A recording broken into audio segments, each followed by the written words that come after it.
Okay.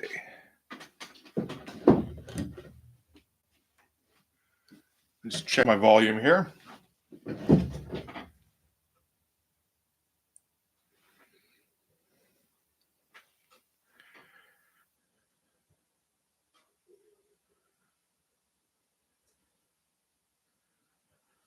Okay, how are we doing? Okay, how are we doing? Good enough.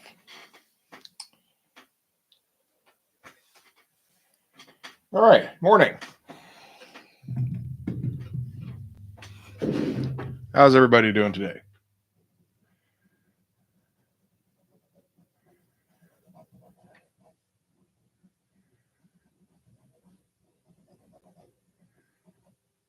Nah, it's too far in.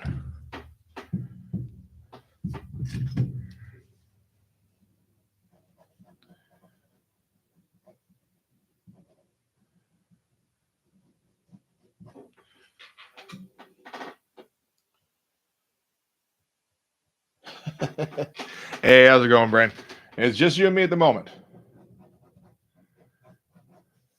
Yeah, I do that every time just because I think there's one time where I went for like 45 minutes before somebody pointed out that there was no volume. I think because nobody stuck around that long at the beginning. Like, I don't know. A while back, it would take a while for people to show up. So I had to restart the whole stream. So I just check every time now, and there's no way to do that before the stream starts. At least as far as I know. I mean, there probably is a way, but.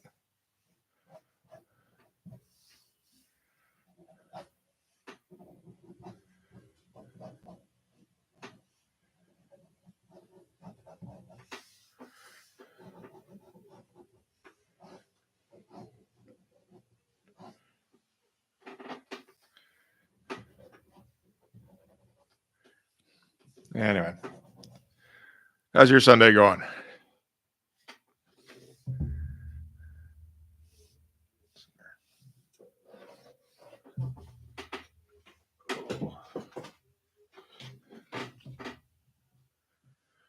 And there. That's about right.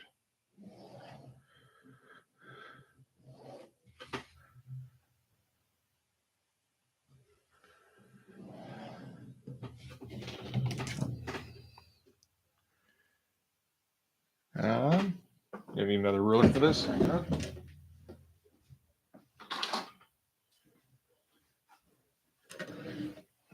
Oh.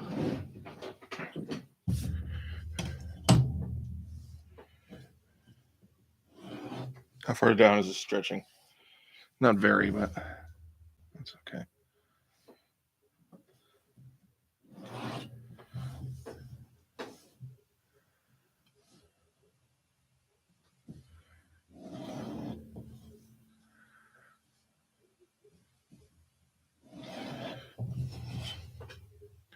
Oh, except this one is going to be the borderless Wheels Portacio no background panel. Yes, that's what we're doing.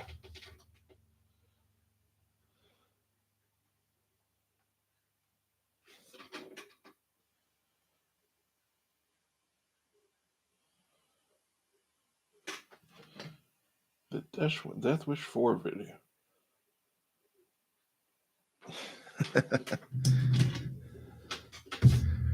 I wish I was a reference I could get to. I don't think I've ever seen a single Death Wish movie.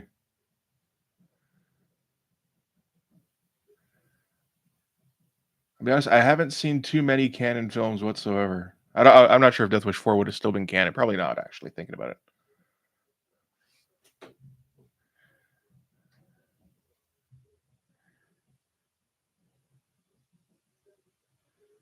But we were more into the Van Damme stuff than the Bronson or Chuck Norris stuff. So, Death Warrant, Bloodsport, whatever else there was. Shit, what was it? Kickboxer. There we go.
Holy shit! Is it 50 now? That's crazy.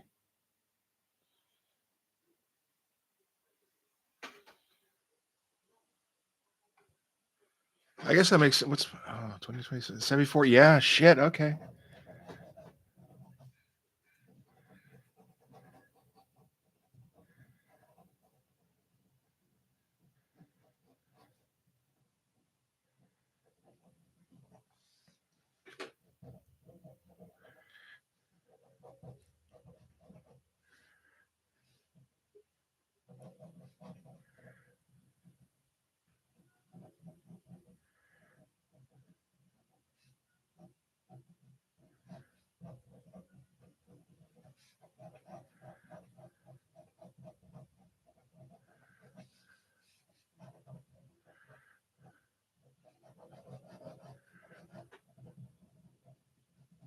I think that's where that should finger should be pointing. Actually,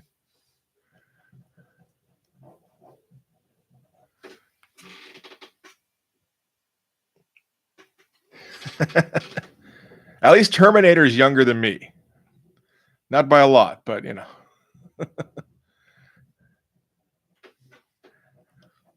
That's the thing. It's all relative, right?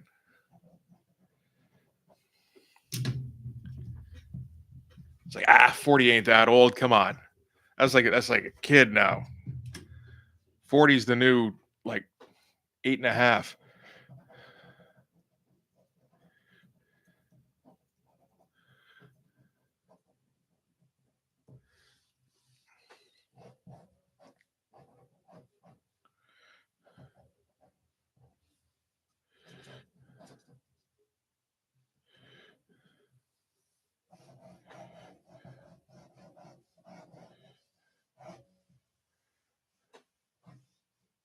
Uh,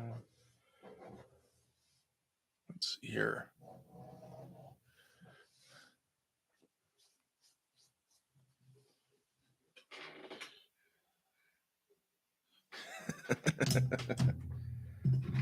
Yeah, around there, right? I mean, we all feel exactly the same way we did when we were 20.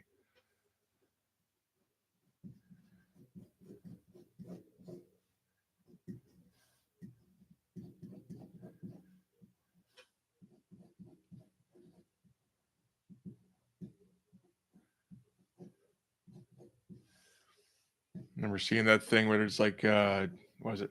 Like an Ask the Internet kind of thing with Bill Burr, where they're like, would you take like $10 million or go back to when you were 17? And he's like, are you kidding?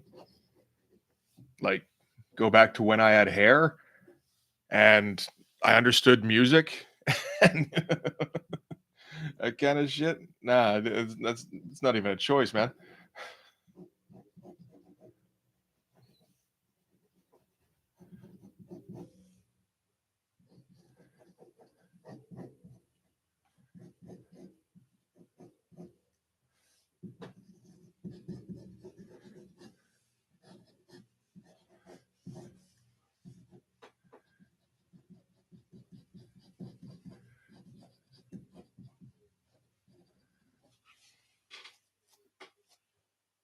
Yeah, that's the other thing too, right? It's like you might still make 20 million. You never know. All you gotta do is like make up enough by 2007 that you can invest, and then go, oh hey Google, that sounds like a good company. Amazon, sure.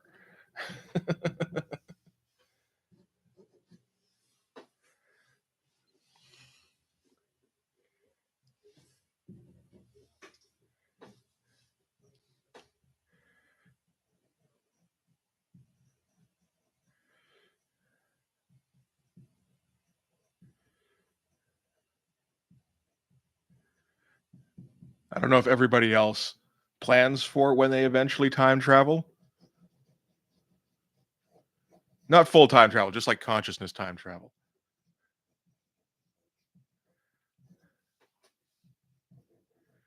Because like going back like this, that wouldn't be quite as fun.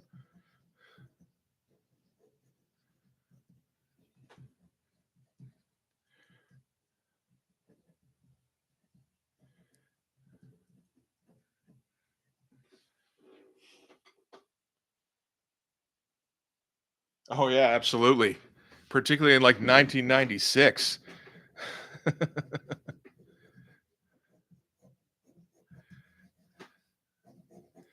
or 93. Yeah, no, definitely invest in Marvel. Everything's gonna go fine.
Frequency. I'm not sure if I don't know if I've heard of that one. I feel like I have, but I can't remember what the hell that was now. The only time travel movie I've really liked was 12 Monkeys because that makes sense. Everything's a loop. So yes, the actions affect them, but the actions affecting everything is, um, you know, part of what makes up the original chain of offense anyway.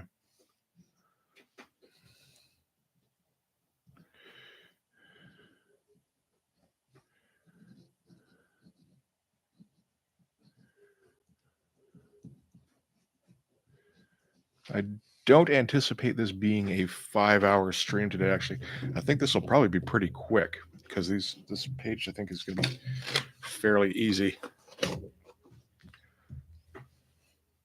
I wouldn't mind, to be honest. It's been a tough week.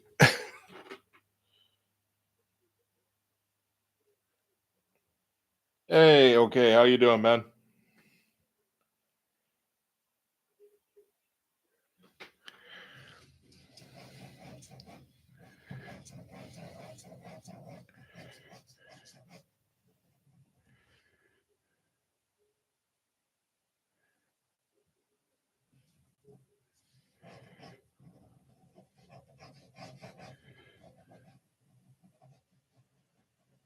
I wish I could say that I'm a big fan of more Terry Gilliam movies.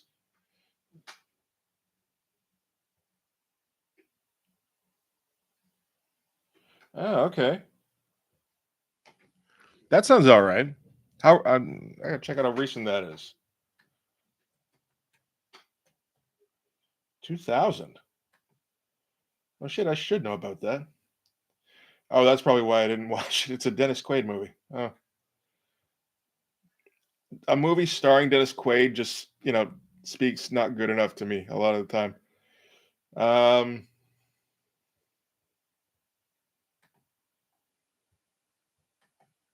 Oh right, the radio thing. Yeah, yeah, yeah, yeah.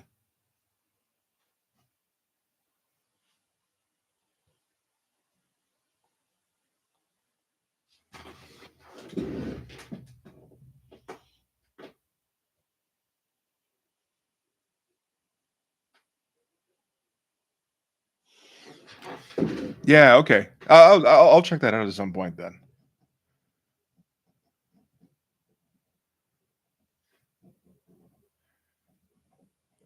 Trying to think of any other time travel movies.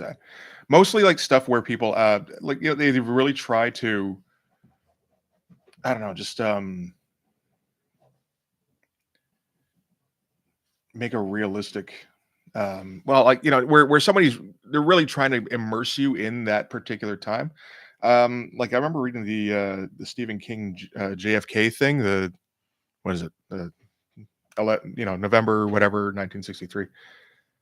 And I was like struck by just like man, they really kind of did a good job capturing what it would have been like in the 50s, which I appreciate because I didn't see it. And then he kind of fucked it all up in the end, but that's Stephen King books for you.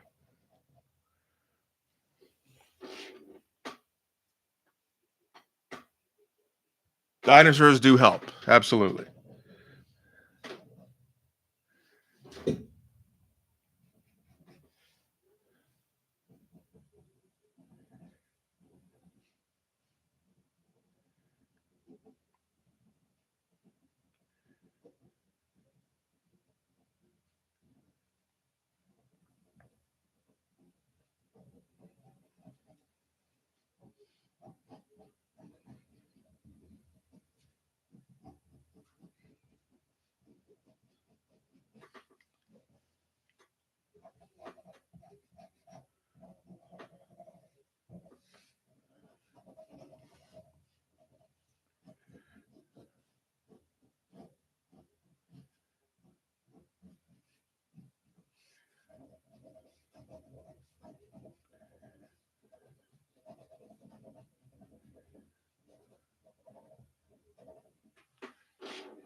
Yeah. Well, yeah, it might have put some things in perspective for him, right? Because I mean, like a guy already made enough money that he never has to actually do anything again. So it's just like, okay, maybe I'm just gonna focus on, enjoying what I got left.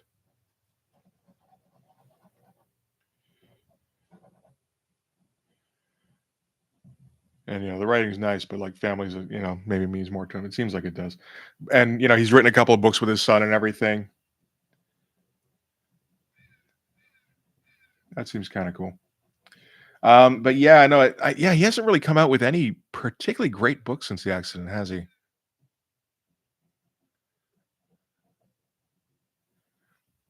Yeah, I was like a huge Dark Tower guy, and then like wait forever for book 4 to come out, and it does, and it's like, hey, that was pretty good. And then book 5 comes out, it's like, yeah, that's all right, and not fantastic, but all right. 6 kind of the same, and then 7 is like, well, I guess that's an ending. You know, wasn't the big epic kind of thing I was hoping for that a gigantic series kind of might require, but yeah,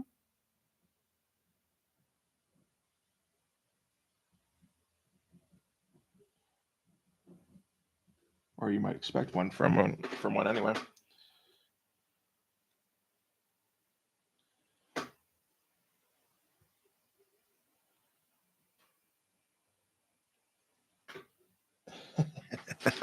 Yeah, that was how I got into Stephen King was the short stories. Night Shift in particular, I think, and then Skeleton Crew, and then Nightmares and Dreamscapes because that came out around that time. Actually, I was like 93.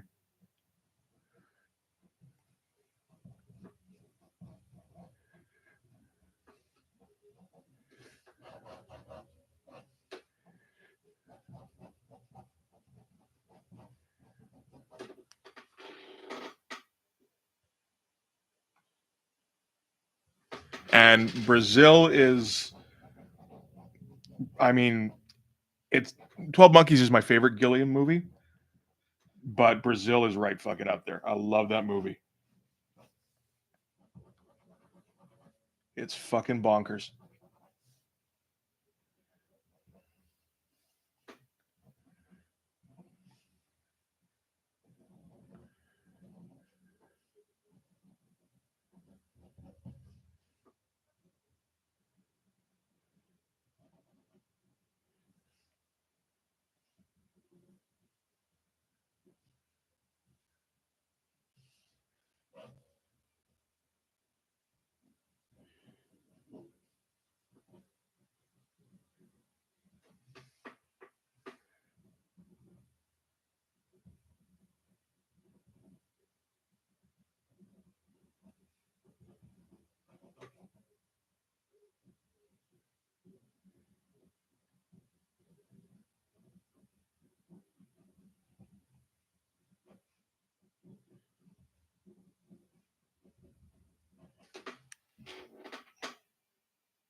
See, now I'm trying to think of other Terry Gilliam movies I really like. I can't really think of too many.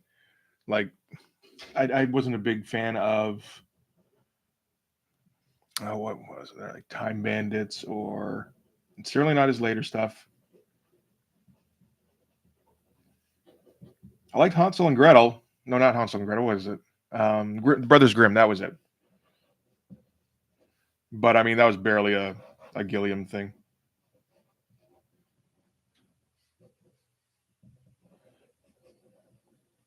That was actually largely carried mostly by the leads. Surprisingly, like that's not really the kind of thing you expect from a Gilliam movie.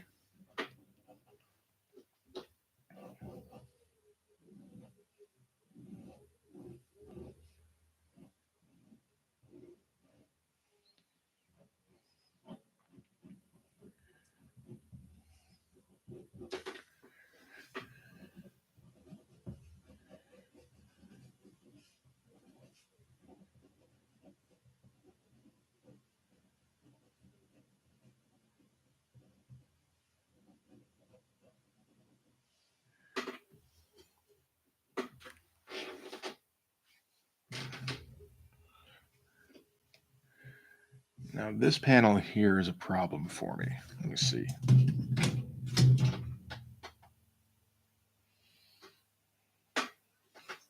Like trying to keep things interesting kind of panel. So not just showing the same angles over and over again.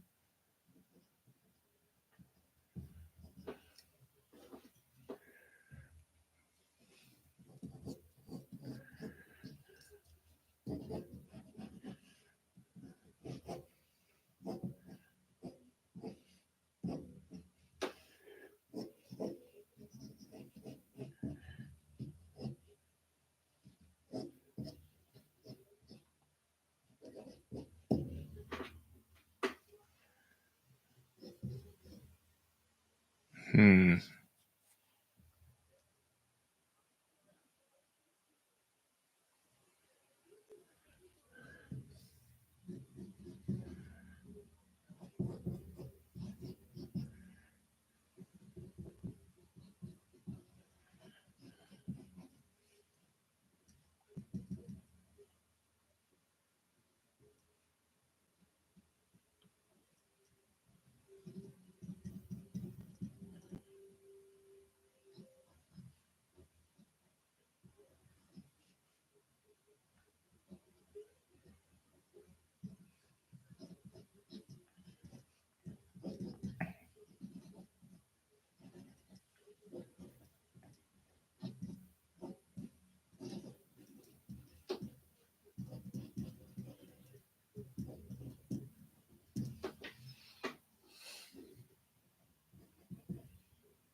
Let's keep Hogstab mean mugging here.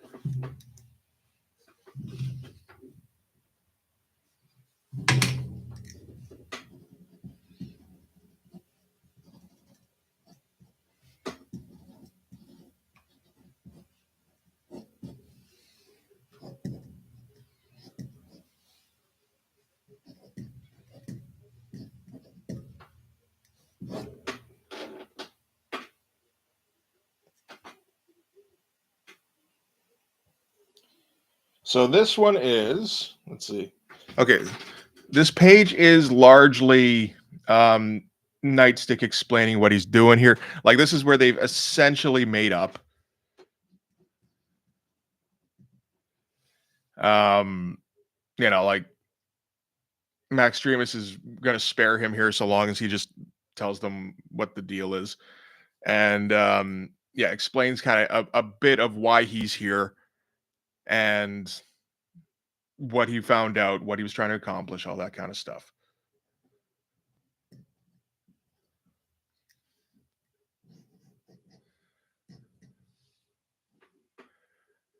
And then yeah, we wrap things up on in this scene in the next on the next page, and then we should be good to do the last sequence of the issue. Yeah, it is an exposition page.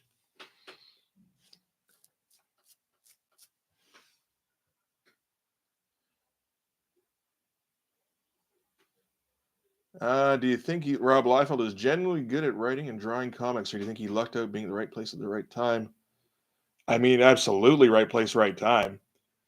He is a little better at writing than I expect him to be most of the time. Like he knows his cliches and his tropes really well, like better than I do. And he is able to come up with new ones that are, at a surprising clip. Like he doesn't just repeat himself. He does repeat himself a lot. But in terms of art, like I think he was, yeah. The cartoonist kayfabe guy said he was like one of those guys who you could be pretty sure spent a bunch of time in the back of the class drawing in his notebook and drawing, splash pages and like, action shots over and over again, and not really learning how to draw, like how the human body works, how perspective works, shadow, all that kind of stuff, just doing those same shots over and over again.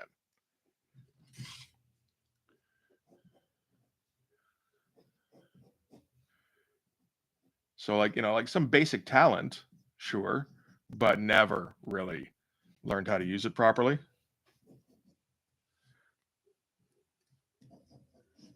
And then, yeah, right place, right time, because I don't think Liefeld could have been anywhere near that kind of popular any other time in history.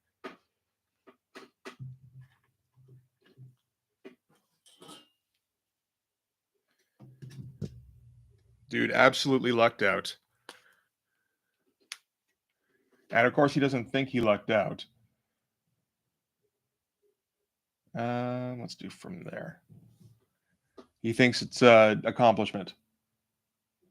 That, like, he built something with his own two hands, kind of thing.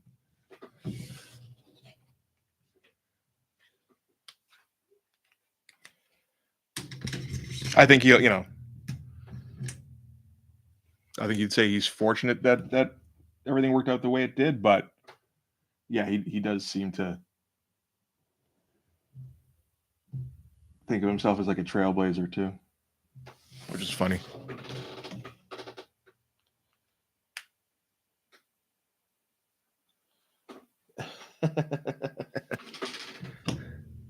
I swear I read the Cyberforce stuff and I wonder what the fuck they're thinking. A lot of the time, it's like, do you think this is cool?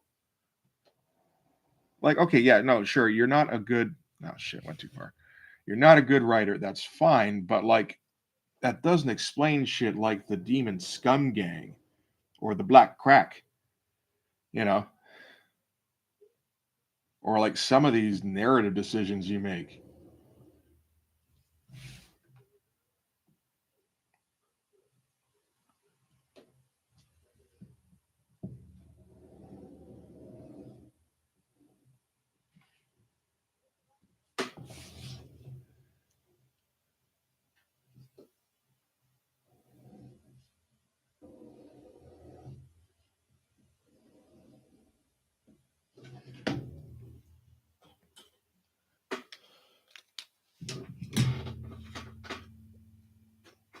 Mm-hmm.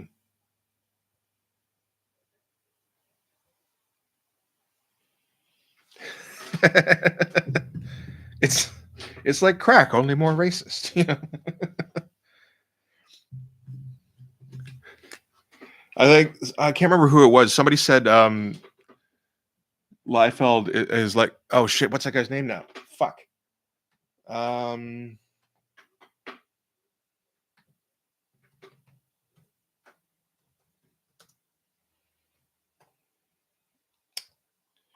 Uh.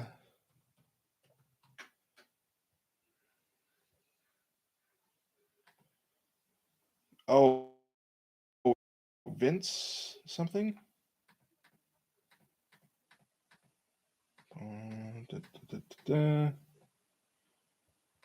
Fuck. They likened him to Vince Russo. That was it. They said he was the Vince Russo of comics. It's like, oh shit, that's a good one.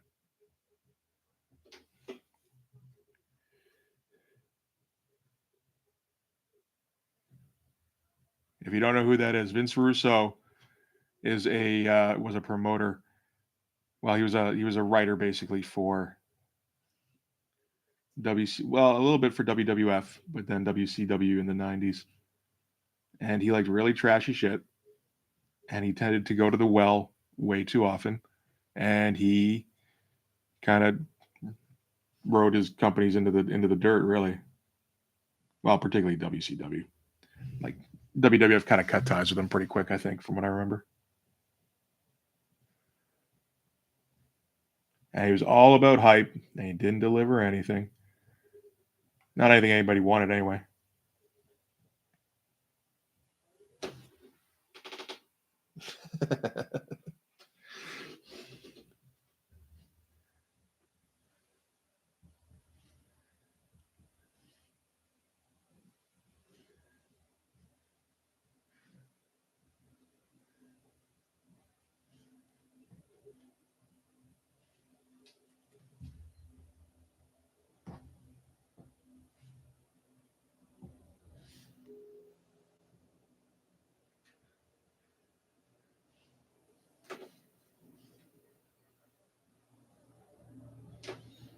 It's probably sorted a light source for this one before I start shading. I'm not for sure.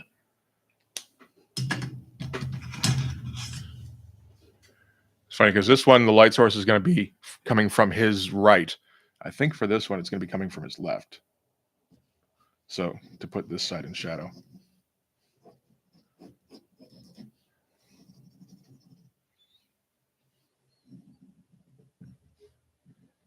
Why not?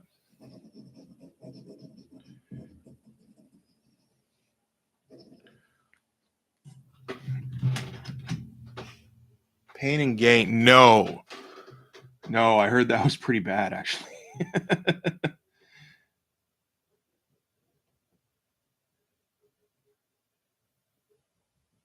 And that one's based on a true story, right? That's the Wahlberg Rock one.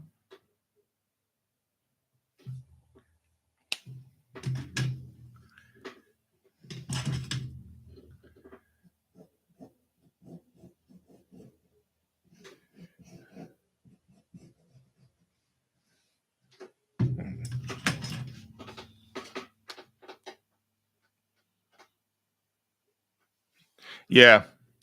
It's where these like two gym bros, I think they kidnap somebody and accidentally kill him or something. And it's based on a true story.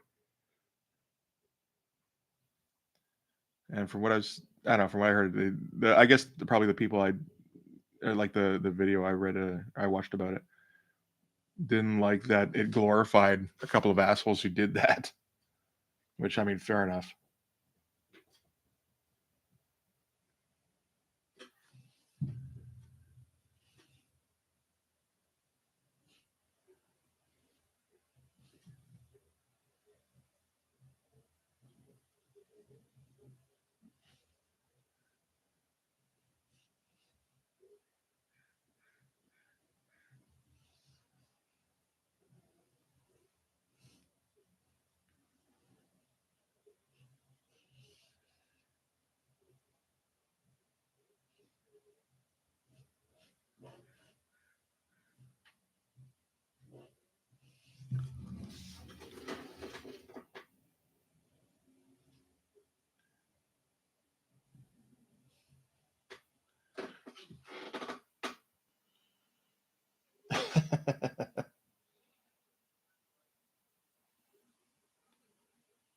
Yeah.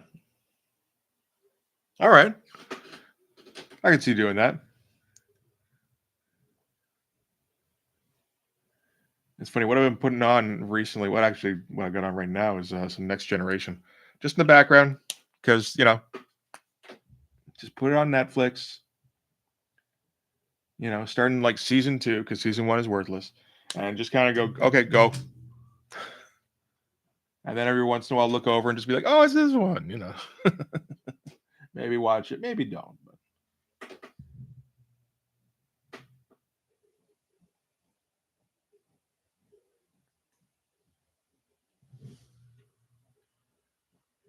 But like I'll get into those moods where I watch a bit of Star Trek, but for the most part, I haven't really seen a whole lot in the last couple decades.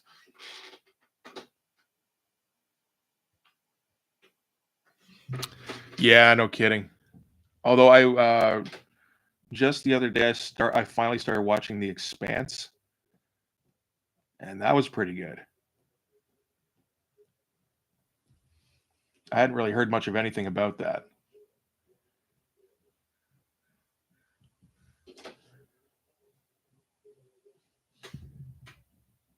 And like you see, and I don't know.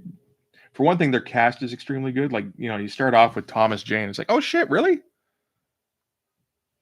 I don't think he's quite the star on that, but like, yeah, not quite.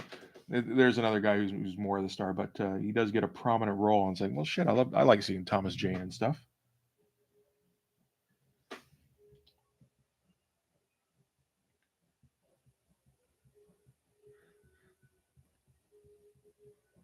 I don't like the haircut he's rocking in it, but that's okay. That's not up to him, really.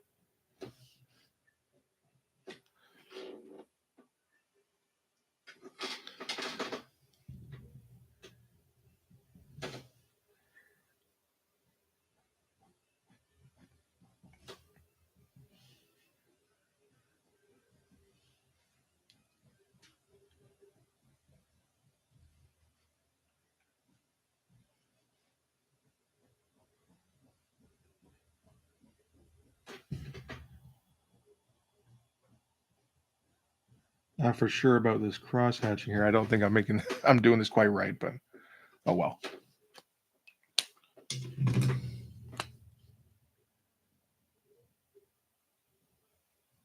Who's going to tell me to fix it? My editor?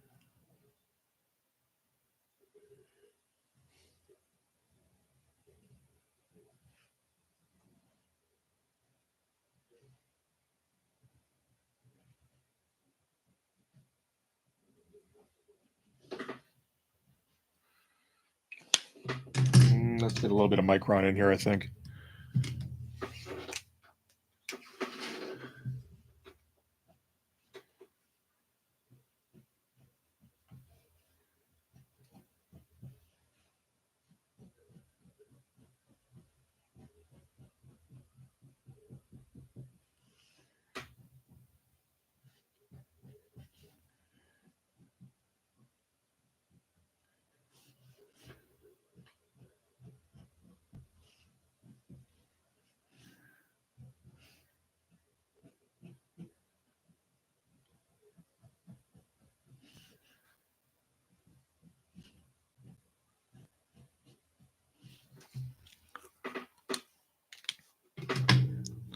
I could use a bit of black here.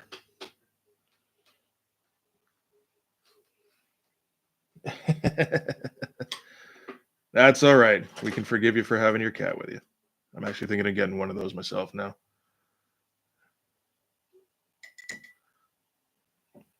Now this thing is completely dead now, isn't it? It is too. Let's see. Well, I'm gonna need a brush of some kind here.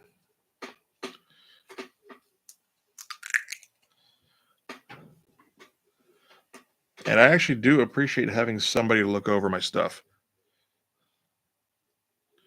Mostly the writing. The art stuff I can mostly figure out what's good, what's not, at least to me. And that's really the only audience I'm 100% like worried about. Rest of you guys, I hope you like it, but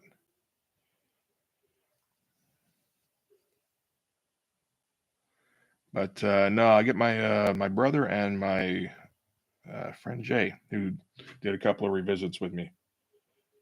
I get them to go over my scripts.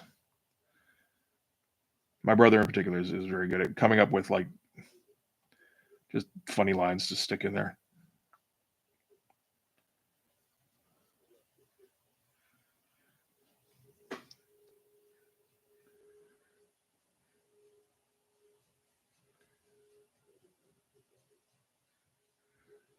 Do that, sure.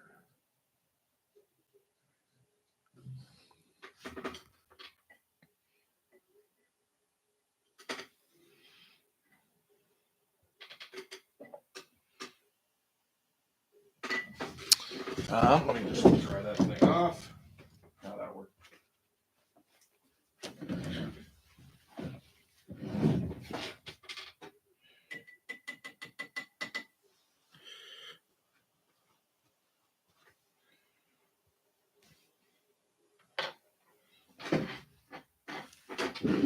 But yeah, there's been a few lines in this book already that wouldn't be there if I didn't run it by my brother first.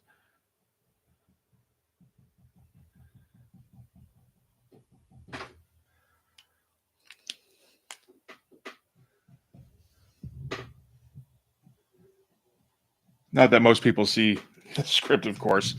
So it's like, well, how much is that worth? That.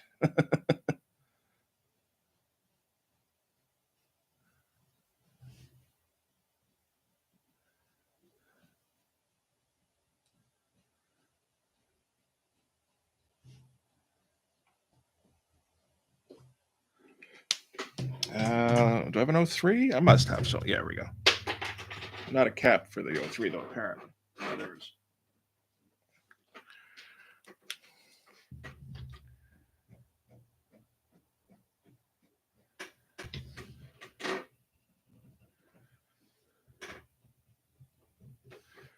Yeah, I think the face is probably pretty much good enough. Is he almost dead or something? Yeah, I think it is. All right.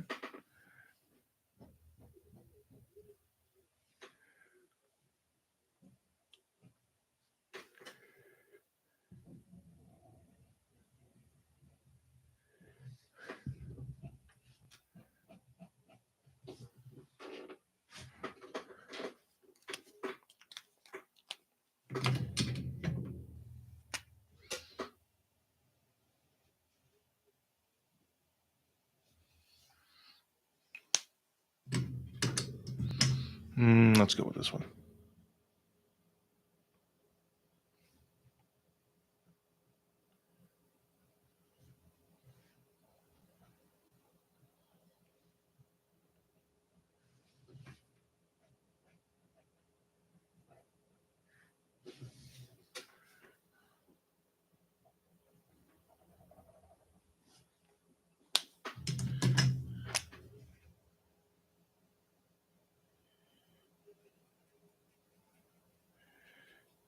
This thing's running out of ink too, actually.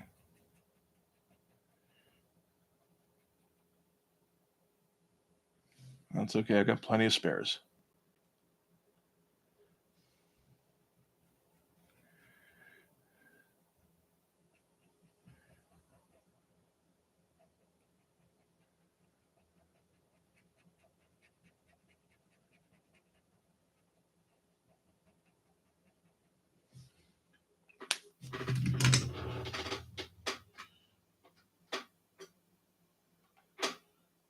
Oh, good. I'm glad. Yeah, the problem is I already have like a dozen pens. Like I've got a little trough at the bottom of the board here. And I guess to the point where I like lose track of what pen is for what.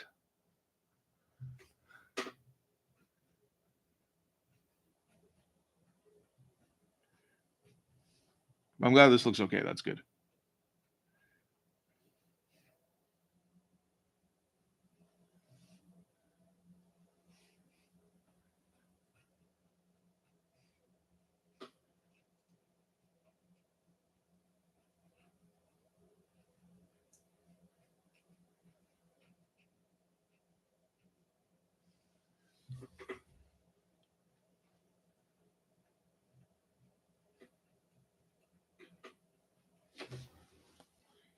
And we'll just taper it off a little bit here. There we go.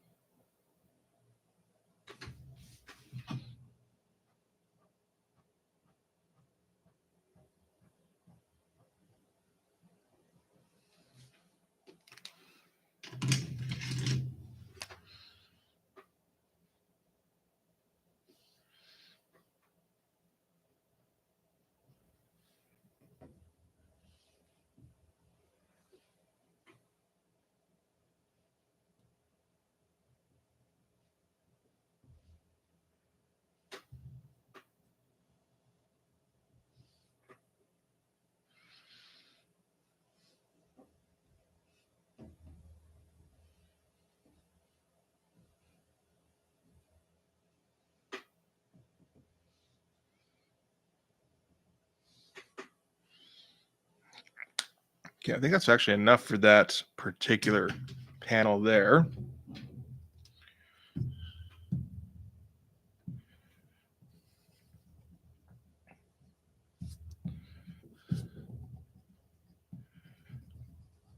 You know what? Let's erase some of it and see how it turned out.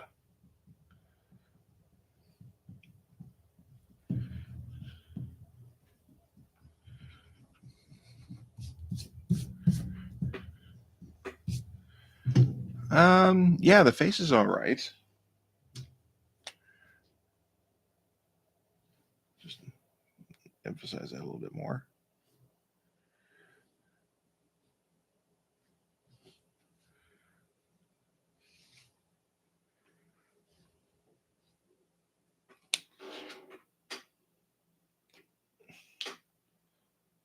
Yeah, the too many pens. Yeah,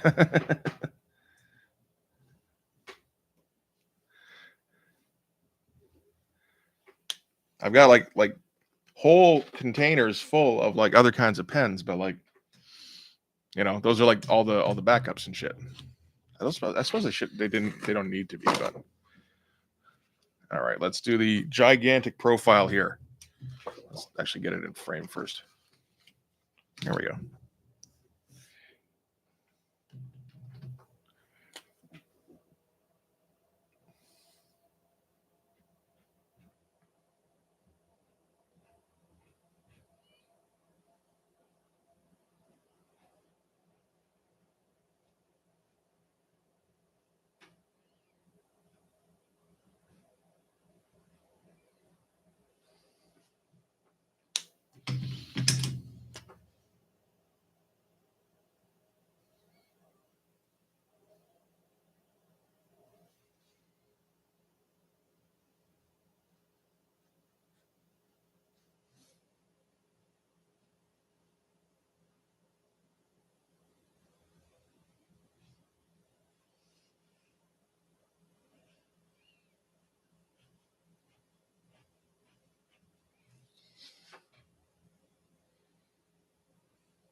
Okay.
Okay.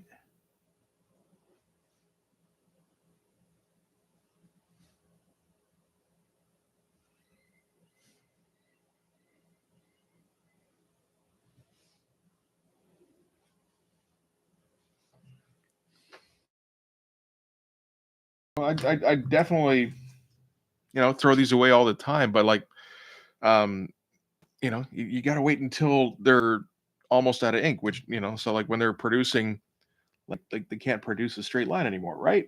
The problem is it's always later than I think it is, and like I pick up a new pen, and then I'm using that one most of the time. Then that one starts to run out. It's like, oh shit! But now I have like these two that are both kind of running out, but kind of not.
No, yeah, no grates or trees or even drool. I mean, you can't have a whole lot of drool when you're focusing mostly on Nightstick, but with the mask and everything.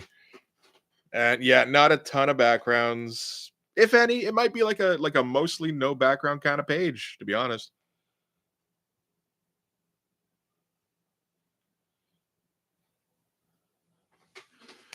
And yeah, of course, with the picking up the old one, yeah, happens all the time.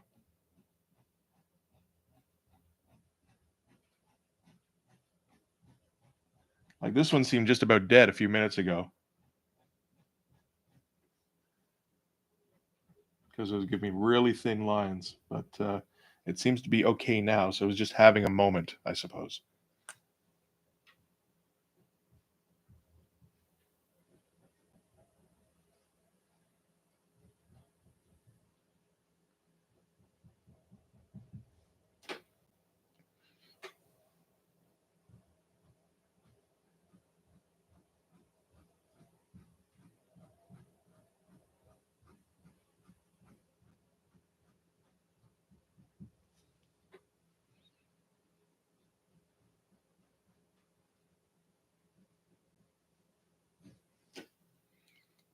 Let's see, something a little thicker for that.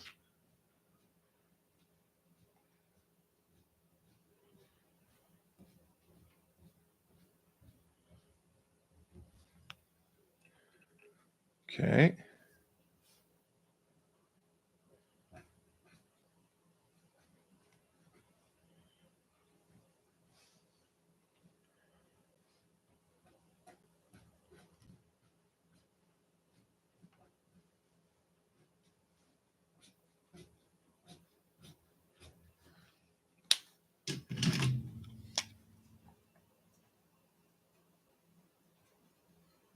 Yeah, these things are not doing great.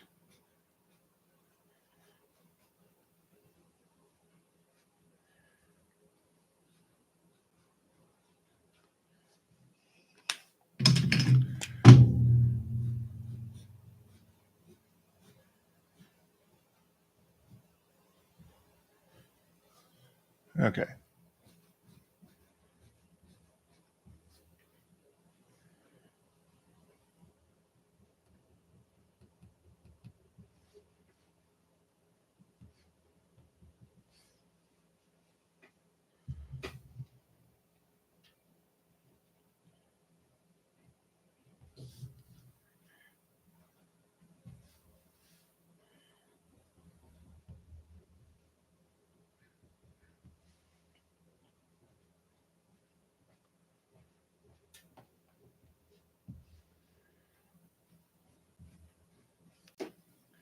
Hmm.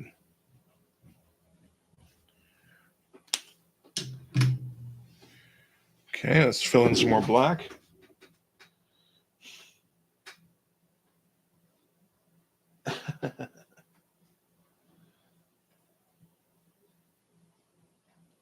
Okay, interesting. Never thought about the weather having an effect.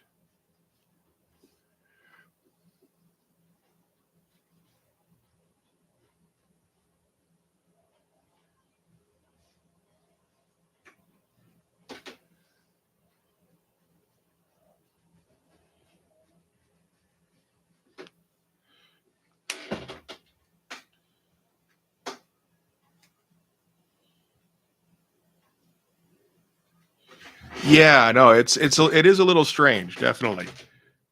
And it's like I've always only drawn in black and white, but yeah, this stuff is definitely.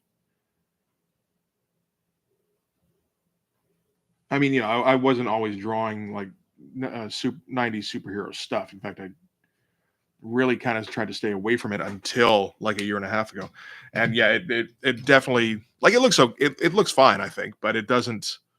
You for it to go all the way with it, you need to have color.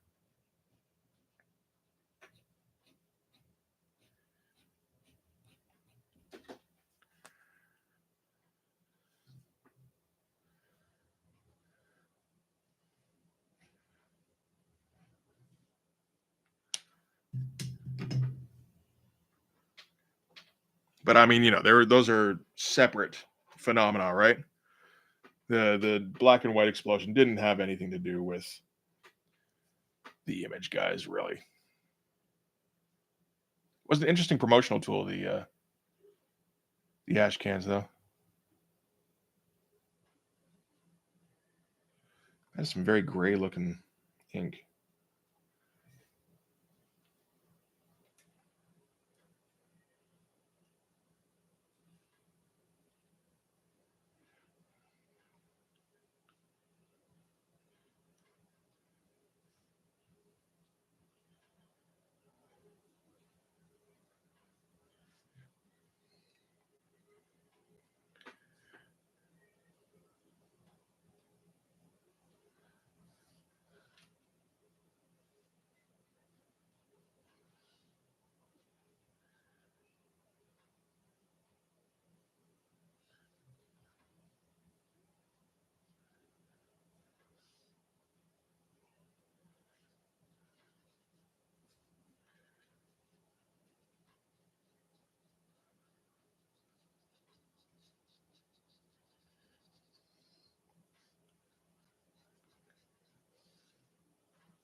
All right.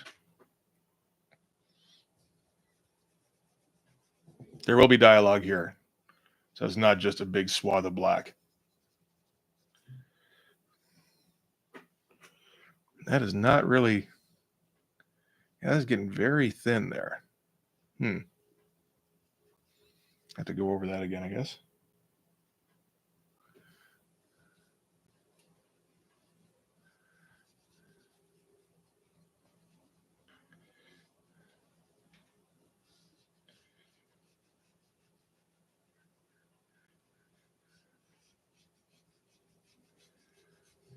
Oh, we're getting a little wobbly here.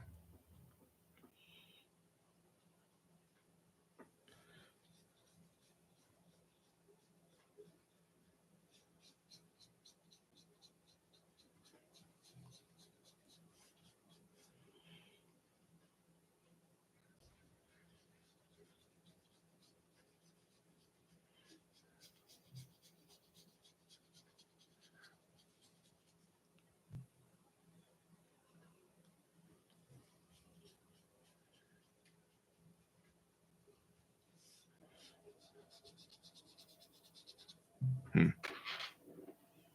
Oh, Jesus, been all sorts of writing.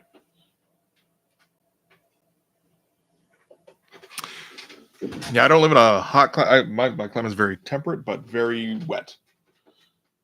Yeah. One comic called Bean. He has a very distinct style that worked well in black and white, and he put out several completions of his comic. All right.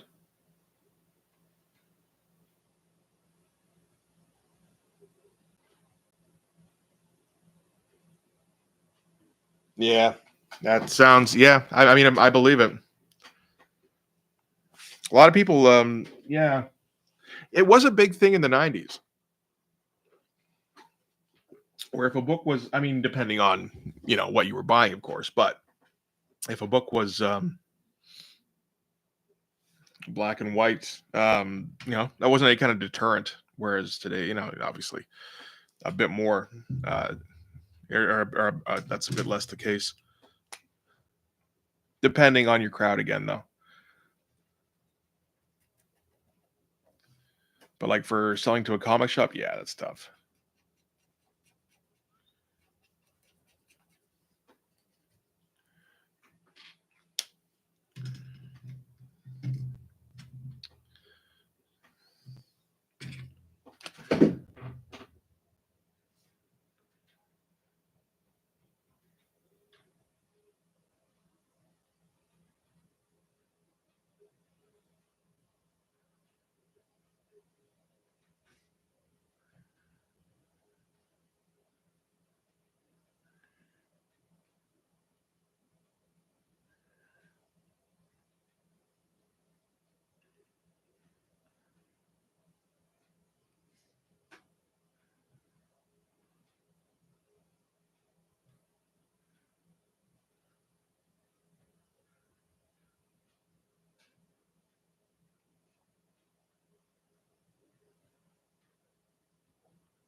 Oh, Jesus.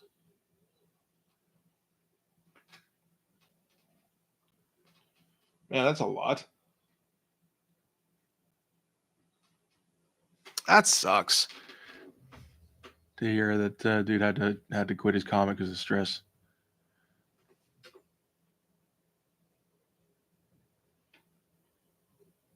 I totally believe it. I mean, like, it's it. If you invest that much in it, then well, if you invest that much in anything, it can really mess you up. But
that's a drag. That sounds familiar.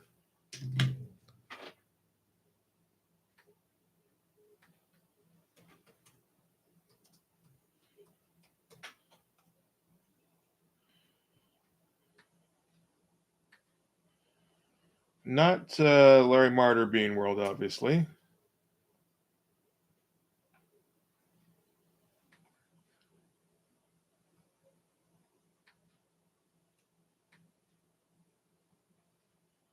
Travis Hansen. Yeah, there it is. Okay, no, that does not sound familiar. All right.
Hey, Wolfen Bear. Me, yes, I am on under. Well, I mean, I think it's just at Team Blood Force. Let me see here. Yeah, at Team Blood Force. That's me.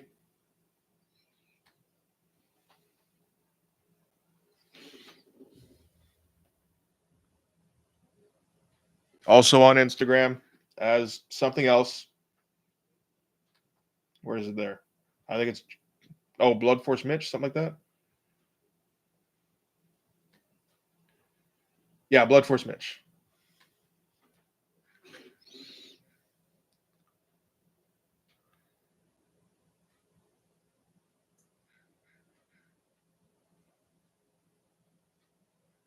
I probably should have put out the last week. I remembered to put out a tweet to let everybody know that I was going to be live streaming again, but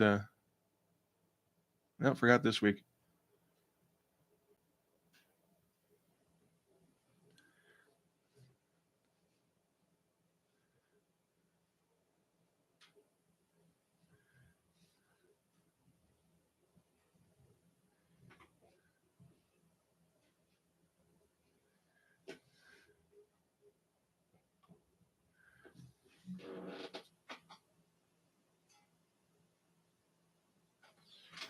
Thanks, man.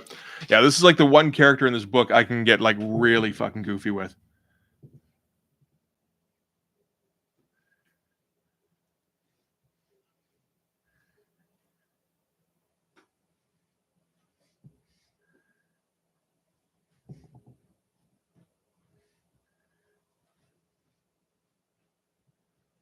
So I do kind of look forward to when I can, when next time I get to draw 'em and all that shit.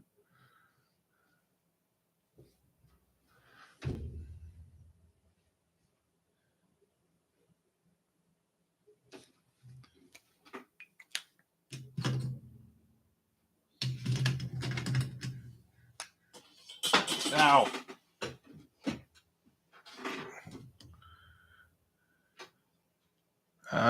Let's see here.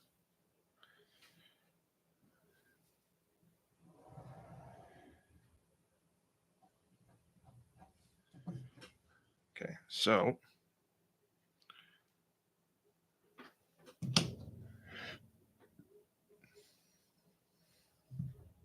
I'm not sure exactly what I'm putting back here. Some sort of window or something, and then just hashing off into it.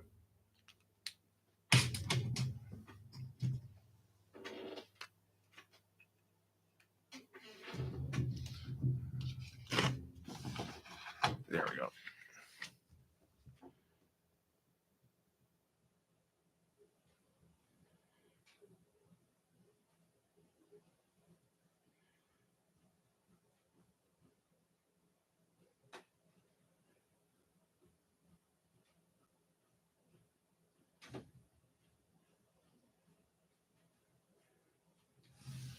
Okay, that looks like shit. Um, hmm.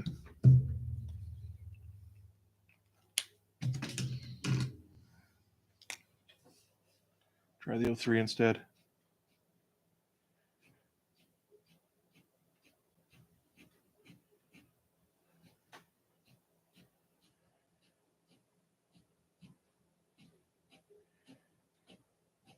Nah, I think I'm trying to go too fast.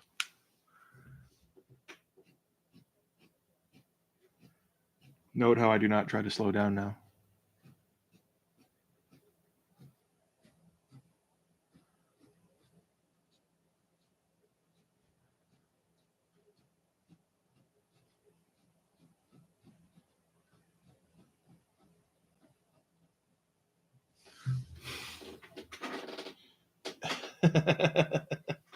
No, just cross hatching. Sorry. I mean, you can interpret it as a grade, in which case there's grates on like every page.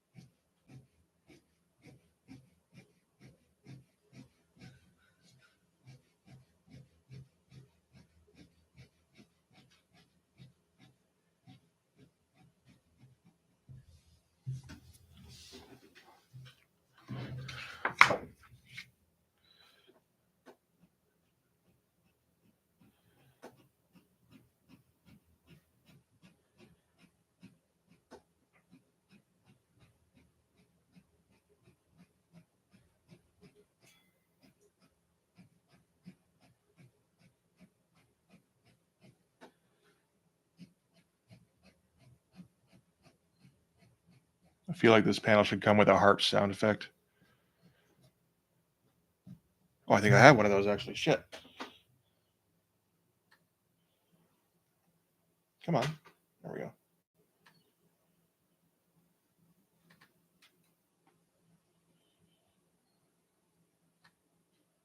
Oh no, I've got too many. Oh, there it is. Oh wait, shit. But it won't work with this microphone. Fuck it. All right, never mind. When I have this microphone plugged in, I can't actually hear anything that my computer is doing. Like I don't get any kind of volume. It's really weird.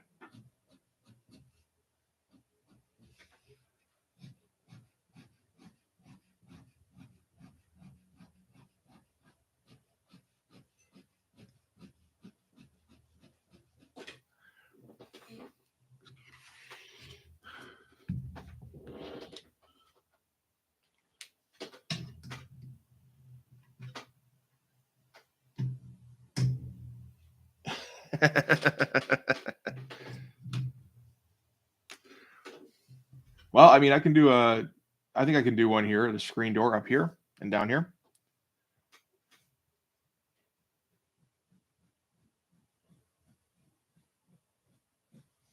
I think.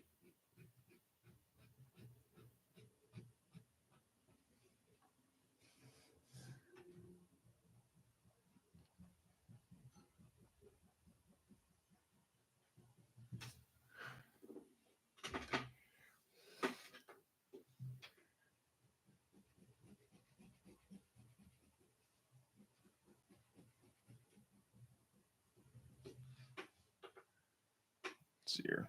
It does actually need to be a little bit straight. Not 100%, but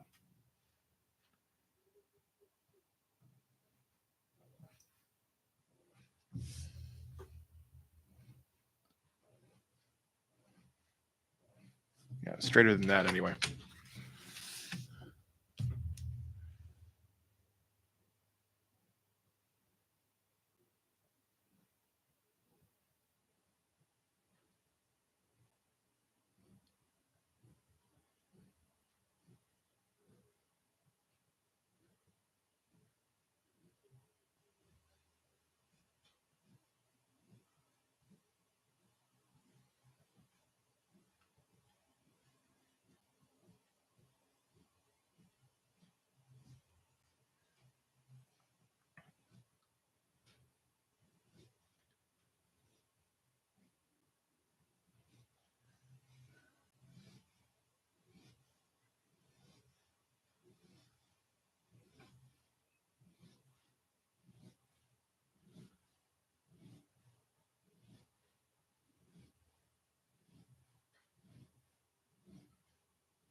Come on.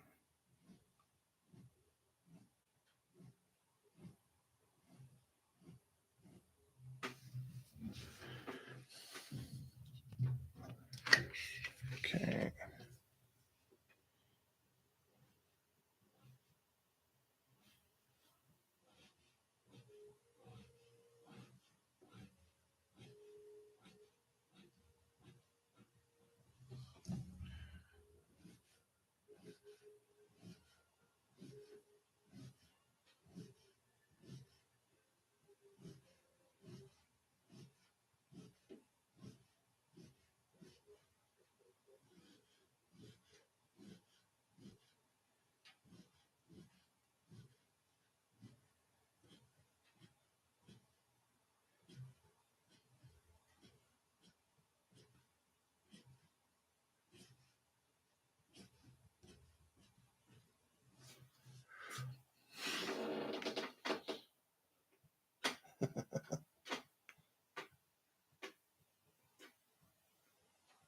Okay.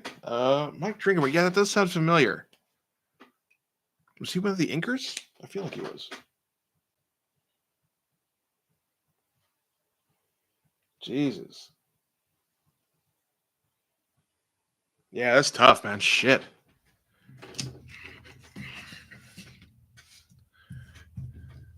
Particularly if like that's what you set yourself up as, like that's your dream. This is going too far over. Fuck.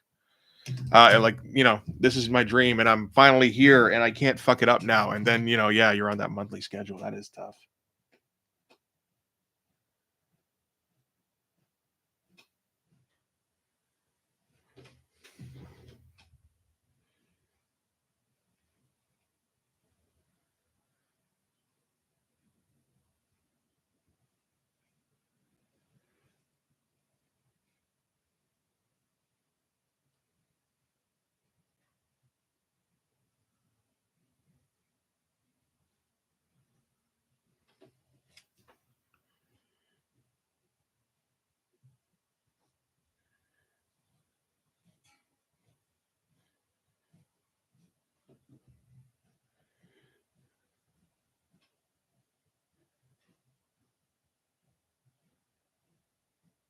I'm kind of glad that was never my dream, was to go to like one of the big two.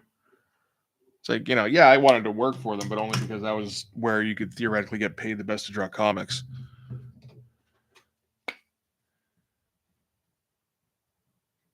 That's not even really I mean, I guess it still is kind of the case, but it's not enough for a living wage anymore. So it's like, fuck it. Might as well see if I can turn this into a comic slash YouTube empire. That's the way to go. Or at least it was the way to go like 5 years ago.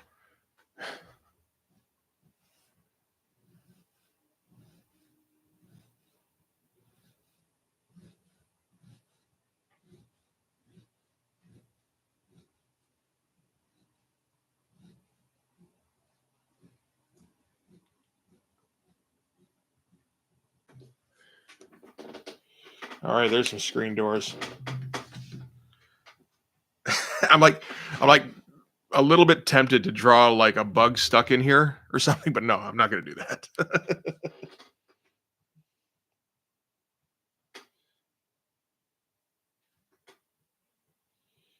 No, no,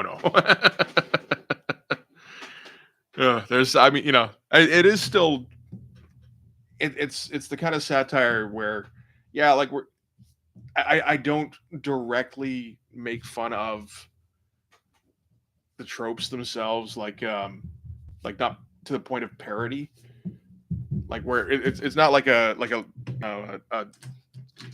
Spy Hard movie or like a Naked Gun, that kind of thing. You know, usually, unless I really have an idea I want to do on a particular page, but that doesn't happen that often.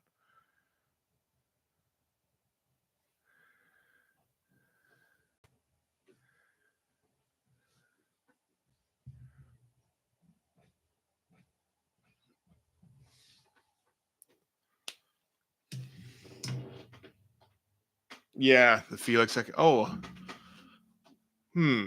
The problem with it is that like McFarlane can get away with it because he does all that detail. I don't do that kind of detail generally. If I can come up with a super detailed page, maybe I can fit a Felix in.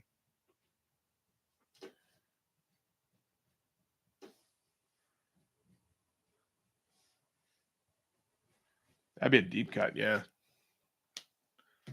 Because you like, yeah, it's like a lot of '90s guys caught that, but like, how many people today still read '90s comics? Like who would know about that particular trope? It wouldn't be that many.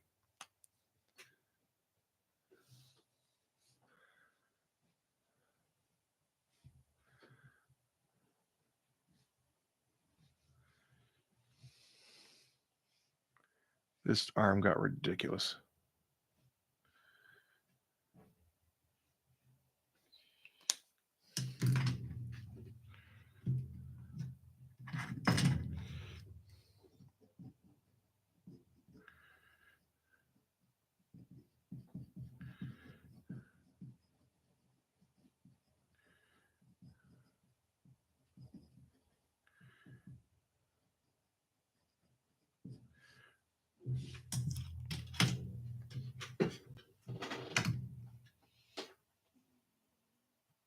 Yes, yeah, definitely got to like just. You can use them all you want. Just do it carefully. And how's it going, Ichthy?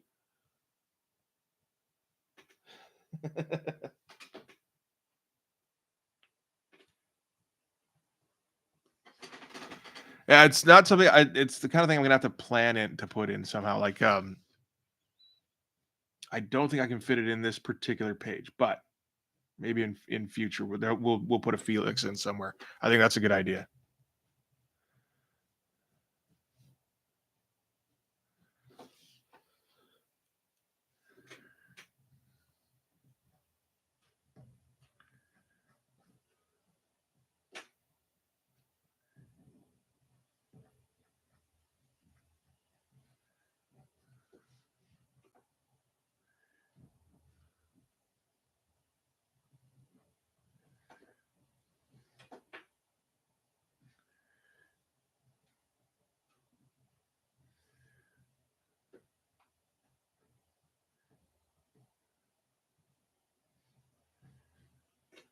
Let's see here.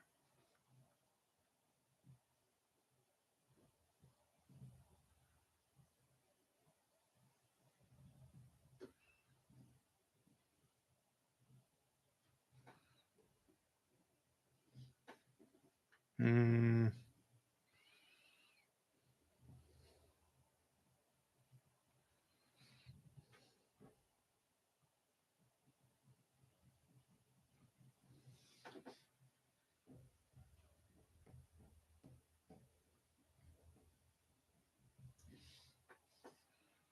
okay. Um, I'm not sure that turned out quite right.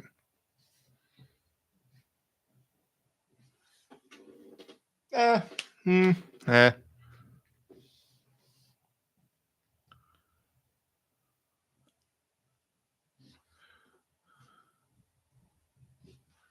hmm. I mean, you can see what's going on.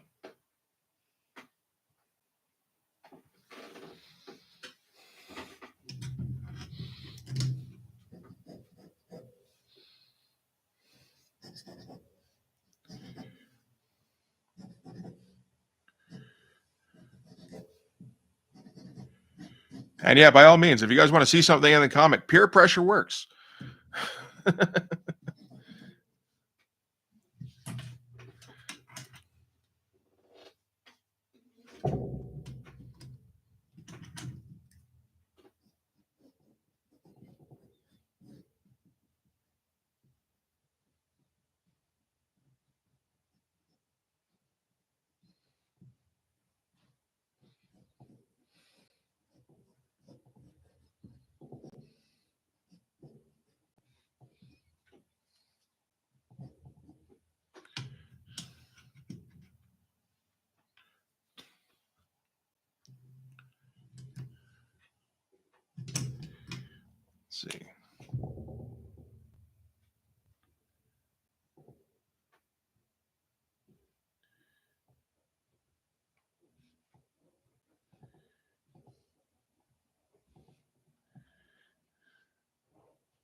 Is there an actual ruler on this one? Why not?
Hey, how's it going, man? Thanks. Good to see you.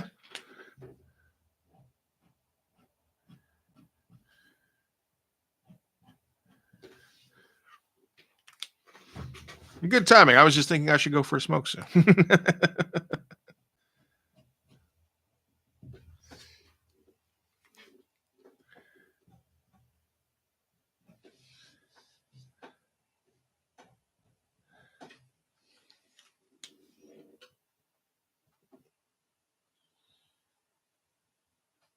Yeah.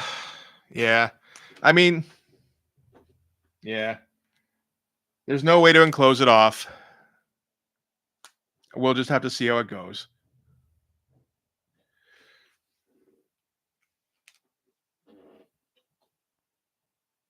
That is a great philosophy. You'll never be a quitter if you don't start. Yeah, true. Man, that's deep.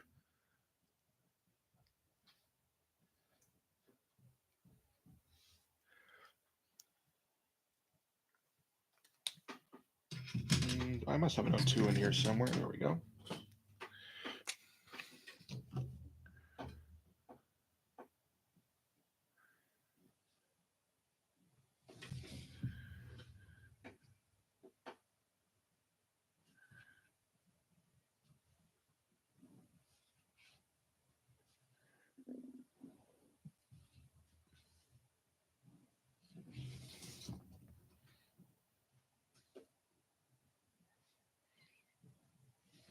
Oh, you meant the quitting smoking thing, didn't you? You know, I tried doing that this week and it led to horrible results. Like far more horrible than I've usually had. Like panic attacks and shit. I had to stay home from work a few days. Because of the medication I was taking had some side effects that I was not expecting.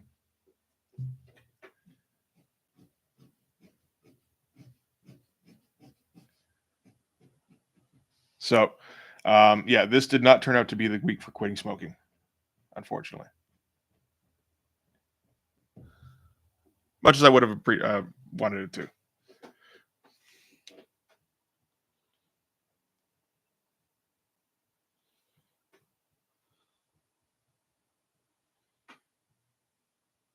Hey, how's it going?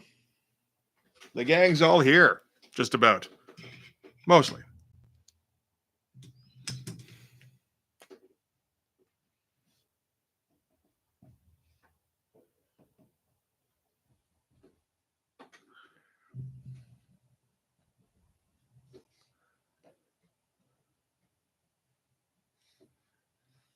But yeah, that was part of the reasoning behind getting the cat because I got like these just I don't know, this part of the anxiety I was getting was just like profound isolation. It's like, oh shit, maybe I should get a pet again then. I haven't had one for like a year. My dog died back in last October. And it's like, okay, now I'm never having a pet again because I've never gone without pets. And now it's like, I should probably get a pet for my mental health.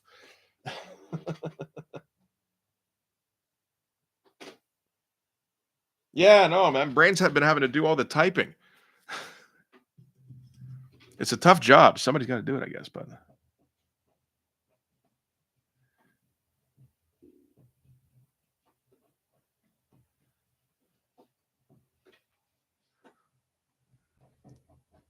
I don't know who the fuck has this haircut, but it's fine.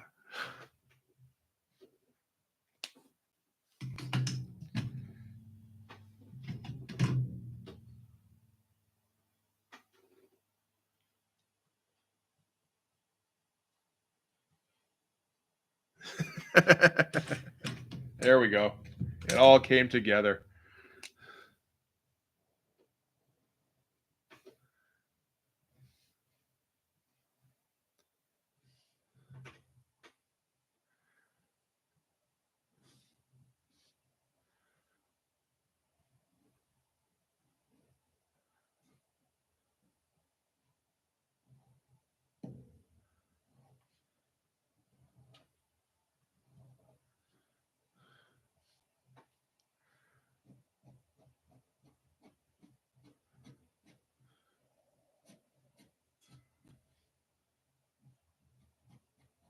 All right, we're not going this far off the page. What am I even doing? Yeah, whatever.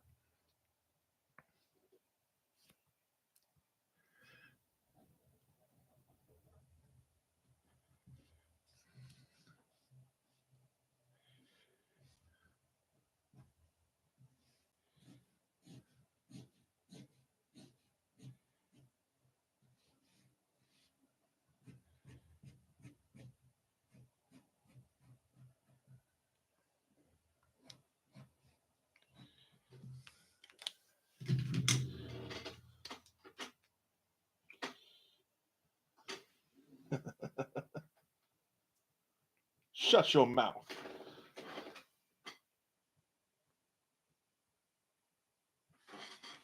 All right. I'm not a chicken thing personally recently myself. I don't usually eat a lot of it, but last few days.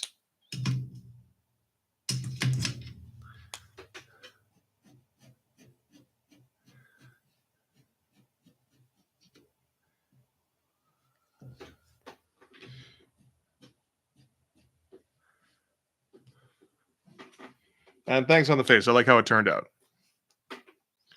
I mean, it's getting to the point where it's like, okay, like this is the kind of goofy where it's like, does it really fit in this universe? Like, maybe not, but I just kind of enjoy drawing it. So what the fuck?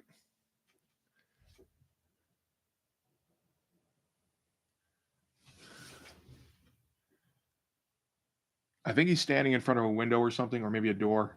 I'm not for sure.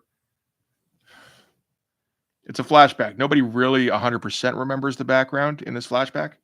So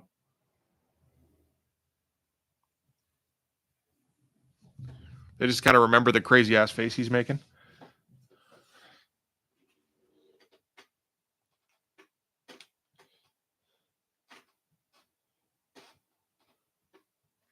Yeah. No, he's like the only character who can do this right now.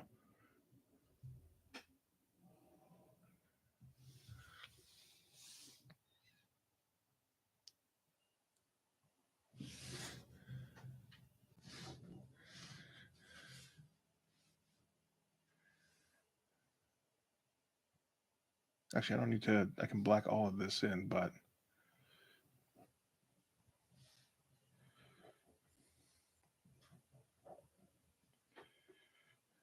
yeah, and then just do this as a crosshatch kind of thing, and then black in again down here. Sure. I think that'll work, actually. We'll find out. Oh, I forgot I had this one.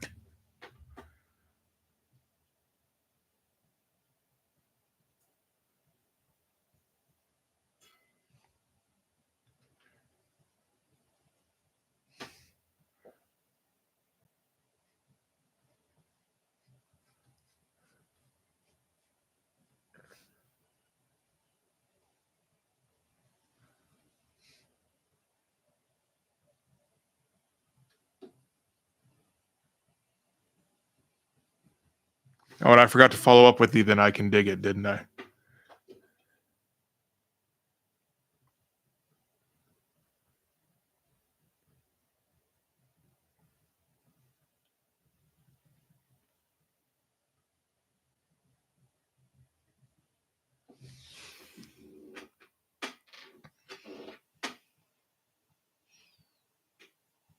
And it is a screen door, yes. It was kind of in my mind, even setting it up, and then, yeah, brain brought it. You should put a screen door in somewhere. It's like, okay, that settles it then.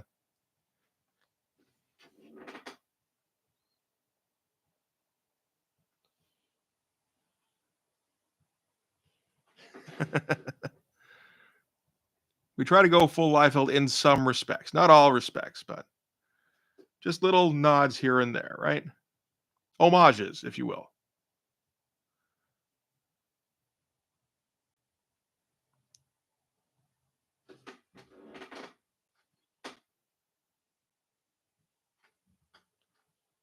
Exactly.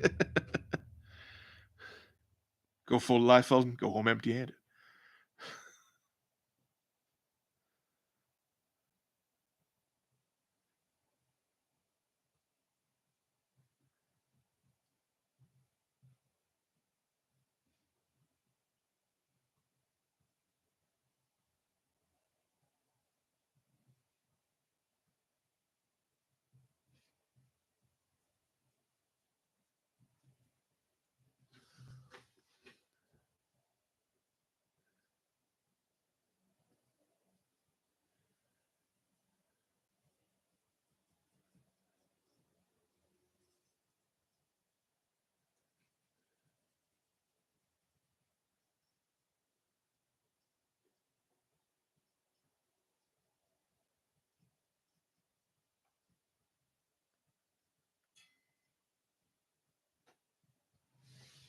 I will say that is one of the ballsiest scenes in a movie, probably, considering when it came out. Like what was it, 2008, 2009? To have a dude in blackface say never go full retard, like that's like wow. Yeah. Every once in a while you think about that, like shit. Who even thought that was a good idea? Probably a few people, but who thought they could get away with it?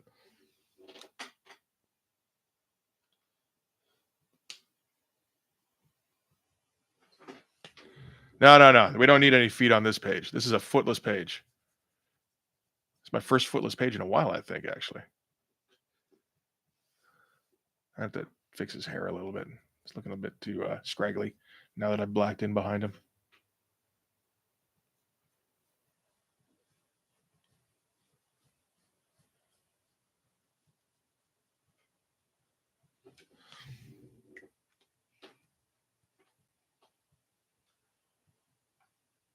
Mm.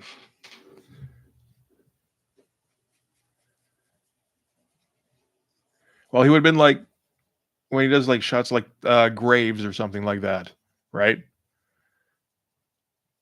Where he's gigantic and like very square because that's how you draw a dude in a suit if you're Liefeld.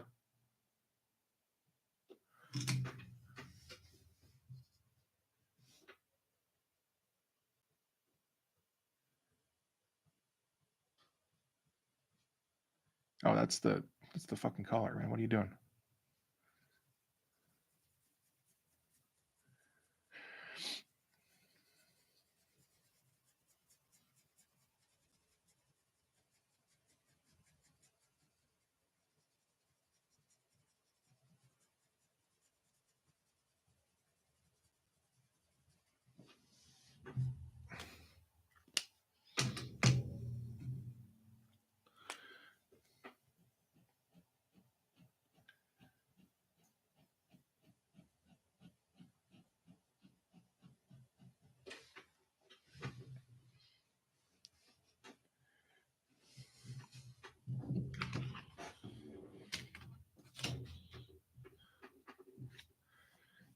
Where are we here? Do I find the large areas of black relaxing sometimes? Yes, in that I'm getting like a lot covered up.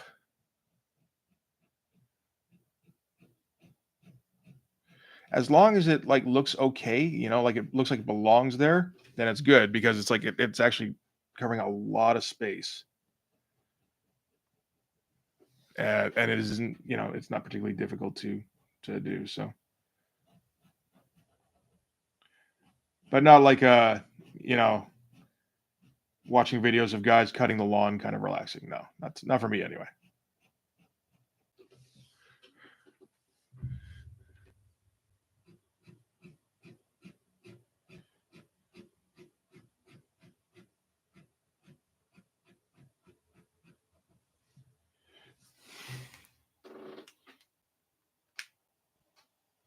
Oh, no problem, man. I appreciate this. It gets like it'll get too quiet if I just drawing. I like looking over and seeing what you guys are talking about. And like I said, I think this will be a fairly quick page to finish.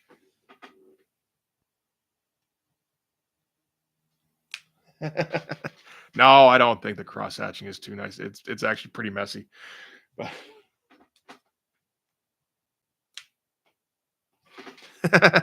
I was saying to Brain, I was thinking about putting like a bug or something stuck in there, but it's like no, that's going a little too far.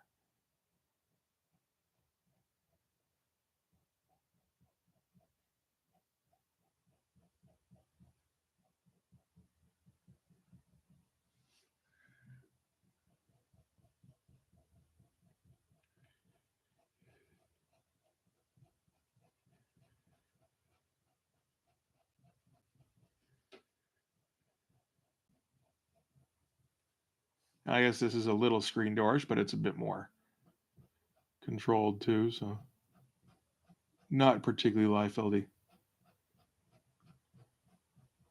You'll never get screen doors that tight in a Liefeld book. I mean, that's mostly just going to show up black anyway, probably when I shrink it down.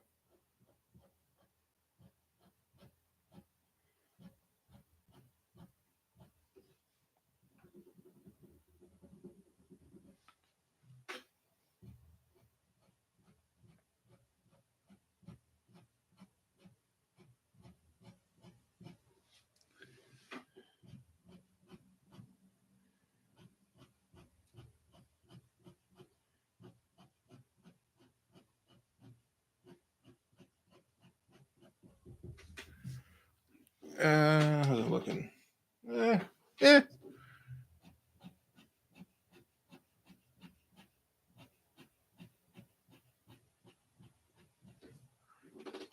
Need a little bit of tapering, I think.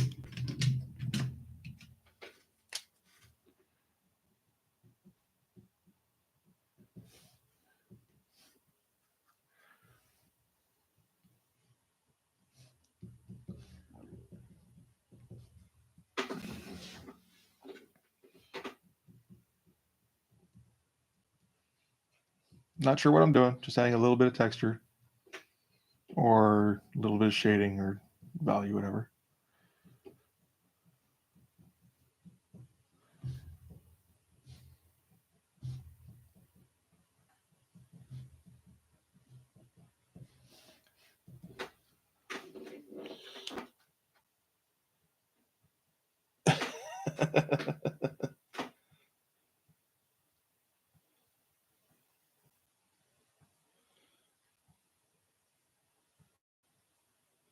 Oh shit! Yeah, well, you got to do that, right? I mean, that's what they do in like Shadowhawk and shit, where you just like reference stuff. And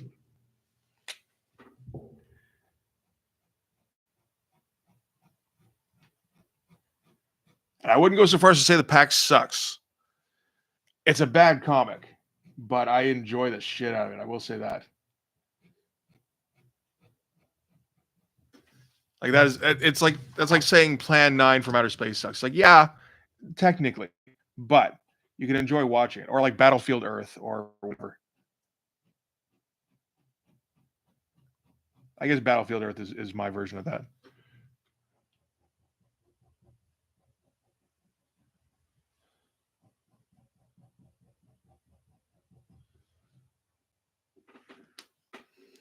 Okay,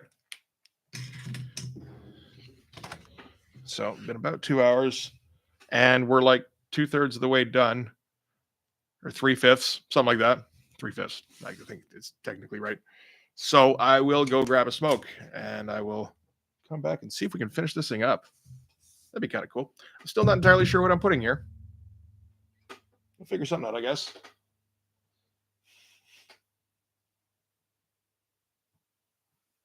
Okay, Plan 9 and Battlefield Earth are only in the sense that they're movies that are funny, kind of bad.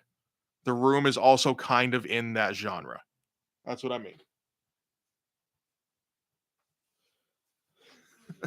But I mean, if you've seen like Battlefield Earth recently. There was a long time because I remember seeing it when it came out and just being baffled and thinking it was, pretty funny.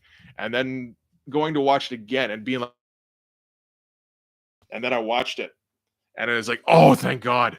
It's even more funny bad than I thought.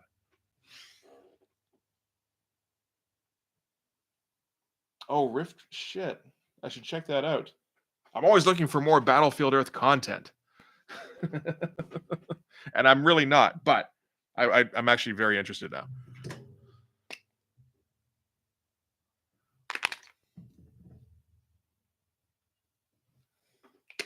Okay. Where's my tape?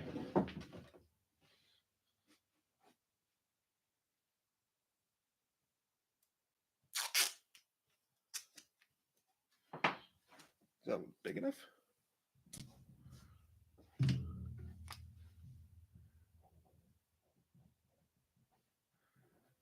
Yeah.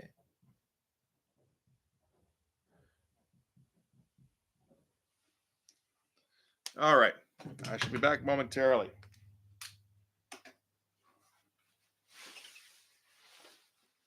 Oh, fucking back.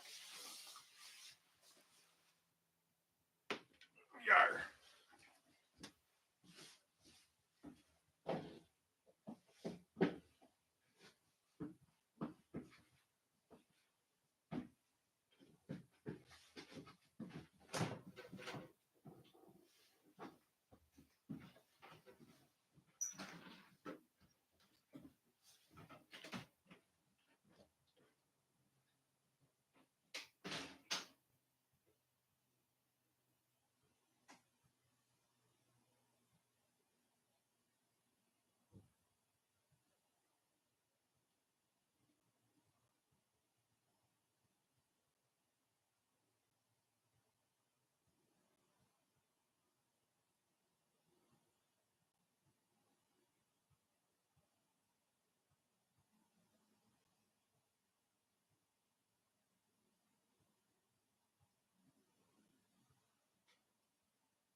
right, just a moment there.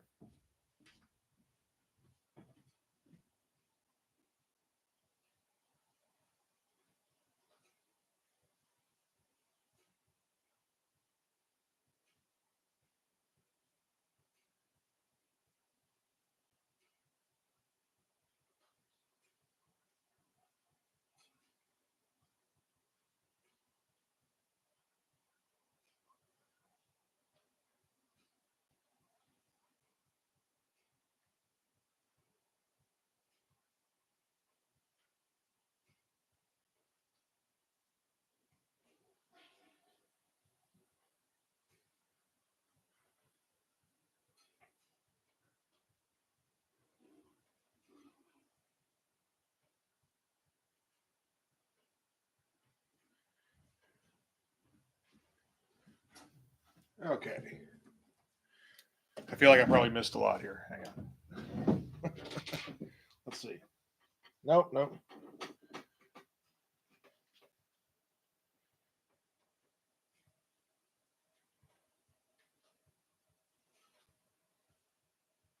Okay, I'm at Birdemic.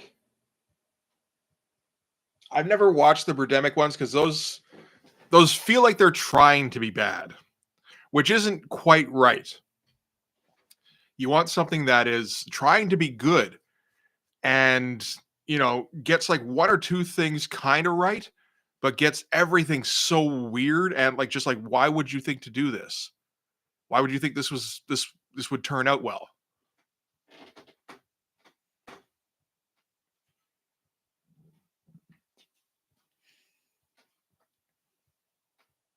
I haven't even heard of Zombever.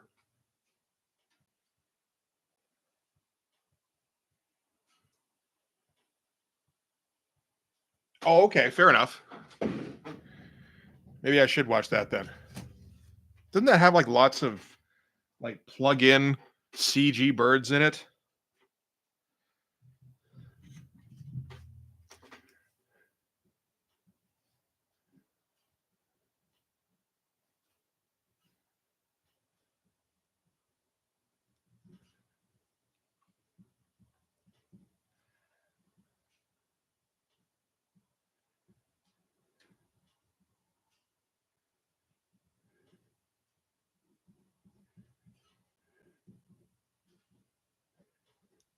I think I can just ink this thing.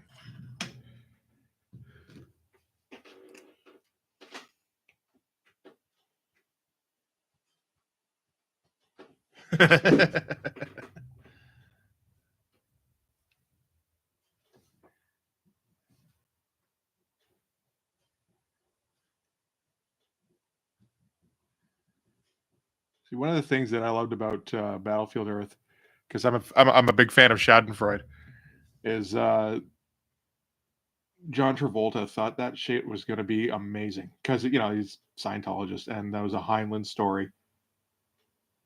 Heinlein? It is Heinlein, right? And so obviously that's going to be the greatest story ever told. And shopped it around and because he was coming off of the success of Pulp Fiction, that was what gave him the clout to shop around a script. He shopped it as like Pulp Fiction in uh in the 30th century or something, or Star Wars crossed with Pulp Fiction because that was also big at the time.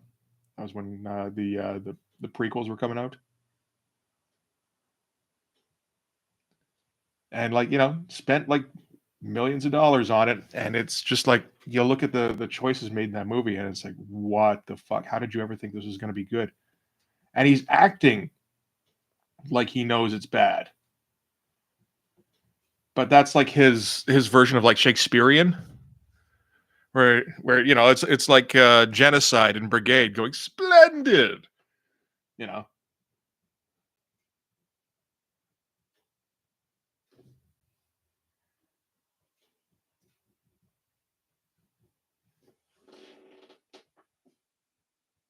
Oh, Elron, that's right.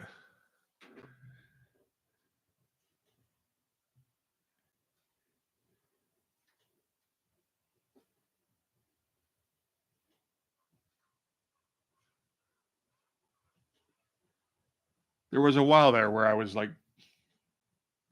very interested in what the fuck was going on with Scientology, but that was a while ago.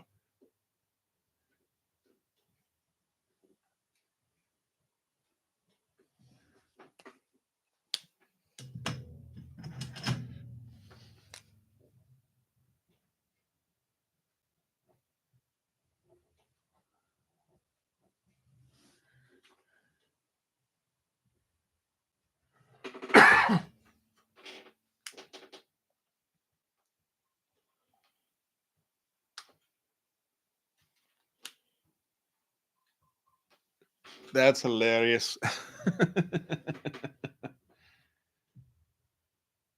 And like you can tell the director thinks he's doing something super flashy and with like where every angle is a Dutch angle. It's like, oh man, this is really gonna knock their socks off, kind of thing. And then you see it's just like, what the why would you think that was a good thing to do? There's a reason people don't do that.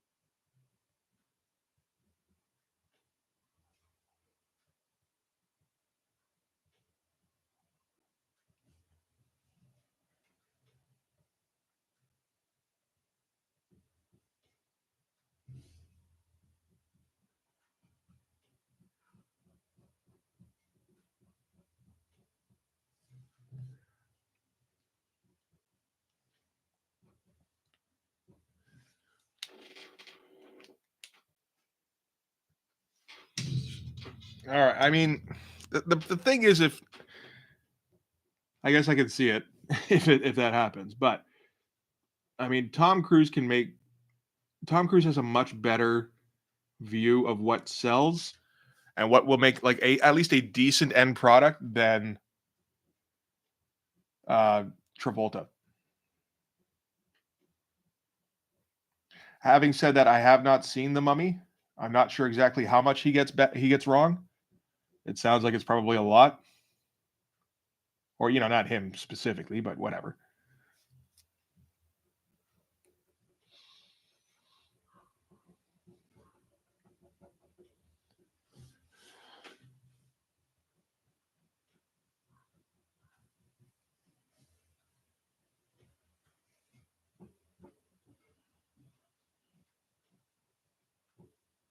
But it's pretty rare that Tom Cruise is in like a 100% stinker.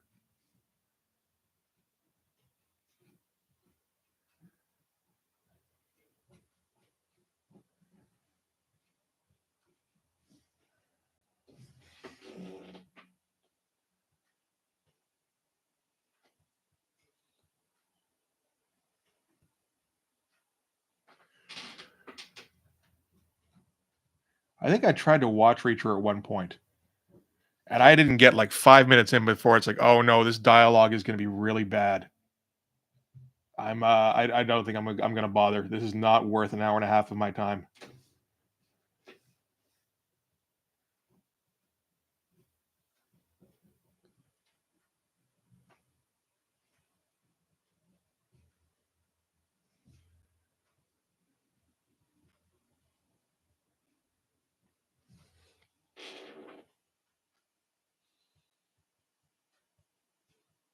Ah, fair enough. I mean, the premise for there's all sorts of movies or books or comics or whatever where like the premise is fine and is always the execution. Like you look at a lot of Liefeld books, the premise could absolutely be worked in a way where it could be good. Youngblood could be a pretty good comic.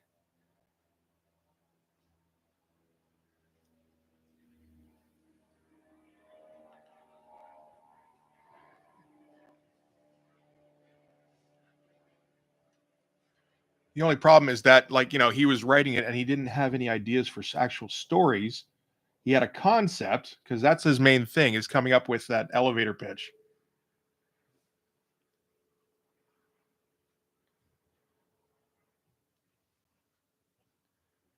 And it's like, okay, now they fight this one guy, and then in between they train, and then that's all I got. And then around issue 7, he was like, "Oh wait, wasn't it going to be about like being a superhero celebrity?"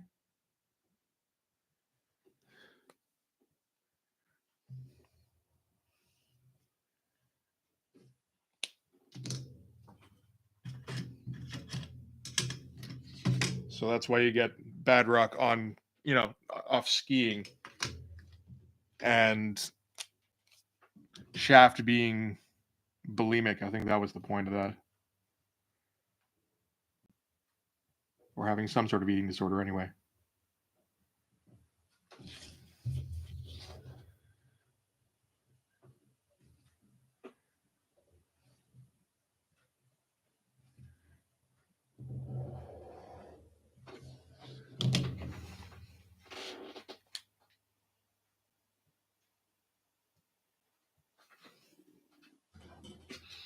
But like, sure, like aliens come down and they enslave humanity, and then there's an uprising, right? I mean, like that's the basic concept behind Battlefield Earth.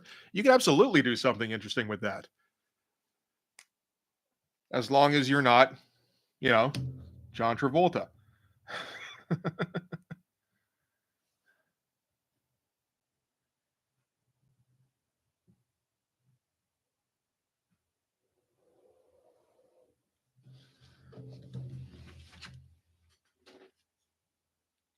Let me see. Okay, I got to see how I did this triangle thing, the pyramid thing here before.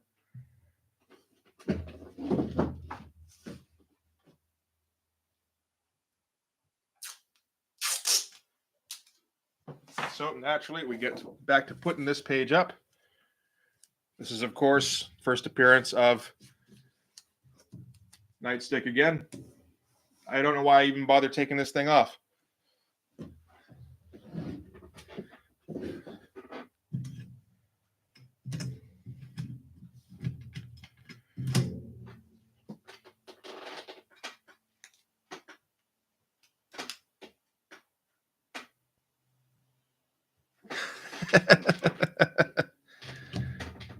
I don't think Travolta. Yeah, I don't think I agree with you on Travolta being anything anybody should be valuing in any way.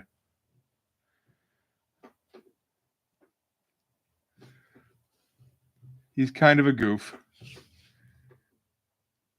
It's nice that he's not like a nobody anymore. But I mean, like, that was just because of Pulp Fiction. And he really hasn't done a whole lot that's worthwhile since then. Unless you're a Broken Arrow fan, I guess.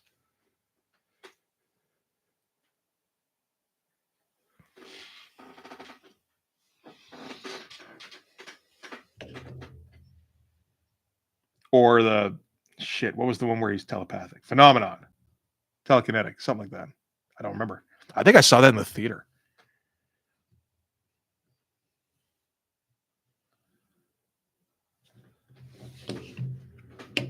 Just because my mom would take us, to the theater every once in a while and be like, okay, wait, what do you want to watch? All right, watch this. Okay, cool. Have fun. Come back in 2 hours. Because it was like, $3, $4, whatever it was, for a Sunday matinee kind of thing.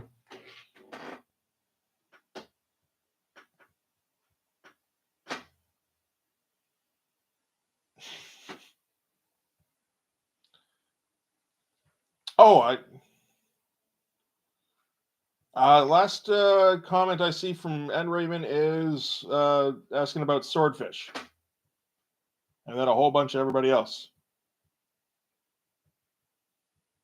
Okay, shit. That sucks about the stream. Sorry about that. I'm not taking blame or anything, but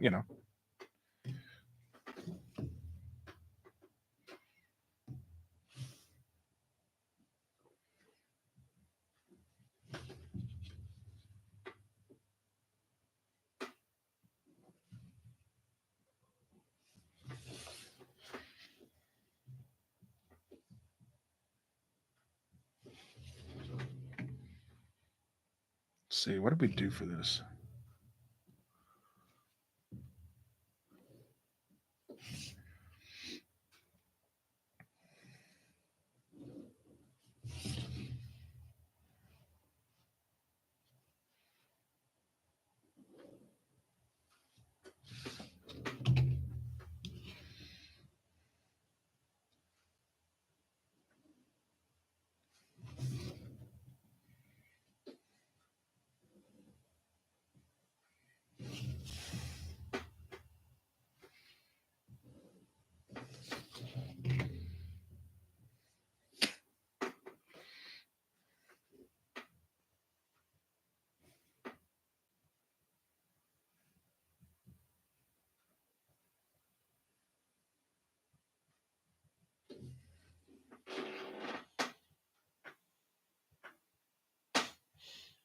No, it is YouTube.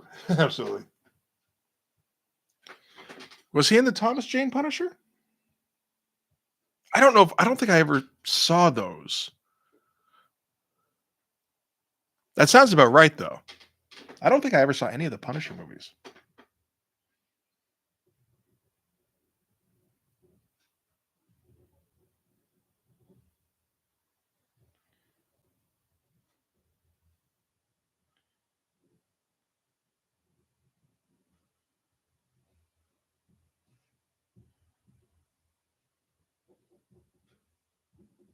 I must have seen the first one, like the Dolph Lundgren one, but I don't think I think that was bad enough where it was like, okay, so we can't do Punisher well in movies. Good to know. All right.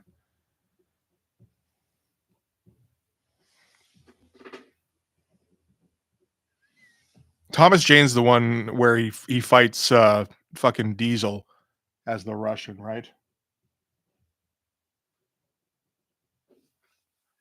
I did not need to see that. I mean, I wasn't a fan of that particular comic either.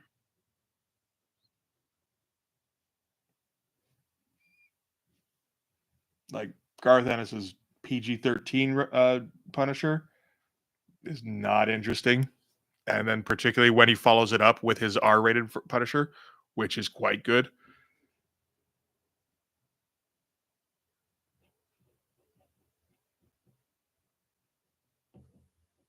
Like fucking Spacker Dave and all that shit. And it's like, nah, that's okay, thanks.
What about the oh, what's his name? The guy from Rome when he was doing Warzone.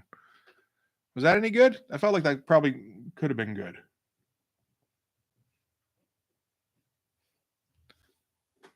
Ray something. He just passed away a little while back.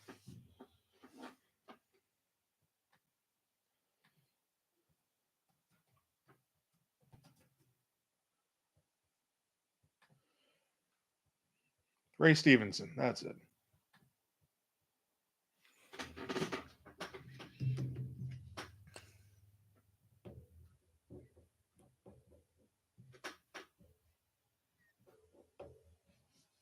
That was one of my favorite shows or that was my favorite show for a long time. Was Rome.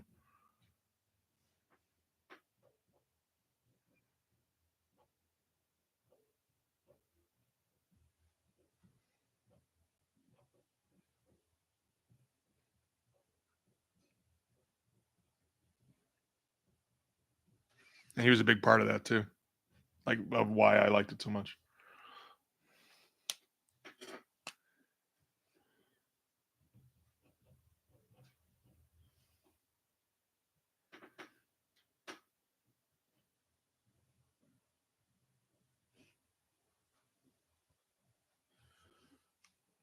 Well, largely the dynamic between him and Tommy from Trainspotting. You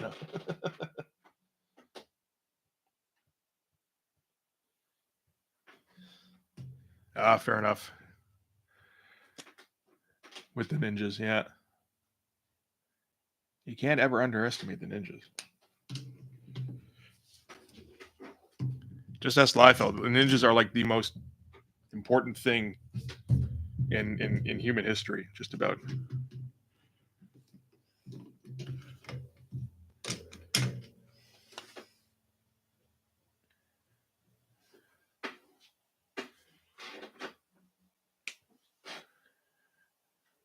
Let's see. What are we doing here?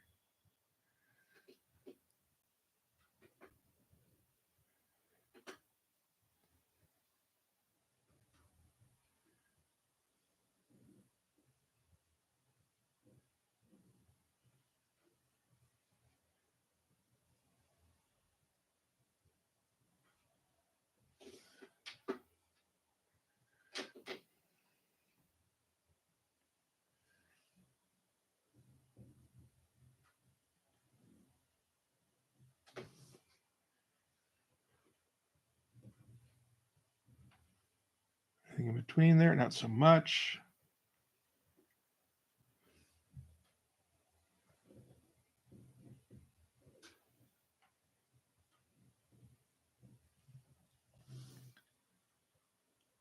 This is the dumb thing that I did. I just kind of made up a design on these things on the fly, and now I have to see if I want to try and reproduce it at all. It's like, a little bit, maybe.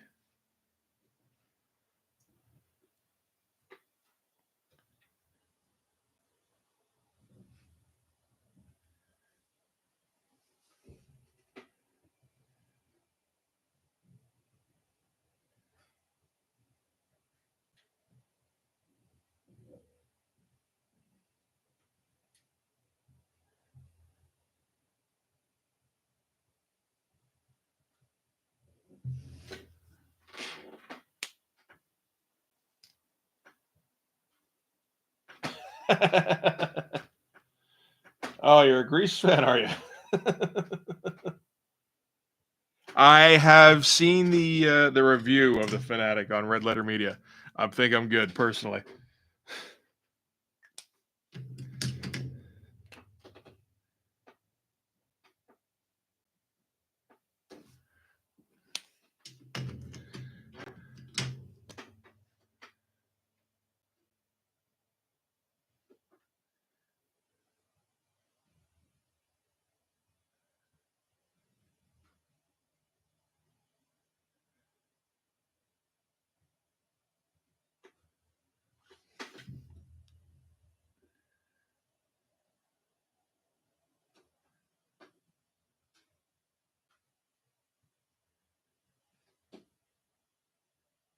But Blowout, yes. The is that a Tony Scott movie? I think.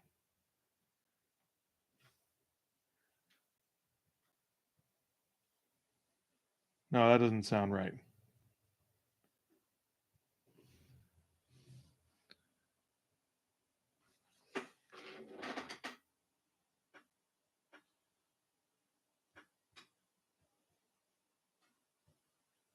But yeah, I think I watched Blowout. I know my friend did, and definitely recommended it, and I meant to at some point. Like a quality kind of low budget thriller.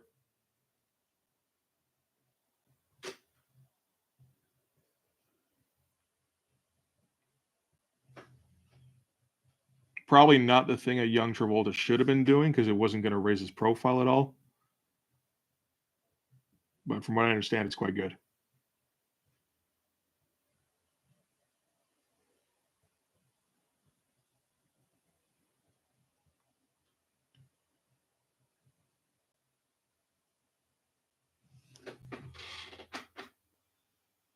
Brian De Palma. That's it. Thank you.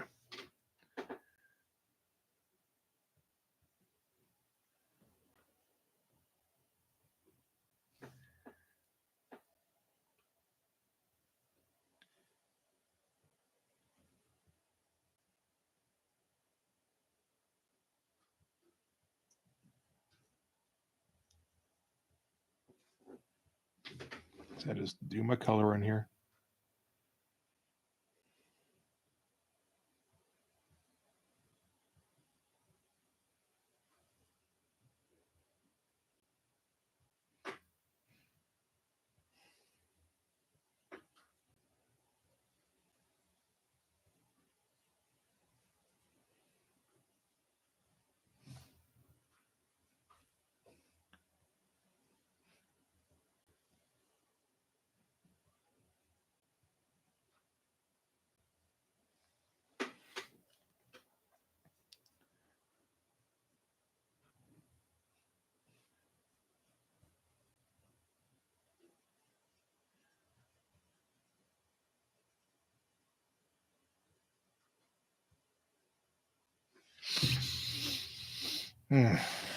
Okay.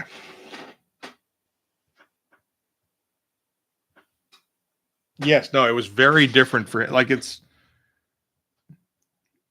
yeah, just not the kind of thing you would ever expect to see a John Travolta in.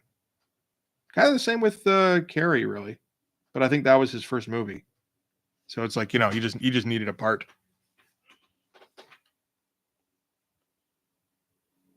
All right, man. Thanks for stopping by.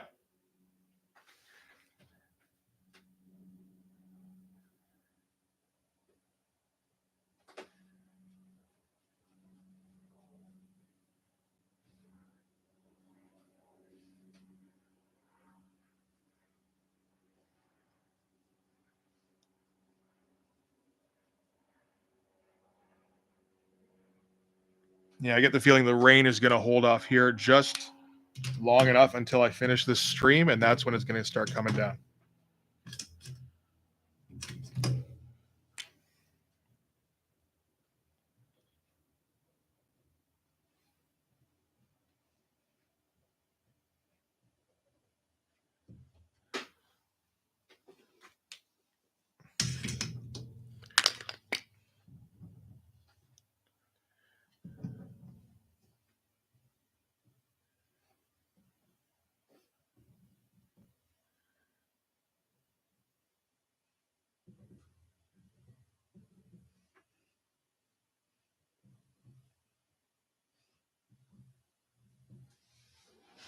Anything else? I mean, kind of. We can do like some little, I don't know, filigrees or some shit like that.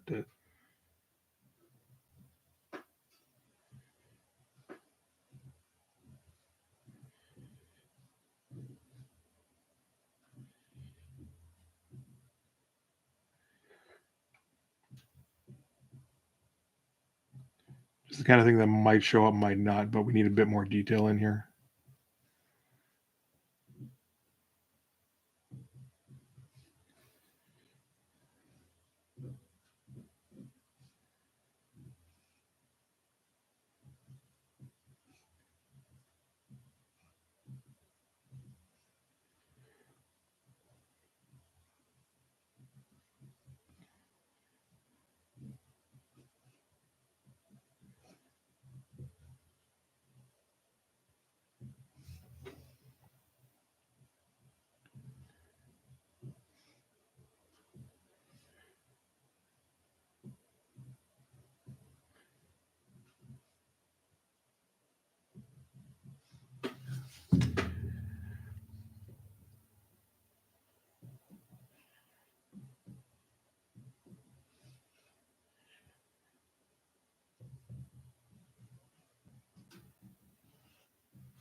That kind of thing, anyway.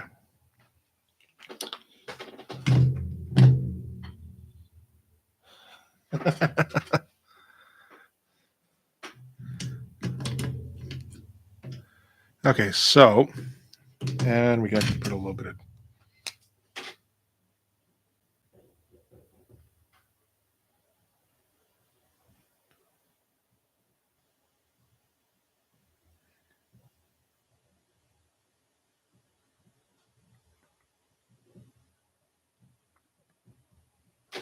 Why not?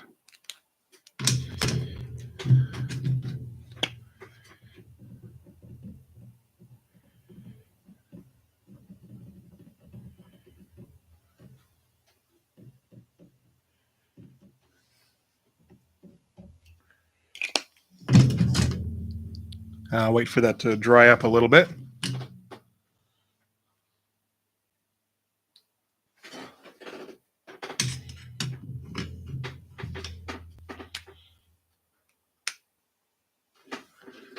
What's a great flick? Chubby Rain? I'm not familiar with that one.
All right. Oh, this thing here? Yeah, this is some sort of transmitter or something. Basically a transmitter. It's a way for the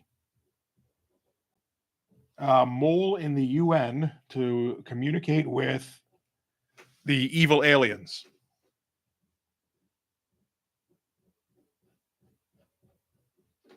I feel like that. Yeah, that sums it up pretty well. Sure.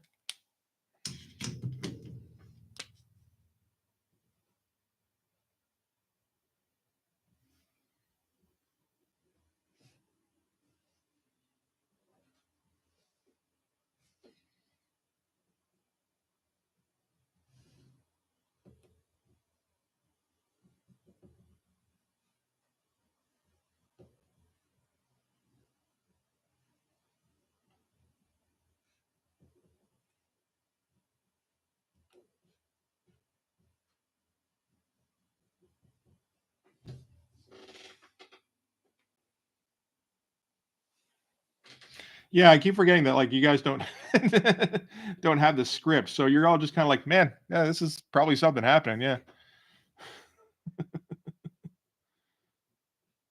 And I don't really explain stuff too often, do I?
Wasn't the lament configuration? Yeah. What did we? Did anybody see the new Hellraiser? I didn't think it was too bad. There's no Doug Bradley, but that's okay. He's getting pretty old. And I mean, he's been in enough shit Hellraiser movies that it's not exactly, you know, it's like, no, this movie will fail without him. Well, plenty of them failed with him, so, you know.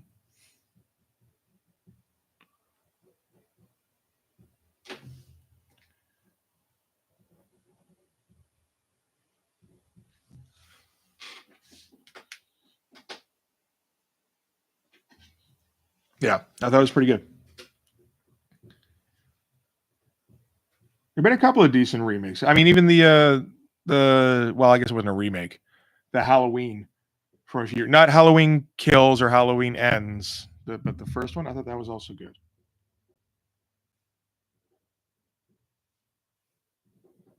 And then they went, from what I understand, and fucked everything up. I didn't watch any of the sequels to those.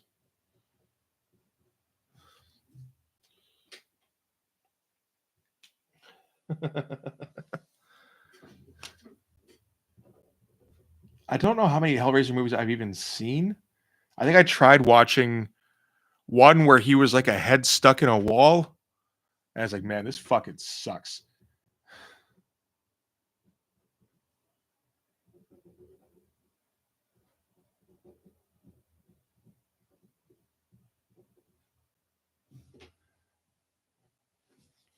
Obviously seen one. Pretty sure I've seen two. Have seen three.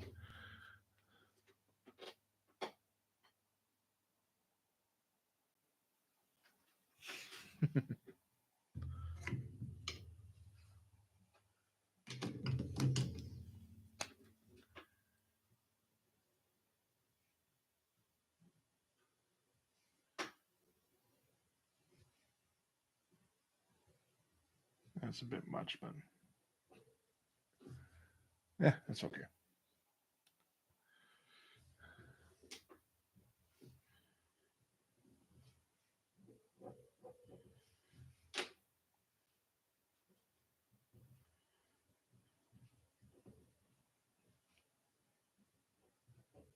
Yeah, I'd like try to watch bits and pieces of them and just be like, oh, this movie is no good whatsoever. Okay. I have not seen that one where he ripped the girl's skin off and ate it. That was something that we bandied about. It's like you could interpret that way if you wish. In which case, pretty much every page has a grate on it in some degree or another.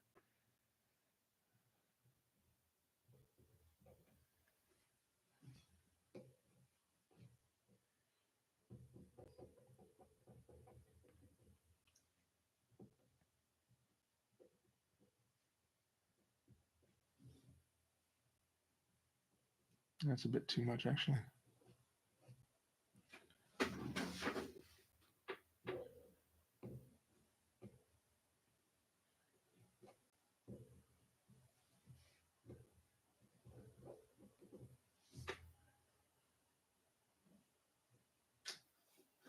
Okay, let's see if we can turn this into something.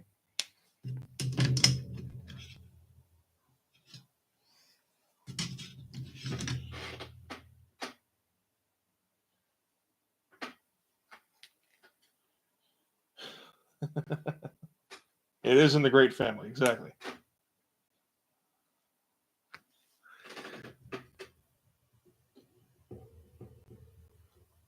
And yeah, it doesn't take much to set everybody off with the grades.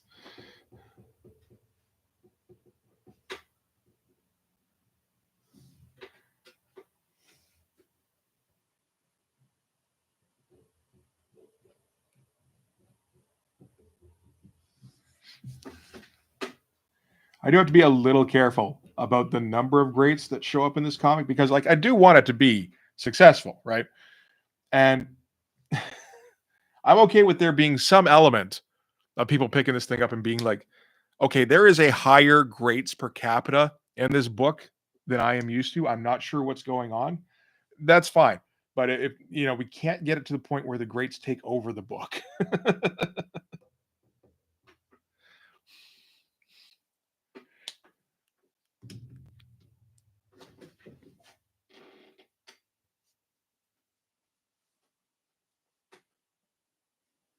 Oh, is there a Hellraiser show too? Yeah, true. As long as we cycle through greats, trees, drool, then yeah, it all works out. Speaking of, actually, one thing I forgot.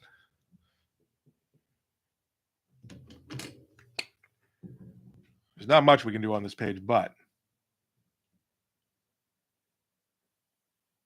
we can do a little bit.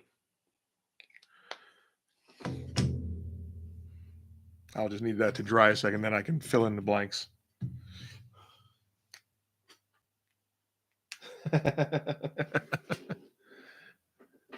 That's true. I'm maybe underestimating the power of greats, trees, and drool.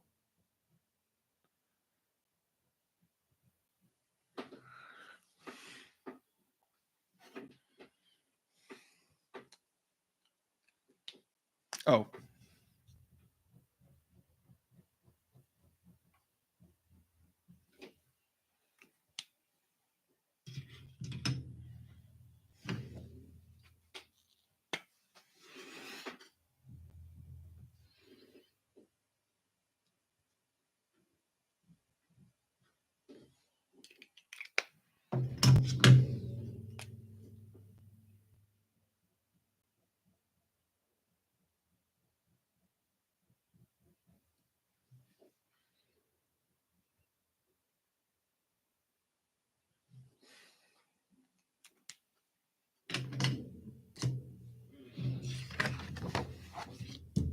exactly. Like sugar added to McDonald's food. That's what makes it so addictive. Right.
Those are some good looking pecs. Shit.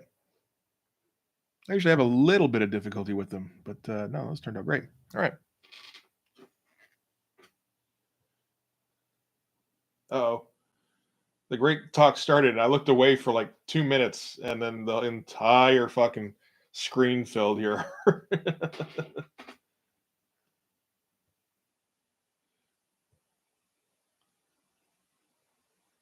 Is that the recruit more pimps, more pushers?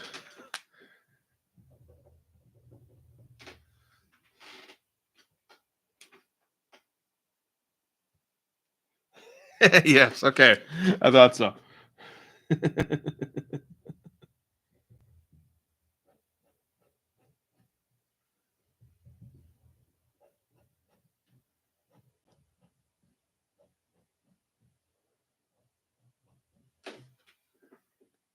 I'm pretty sure I've watched every single video that our Relator Media has put out. So every time I see someone that's like, "Oh, I know that thing. I must comment on that thing that I know."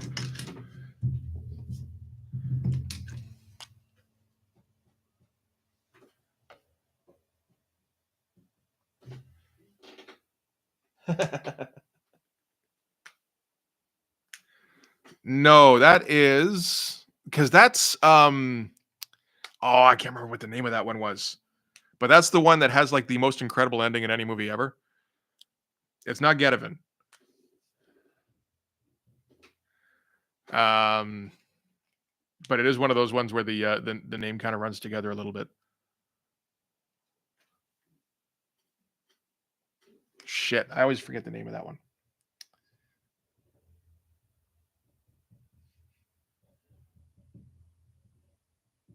But that's the villain when he's I think after he's killed the hero's wife and the hero stops caring for a little bit, he's like conferring with his flunkies, being like, "We need to hire more pips, more pushers." And he's like being very reasonable about it. Blood, no, Blood Pact. No, that's not it. Blood Debts. I think that was it.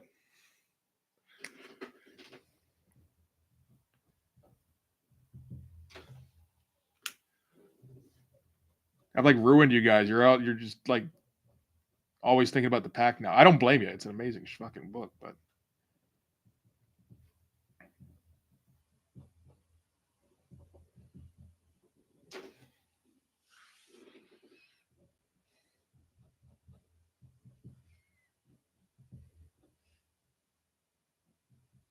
Okay, well, how far into the stream are we? We're at 2 hours and 45 minutes. Most people aren't going to see this far into it. But I don't want this to exactly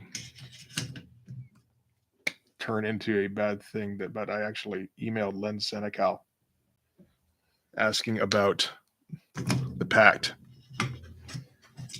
and he got back to me. And it turns out that it is not in any way satire, as far as he knows. He didn't do a ton of writing on it, by the sound of it, or at least not on the first 2 issues.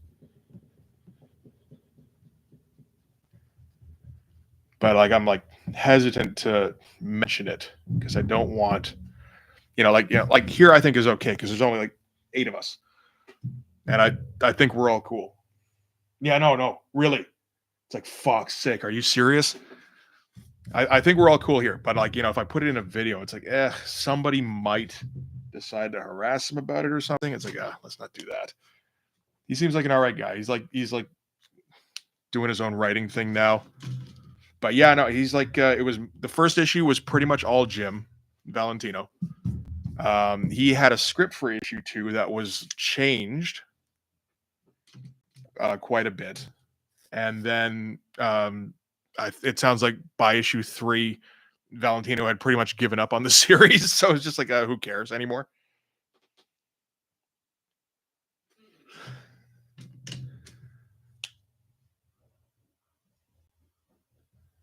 I'm debating whether or not to even tell him about the channel because I'm just like, I'm just curious about what's going, like kind of thing. But it's like I don't want, he seems like a nice guy. I don't want him to find it and then feel bad.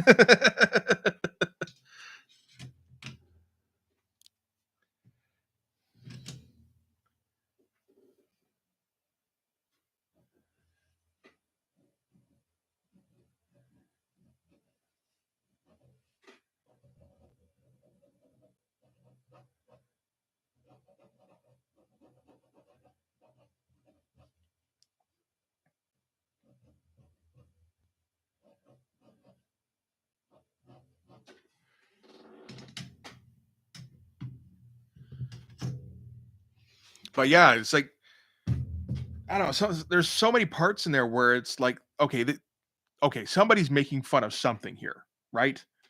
And it's like, no, apparently not. Whether they're making fun of Jim or Image Comics in general.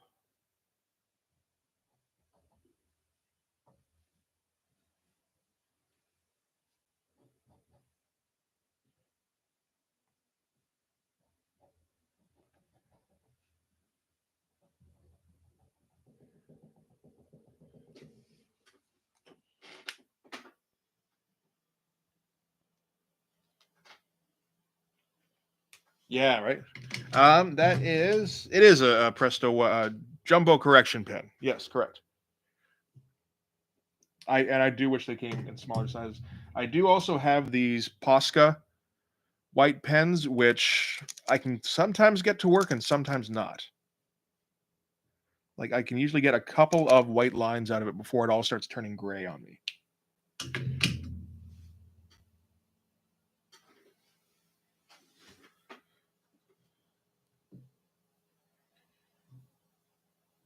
Let's see here.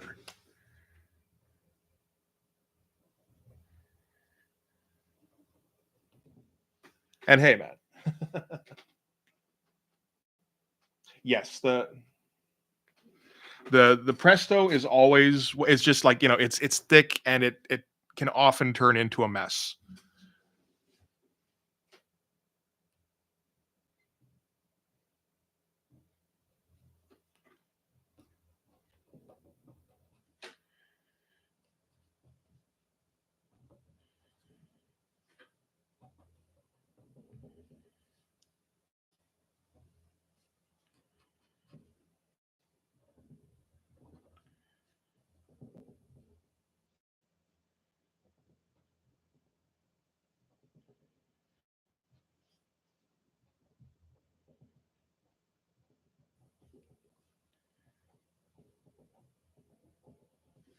Sure. Looks about right. Boop, boop, boop. There we go. Okay, so this panel, I need a different angle that isn't just a close up on somebody's face and isn't this angle. I think it's Nightstick talking to Max Streamus, but I already did one like a panel where it's, you know, her face here and him looking in profile. I don't want to do that anyway because he's up in profile here.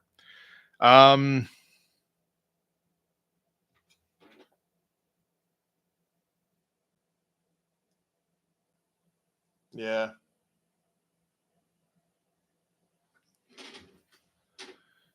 So I was thinking of doing it as actually kind of close to, well, here, let's get the last page that I did.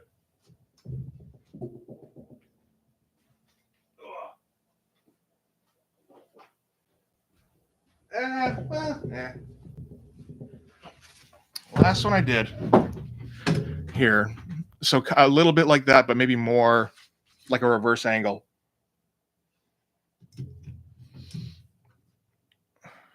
So like having her face right here and then having him right here and then maybe like Hawkstab over here. That might work. There's no real focus though in that panel. Like here, at least it's him and, you know, Hawkstab's in the background and you can see the thing.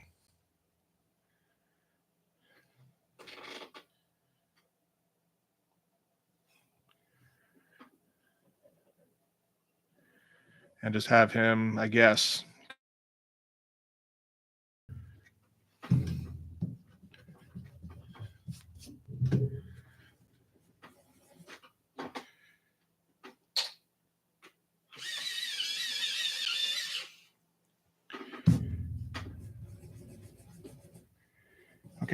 Okay, okay. There's a lot of not sure what I want to do here. Like that. And then have that, and then have the hair up here.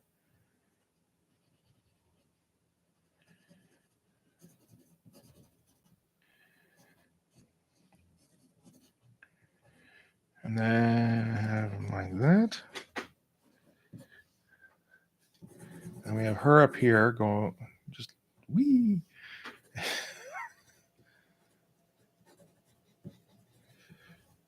But you gotta be careful to show at least some neck so that she doesn't look like she's all hunching.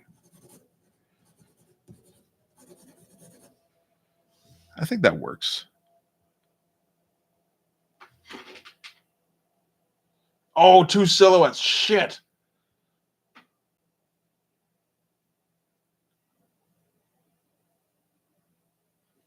Fuck, I can do that. Fuck. Let me just check the dialogue here.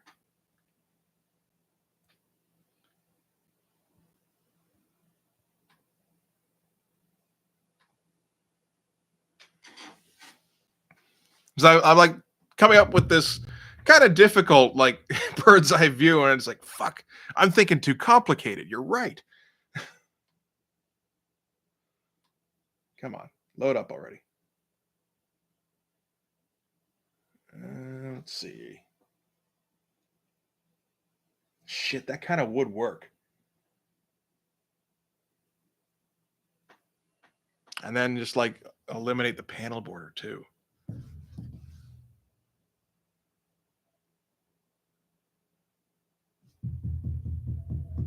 It's just, you know, it's lazy, but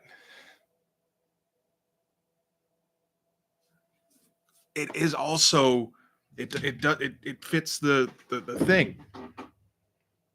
That might be perfect.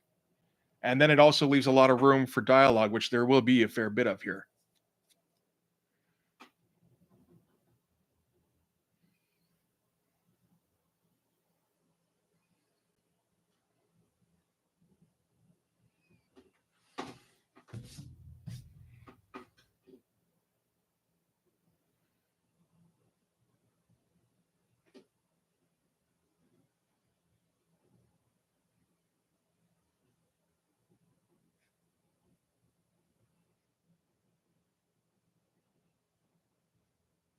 Mm, bigger than that, probably.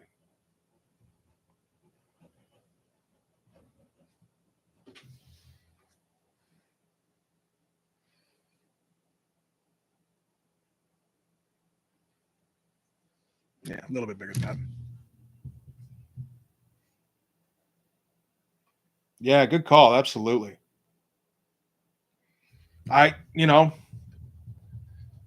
It's the kind of thing I notice all the time when they do it. I don't know.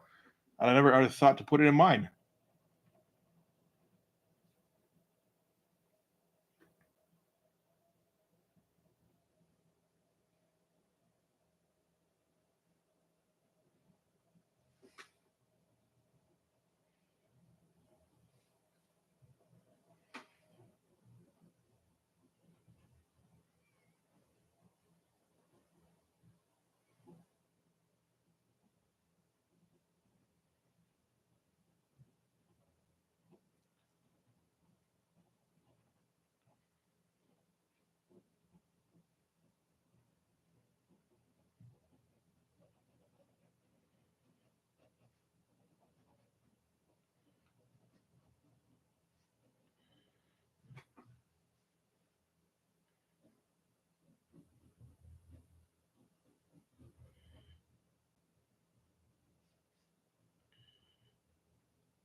I guess we can do our live feld feet here, where they're just like hooves.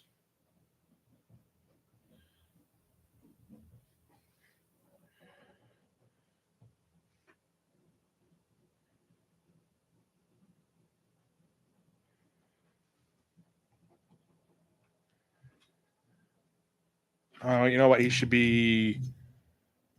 No, he should be a bit more turned to the side. It shouldn't be straight on like that. We need a bit of a boob shelf.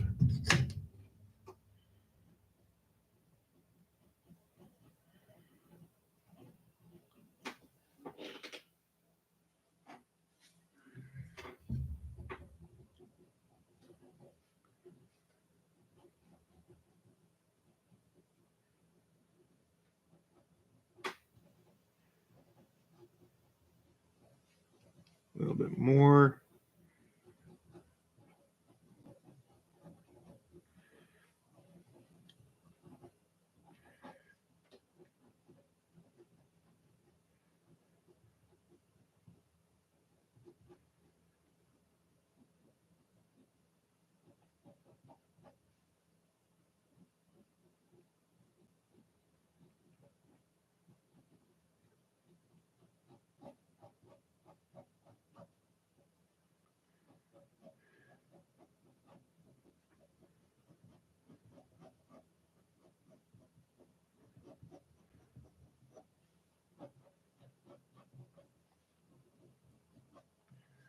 Is that correct? A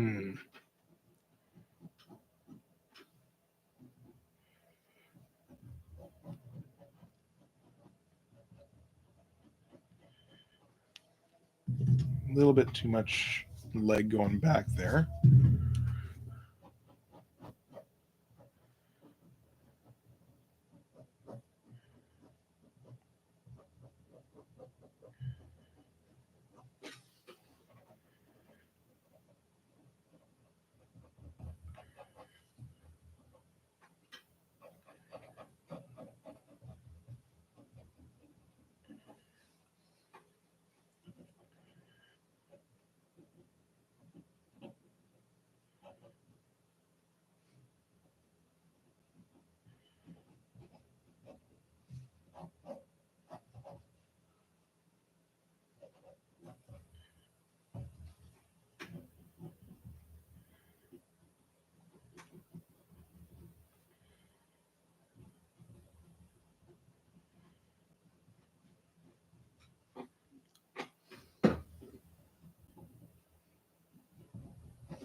No, he does do feet for real.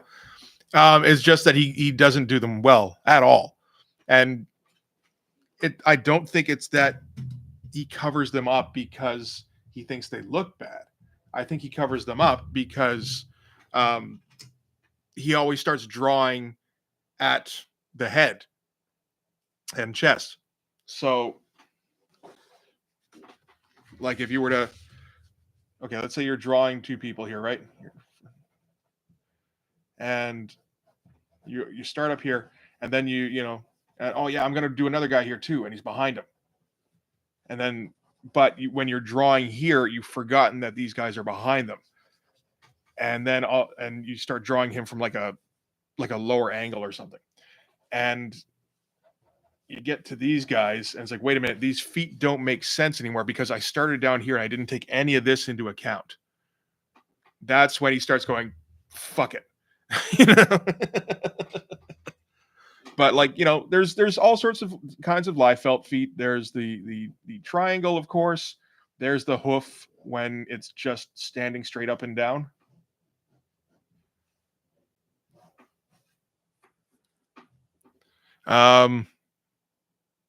He does do kind of a modified triangle these days where he kind of curves it a bit more, but it still doesn't make any sense as a shape necessarily.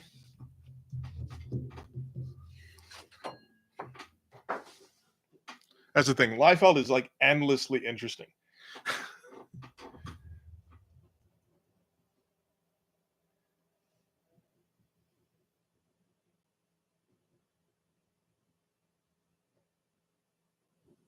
You know what? She's gonna be hilarious in profile or in silhouette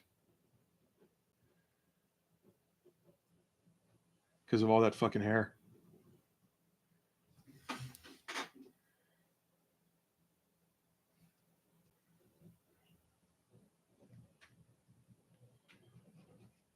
Maybe I should put her in profile a bit.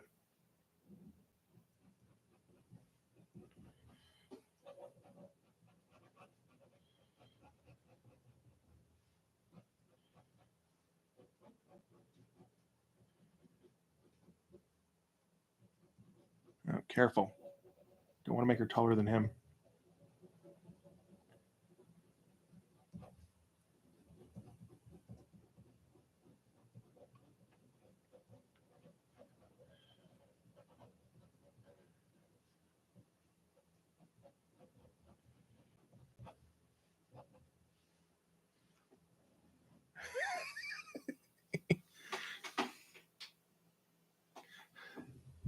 Oh, for sure, he's a trailblazer.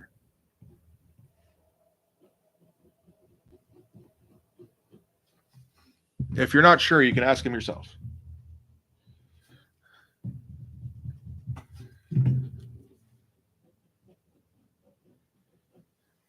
Should be around here more.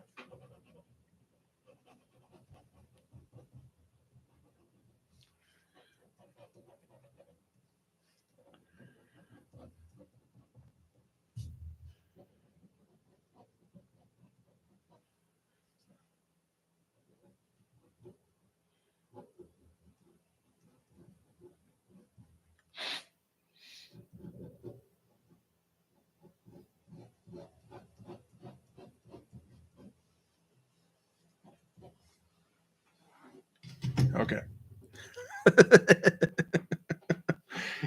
Oh dear.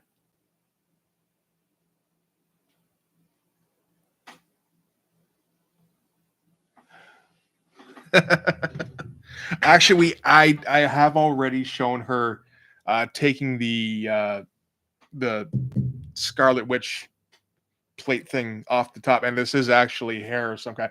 And just we'll say that the the mask thing, whatever it is, it forms her hair for her. It's some sort of like gravity well.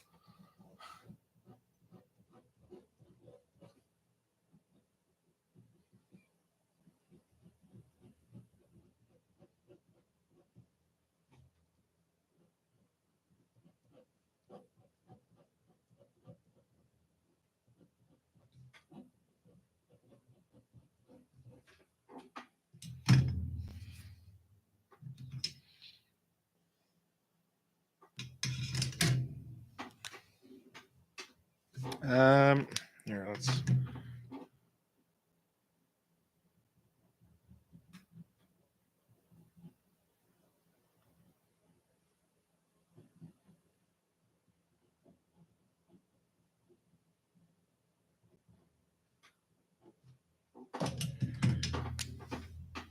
I think an O2 would be better here.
Okay, now do I want to do, I think I want the sticks to be white.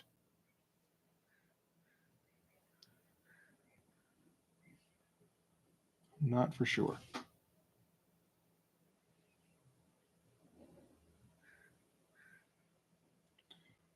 Just because they kind of disappear here otherwise, and then, like, you know, if he's got this stick coming out just the back and this one out the front, that looks a little weird.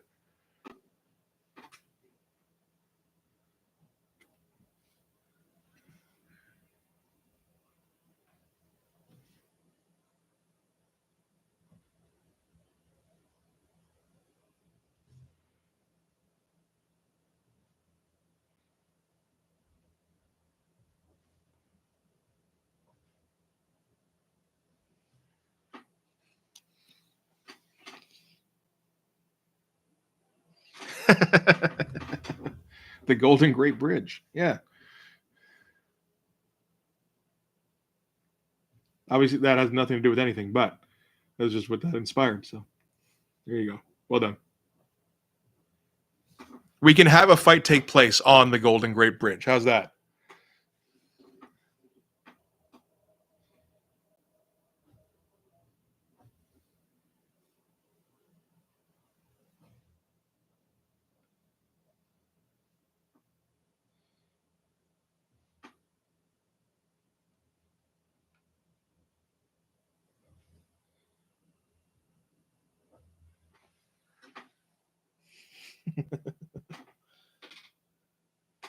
Drooltopia. Uh-huh.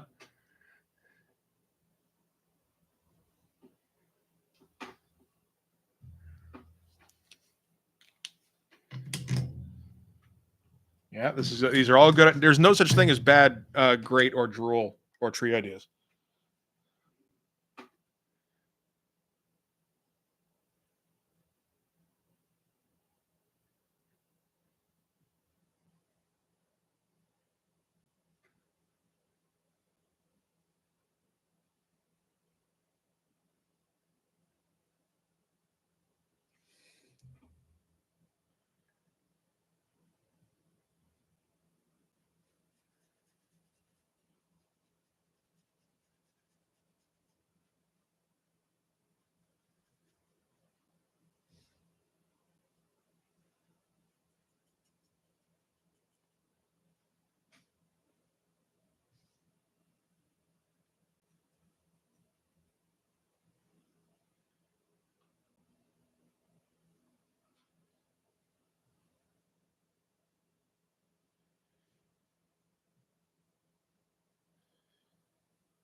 Oh my god, this is so fucking lazy. I love it. I gotta be done this thing long before 4 hours at this rate.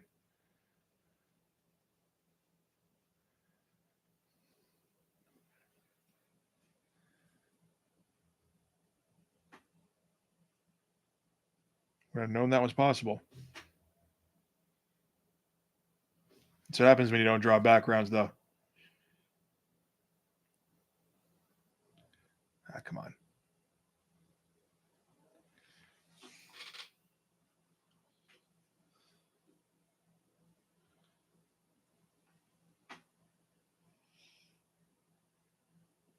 Oh, fuck. That sounds fucking horrible. In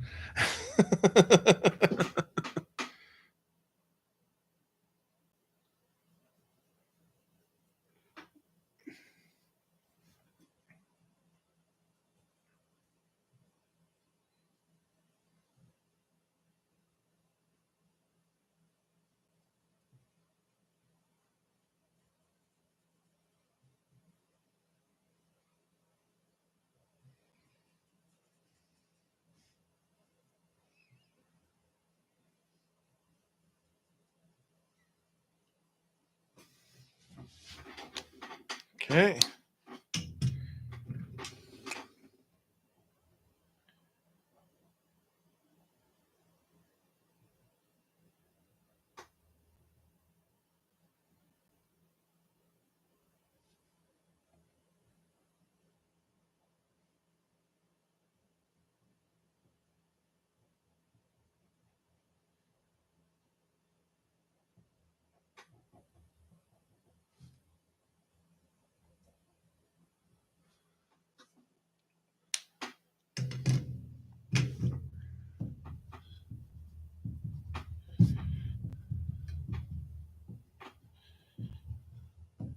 Yeah.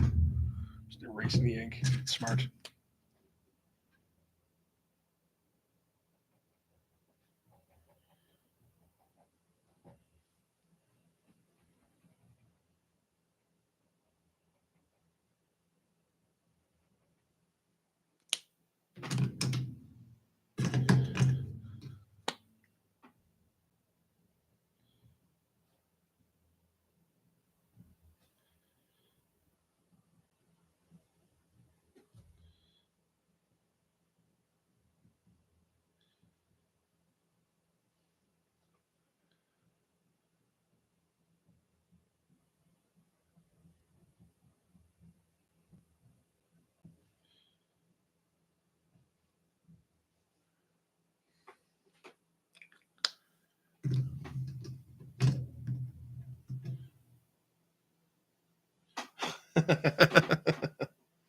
The Valentine. Yeah, that's the most romantic thing. The Golden Great Bridge suspended over a sea of drool. Absolutely.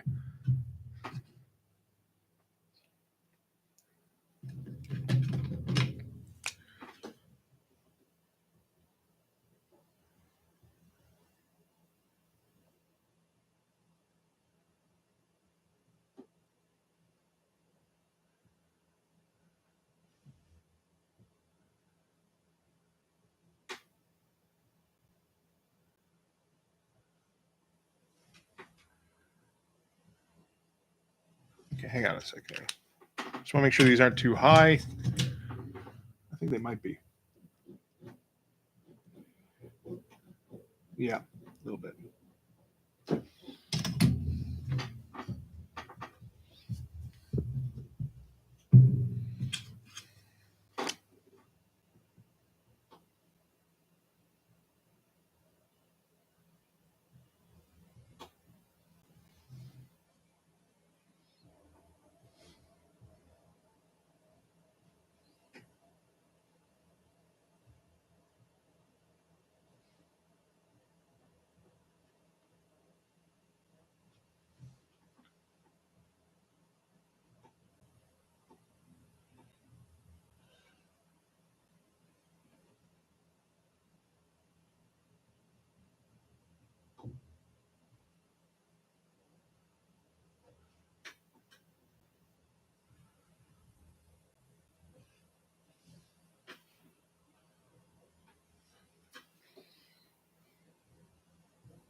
Careful.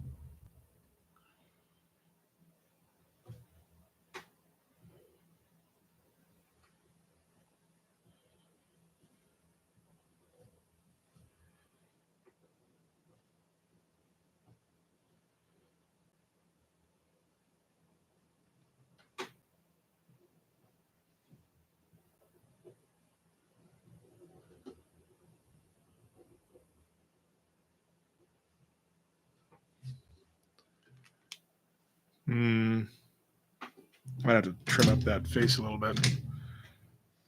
I'll have to see. See how it looks like when it's done here.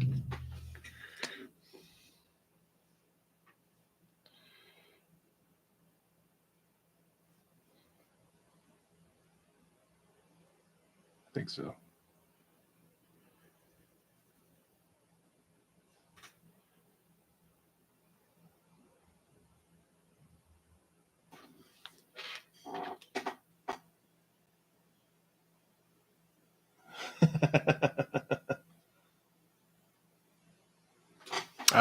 See, I'm not a huge Rush fan, so I don't even know when they started.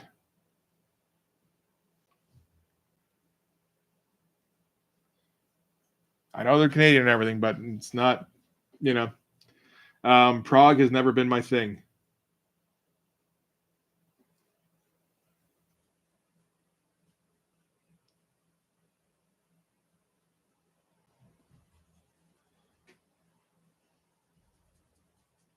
I believe AC/DC is also 50 years old this year. Yeah, 74. I think that's about right for 74 jailbreak, right? It's not quite right. I think TNT came out in America in 76, but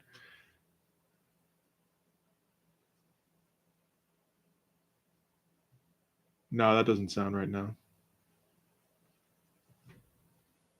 No, I used to know this stuff a lot better.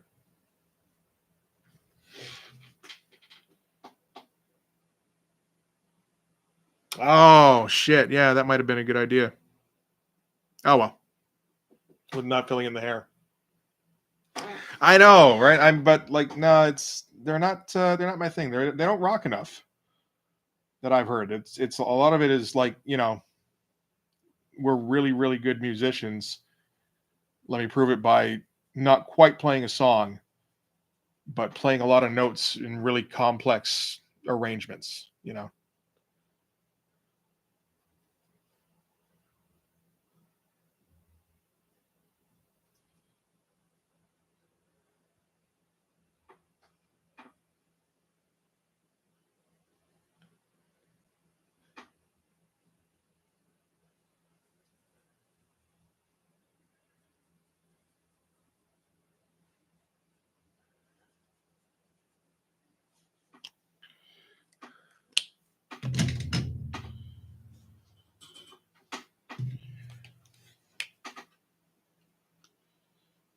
Was it 73? Okay. Yeah, I used to know that a lot better. Yeah, no, ACDC's been my band since I was like 12 or something. Because my dad got me into them, but because they were his band. And then when you're 12 and your dad buys music, you're like, well, shit, yeah, that's my favorite music, absolutely.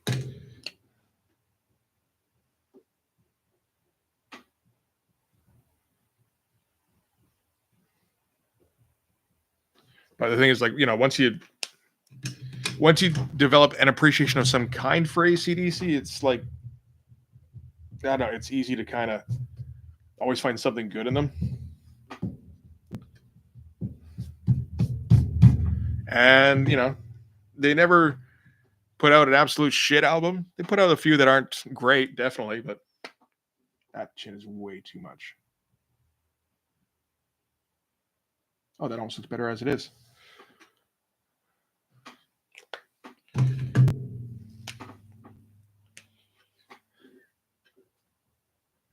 Like, that might be good enough if I leave that.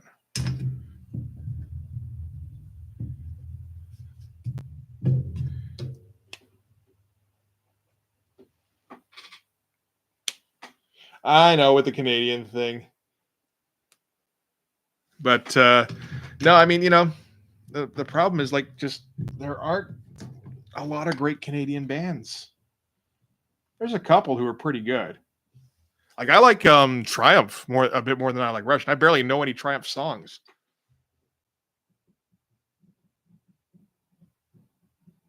Is it Triumph? I think it is.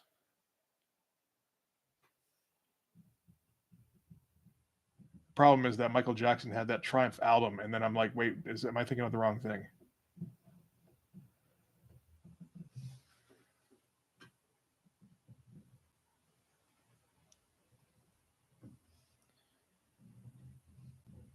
I like Nickelback fine when they first came out, and then like obviously like the rest of the world went, yeah, that's enough.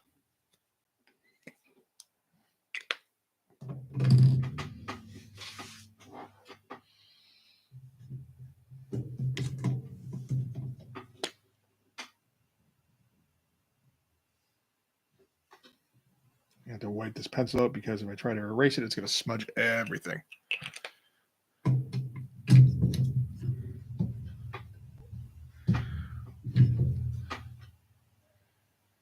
Okay, so with dialogue, yeah, I think that will actually work. If it doesn't, you just cover it up, right? But I think that actually does work out okay. And like that's just the fucking page done, and it hasn't even been 3.5 hours. That's fucking crazy. I knew it was going to be kind of quick, but I wasn't counting on that. Anvil sounds familiar. Fuck, I don't know that one off by heart now.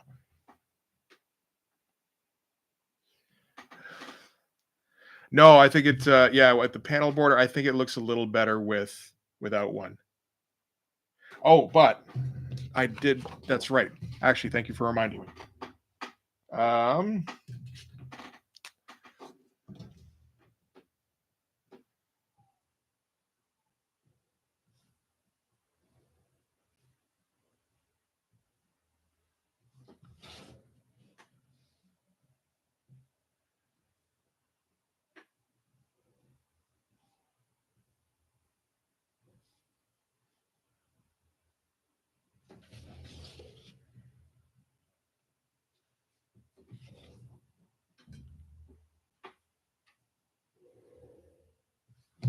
There we go. Pointless design element.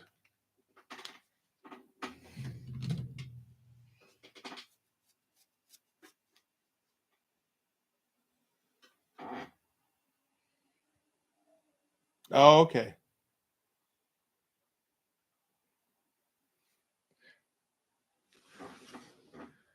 Yeah, no, that sounds weird. So I gotta check out Anvil and Frequency and maybe Birdemic. Probably not. All right. Do we want to just like do a quick sketch of something today? Seeing as we're done with the page.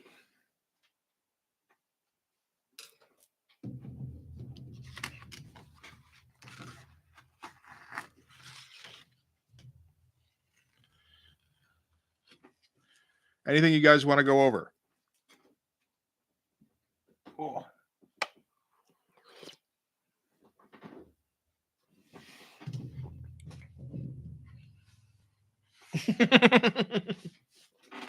I am not doing the Golden Great Bridge for funsies. If I write it in the script, I'm stuck with it. So I might do that. But just kind of tack it on at the end of a stream, like, yeah, hey, let's try the Golden Great. No, I'm good.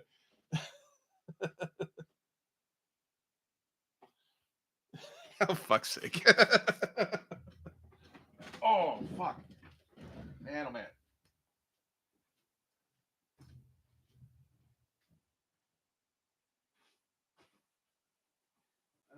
Let me find some paper here.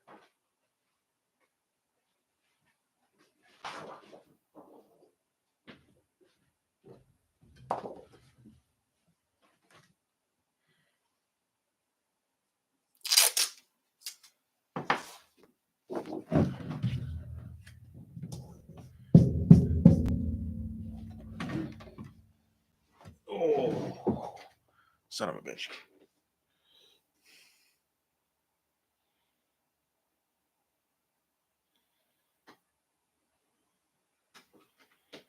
The Kickler, yeah.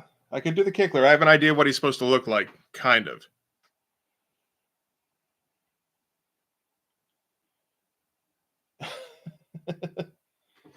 No. Better if I don't even think about. I like the idea of doing the Kickler. I could see doing that.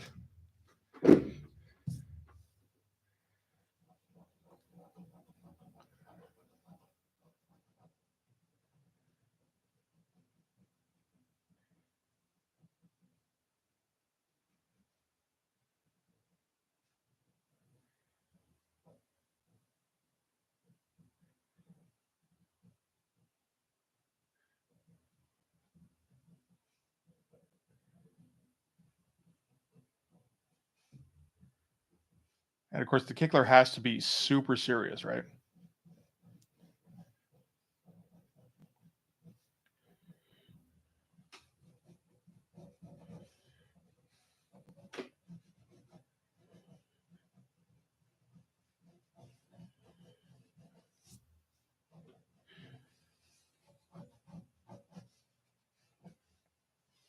Let's see. How do we do?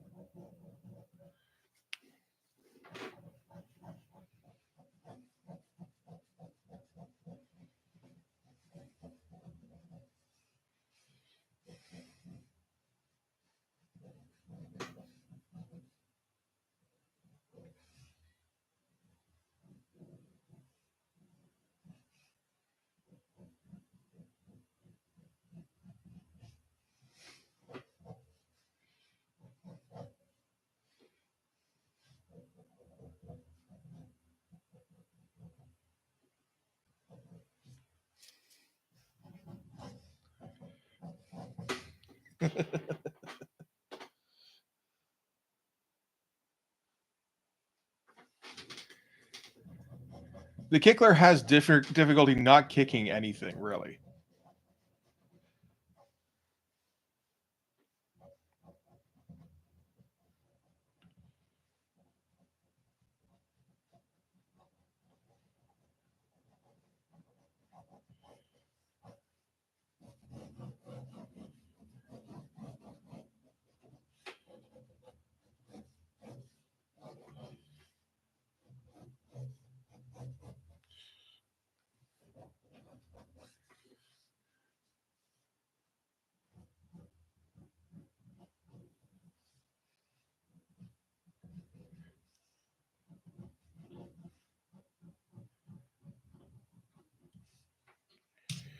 Okay, let's see here.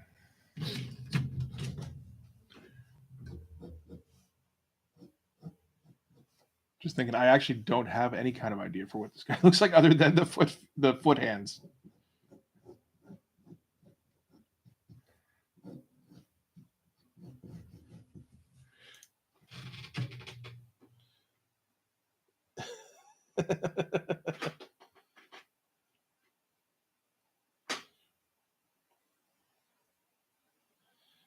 Exactly.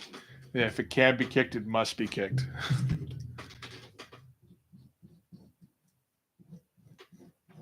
We have to go a little bit better than Liefeld on the feet hands, though, because otherwise they won't look like feet.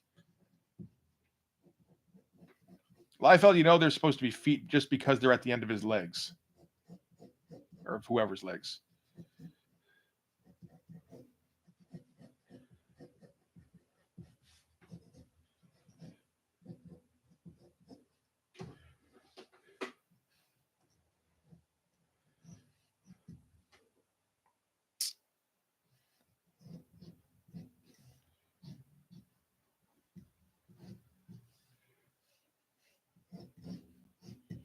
I feel like I'm digging the pose now more than the problem is this does kind of show off or not show off the feet very well. So okay, this is better in my head than I thought it would actually turn out. Let's see. Trying to think of what angle because okay, so the alternative is to have him like go like this and like brandish his feet hands. And then what angle are his feet hands at? Is it like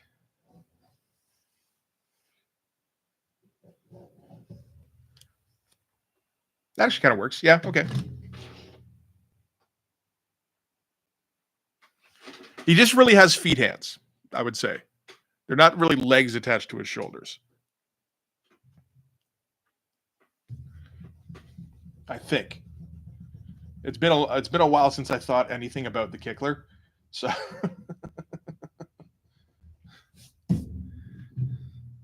so if I'm doing it like this, because if they're legs, then they got to be like this. Is that what we want to do? Like at best,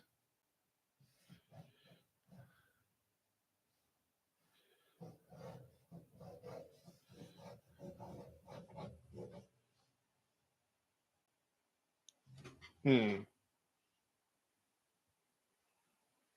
Superman hands on the hips works.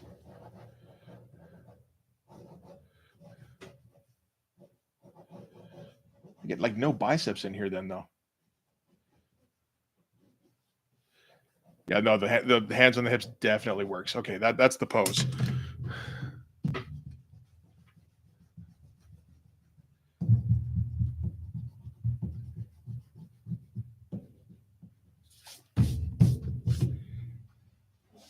Okay.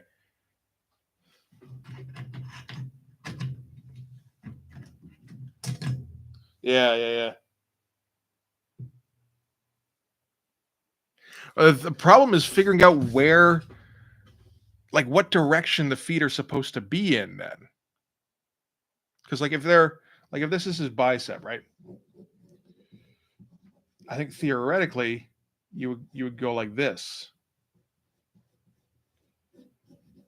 and then it just looks like you know is looking a little flaccid.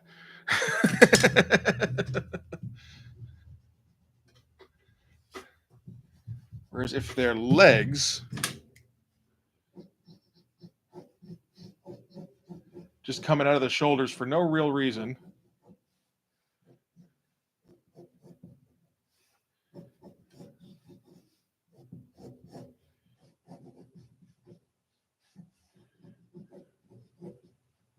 I think more like that.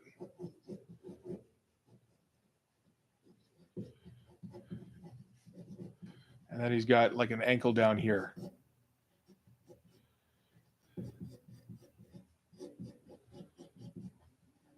Around here somewhere.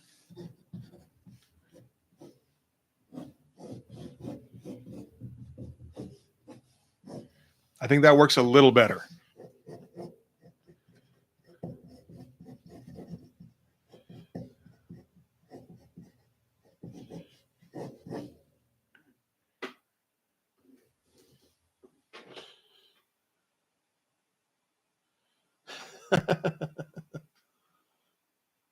Oh, how do you make your toes into a fist though?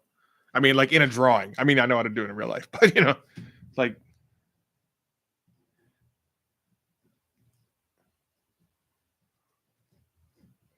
and they're just kind of folded over.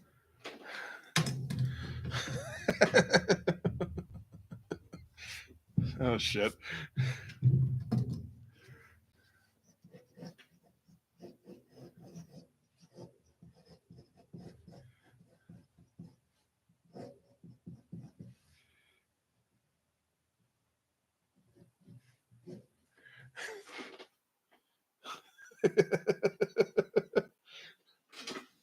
So that's the thing. I mean, like making a fist for him almost is senseless because he wouldn't. When he goes to punch you, his foot would be flat out, pretty much, right? He's not curling his toes when he punches you with his foot hand. I feel like the this is the quad, right? The quad needs to be a little bit bigger than it normally would be on a leg to kind of help simulate a bicep a little bit.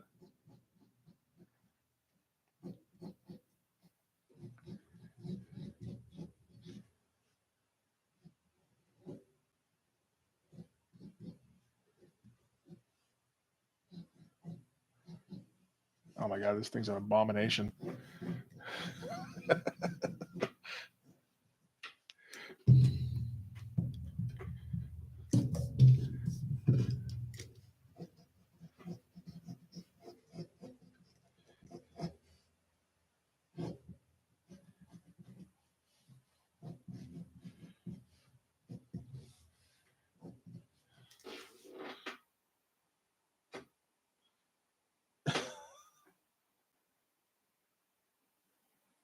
There you go. That's the answer to anything about the kickler.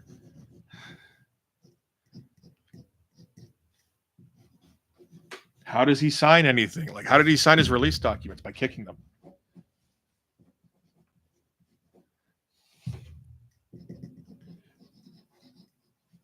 I don't know why he needed to release documents thinking about it now, but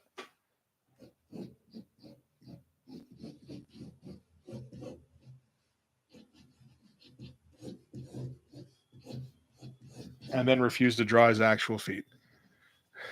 Because I don't like drawing feet, right? As an image guy.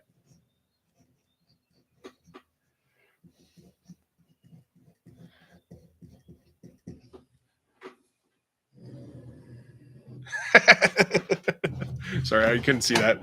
Here, I drew a line over his actual feet.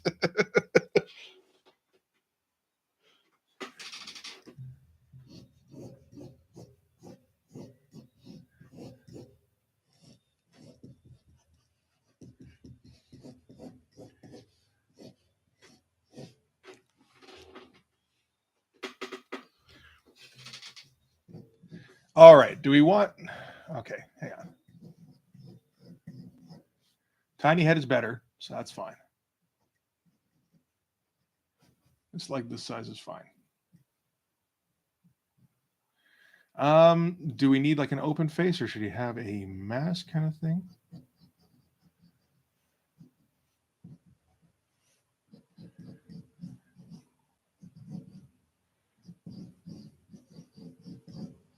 I want to go with like hawkstab hair, like very well coiffed, well brushed hair, inexplicably so.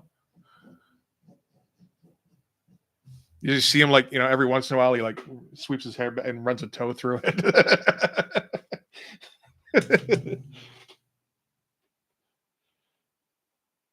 Yep, yep. Yes, this is the Kickler who has feet for hands. I don't think a foot really works as a face mask in any way. I mean, maybe if like you did like a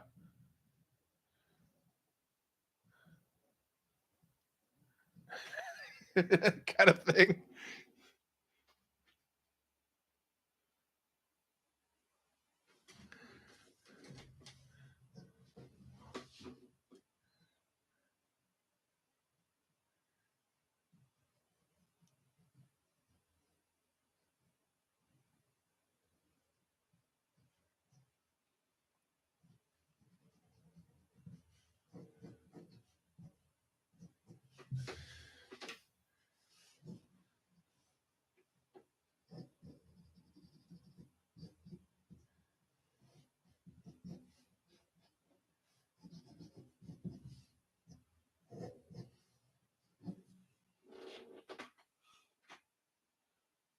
Fair enough. Yeah.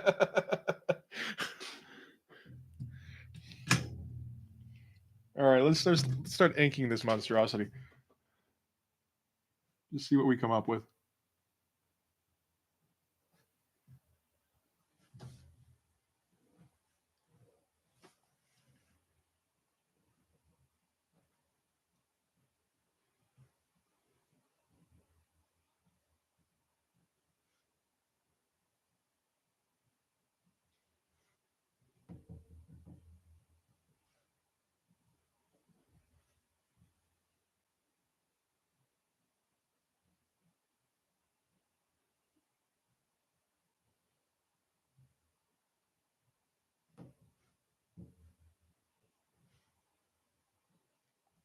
It almost feels like a Scott Clark character.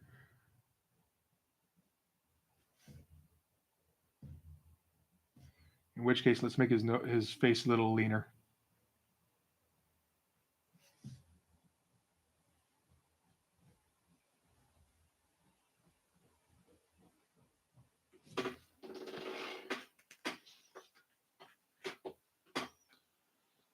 Dude, you had it. His sidekick is named Sidekick.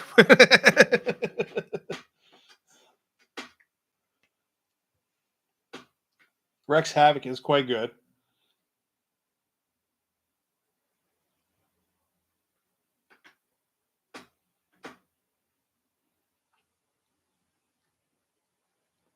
All right. That sounds worth checking out.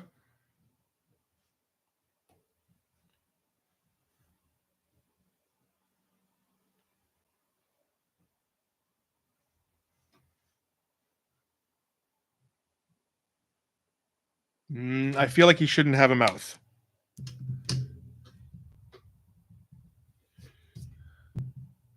But if he shouldn't have a mouth, he probably shouldn't have a nose either.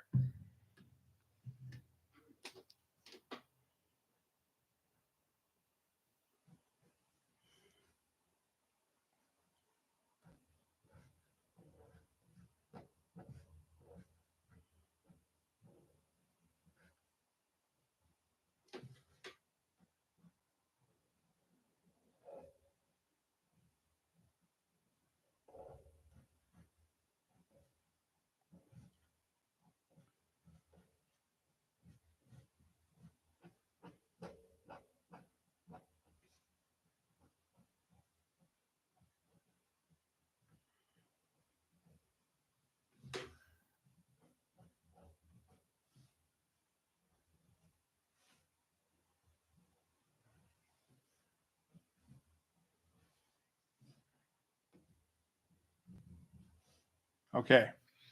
This is where it gets funky here. Hang on, let's see. Because, yeah, this is going to be a mess. This is, I'm not going to be able to, um, like, rationalize this in my head, how these muscles go. There you go. The roundhouse is the circular. I like that.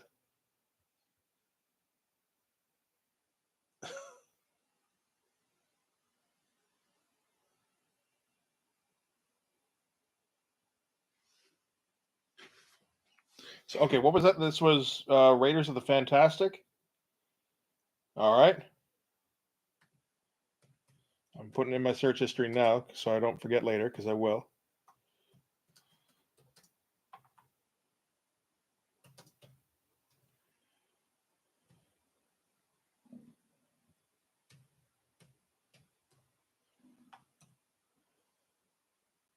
From Warren. There we go. Okay.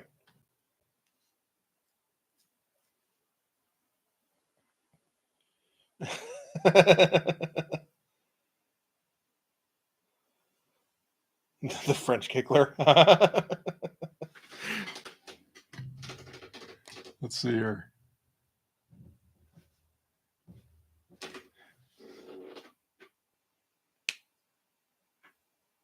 And how's it going, man? I don't know if I've seen you kicking it up, so to speak, up until now, but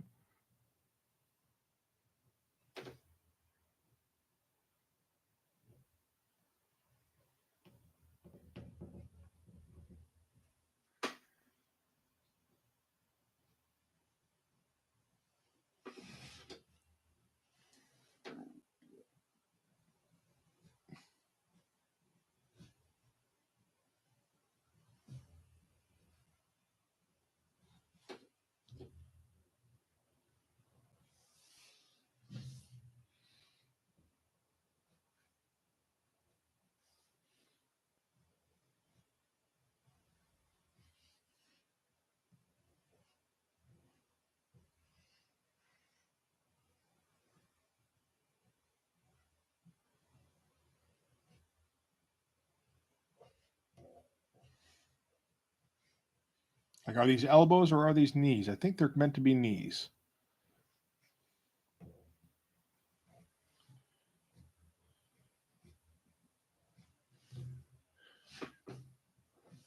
Okay, so we're gonna need some sort of design elements on this costume.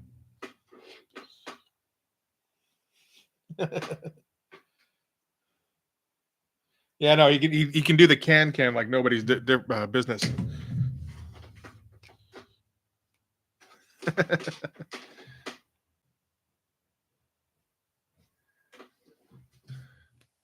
Oh well, we had the. Oh man, get over the eraser shavings off there.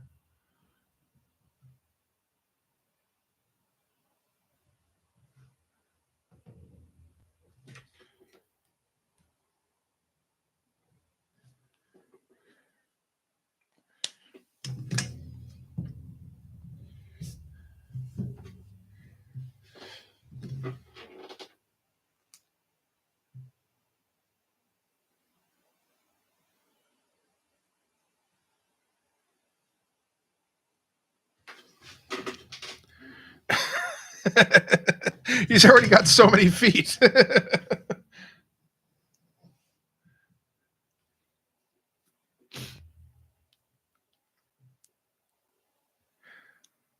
I feel like it should be a Liefeld foot, like a diamond Liefeld foot.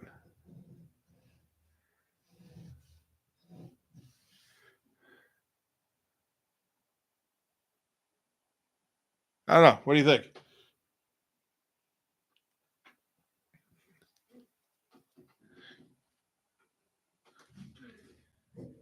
Kind of inside baseball, but but still kind of superhero-y at the same time. That's like perfect for Blood Force.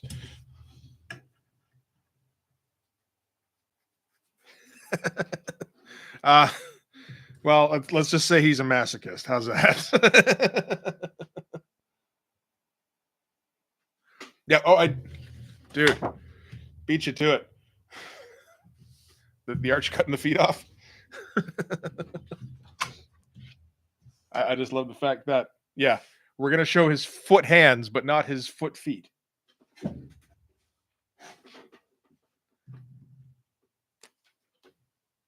Okay, how do these things flex? Oh my god.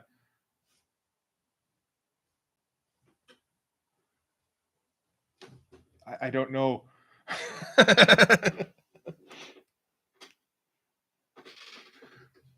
Oh, but yeah, but then that's too far. I think we can do that as like a behind where it goes like that, which I know is like almost the exact opposite of the point, but I have to have the diamond in there or it doesn't make any kind of sense.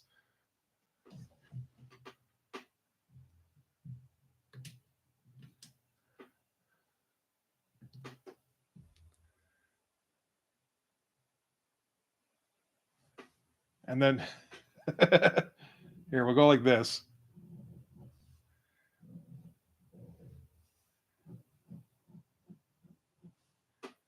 And it's a design element, but it's also tube socks. Oh God. Yes, right? Oh, like oh, but it's like, what do you want? Do you want these up here or do you want like that?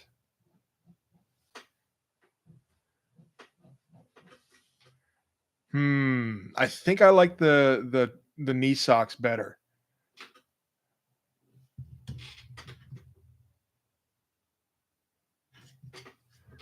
Well, the suggestion of the heel is tough because like these are this is a Liefeld foot. There would be no suggestion of a heel, but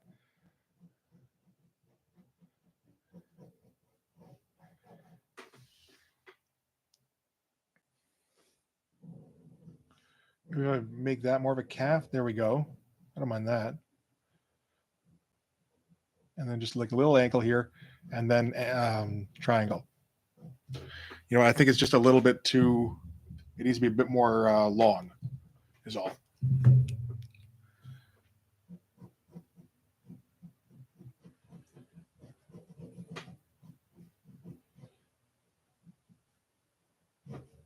There we go.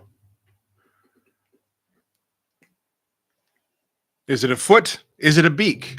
Nobody knows but the kickler, and the kickler doesn't tell.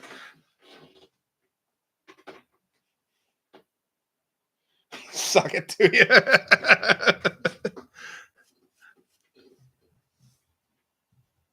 All right. You're gonna try and figure out how to render the. Oh my god. There's so many things wrong. Um. Uh. Is this the inside of a thigh or is this?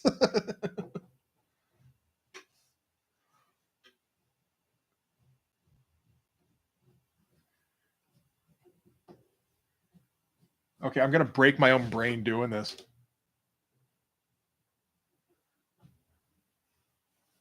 But yeah, I like this. The tube sock at the top here.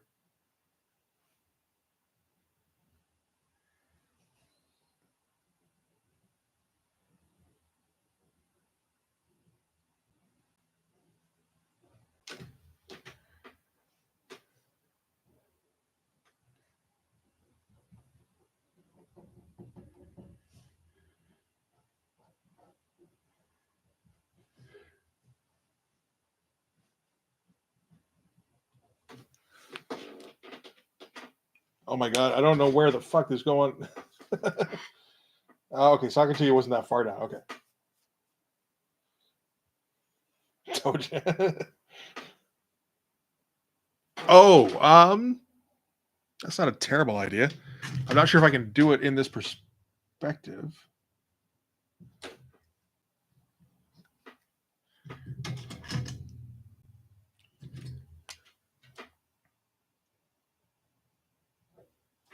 Like that, I think.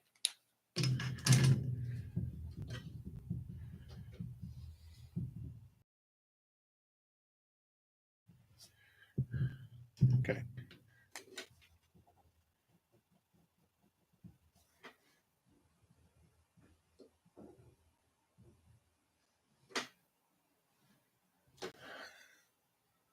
Uh,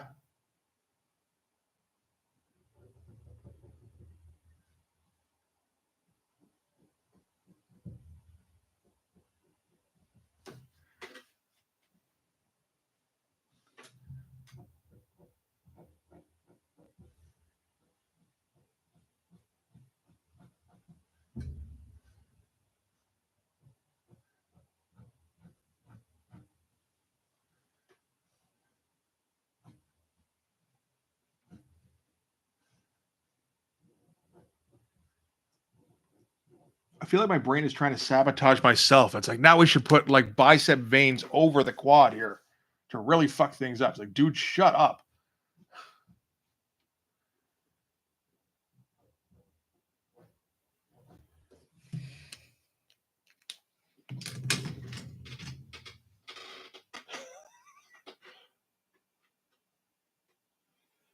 Toe to toe with anybody. I like that.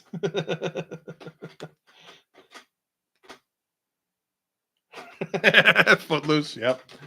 Yeah. We're coming up with some gold here.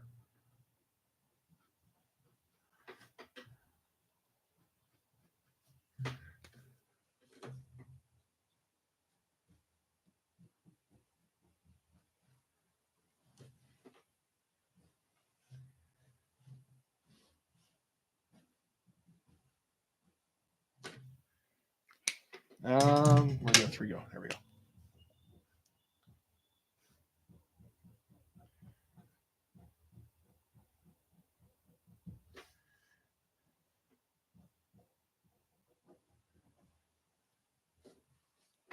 Oh my god. What are these muscles? I don't even know.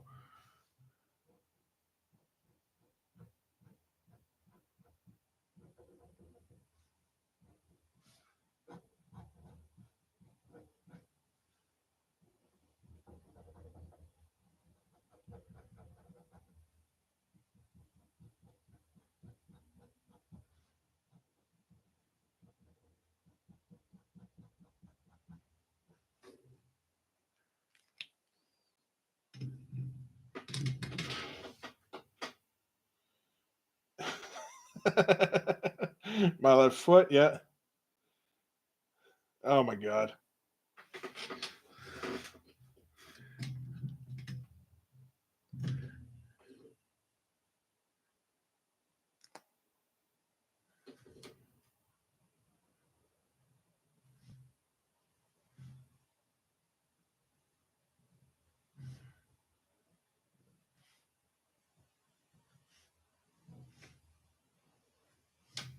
It almost looks like a tie.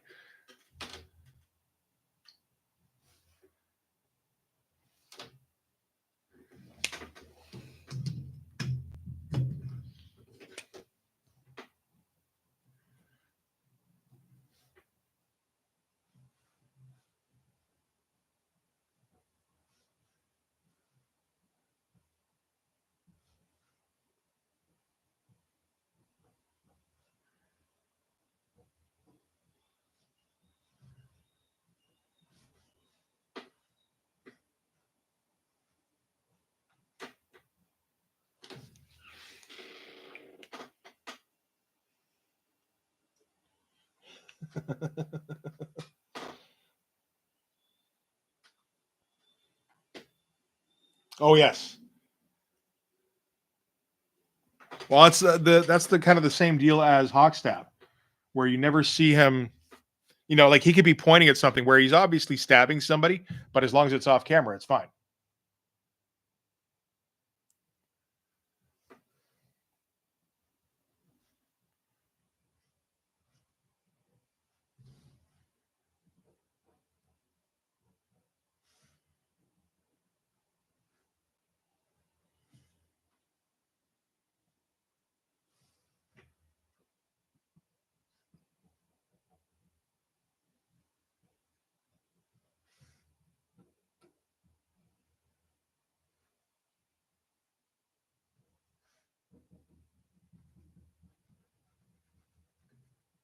But like, yeah, somebody like hands him like a can of Pepsi or something, and you just see him go, "Oh, thanks," and like his hands go off camera, and you just hear that like, psst, and then he's like holding it between his 2 feet, I guess. But And you pan back to the person who handed him the Pepsi, and they just look horrified.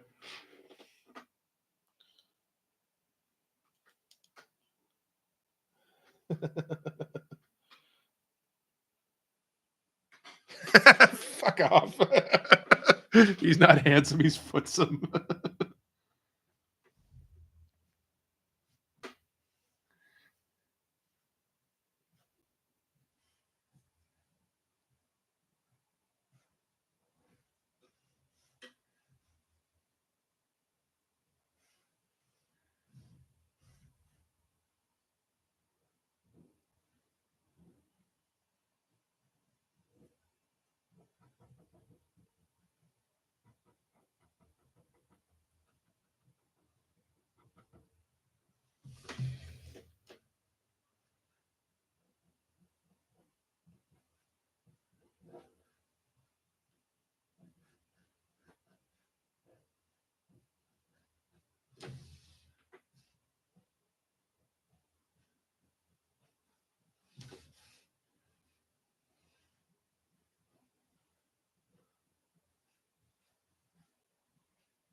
Let's assume nobody heard that.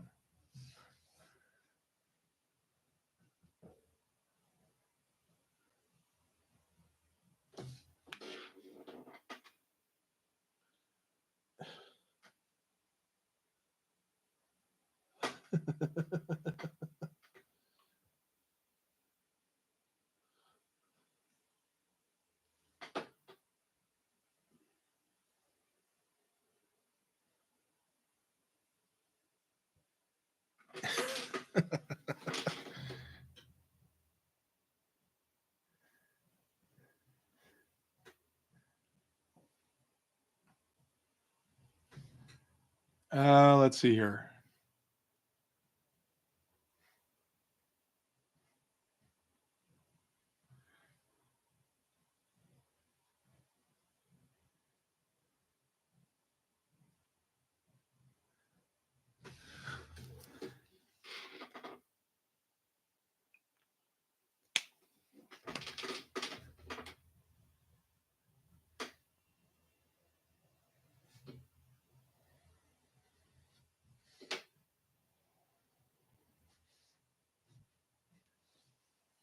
Apparently, this is his entire costume. I mean, that works as a just an image costume of a regular dude.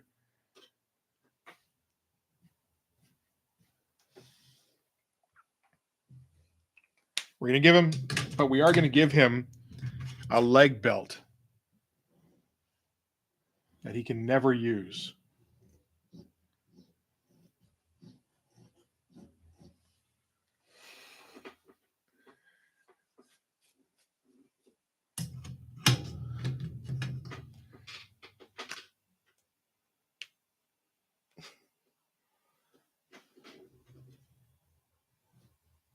No, the black one, the black one.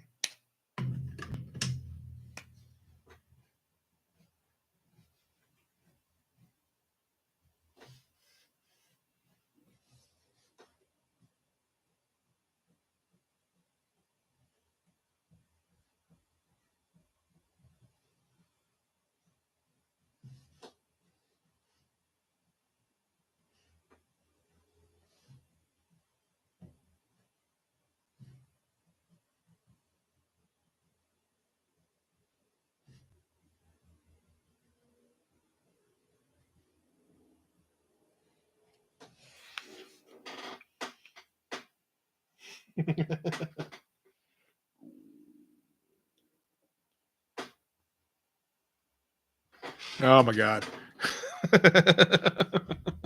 Well, we got to remember that he is still like an image character. He's not the shoe belt pouch of things. That's not exactly an image. You wouldn't see anything even remotely close to that, right? This is the kind of satire I get obsessed with, where it's like, no, that's not enough like the thing.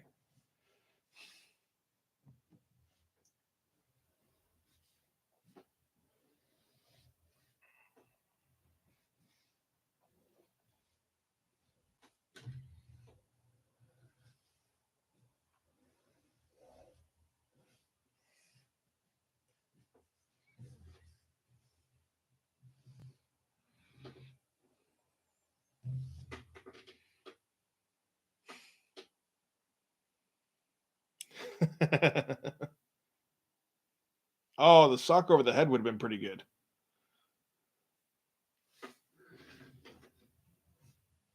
And thanks, Alvin.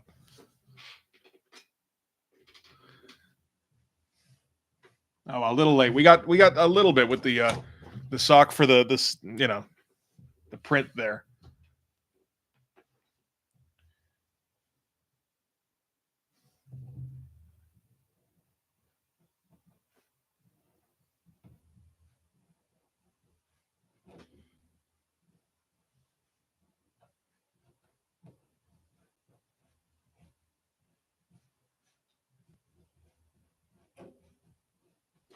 Okay.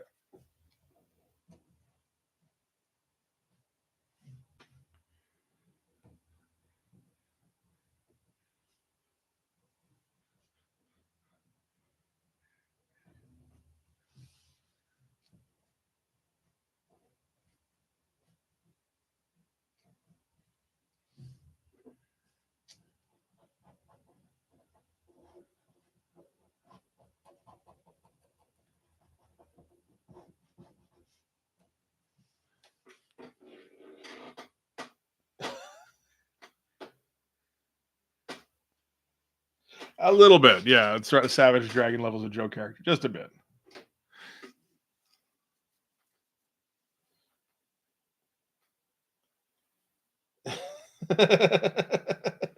The the 5 leg cartwheel thing. Uh huh.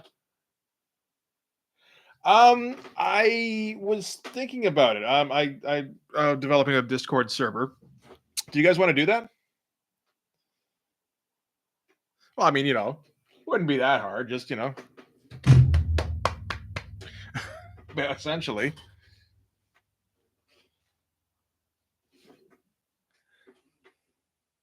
You guys down for the Discord thing? Okay. I'll look into that. Because I've started one up, but I don't know how to invite people yet, and I need to read a little bit about how to actually set a thing up. Okay. All right. I'll get going on that then this week, and hopefully by next week I'll have figured it out. It's not something I use really myself, the Discord stuff, a lot anyway. But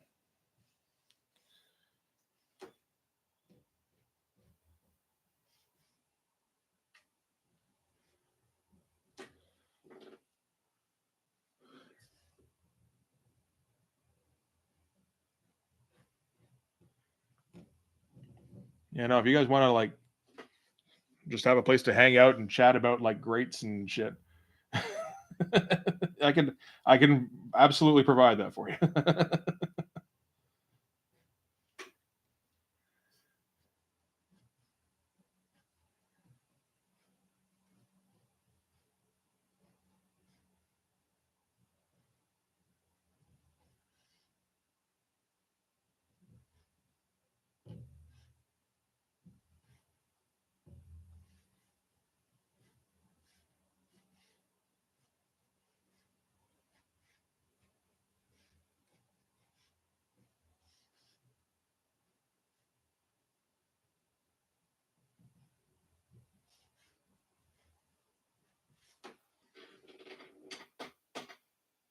Oh god. I just what'll be funny is that I'll forget to check in for like a week and I'll come back and you guys will have developed like you'll just moved completely on and gone into a completely new thing. Or there will be a complete lore about, greats and all that.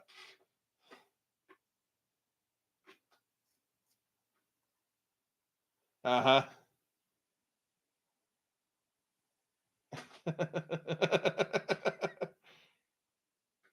Okay. Yeah, no, it's like I started one up and I didn't know what to do immediately, so I haven't looked into it again yet is all. I kind of forgot about it. And I'm like, there isn't a ton of demand. I know Chris there asked about it at one point, but it's like, yeah, that's the only thing I've heard so far. It's like, I'll get around to it, But yeah, no. If it's definitely something you guys want to do, yeah, that's no problem. and I think that'll be fun.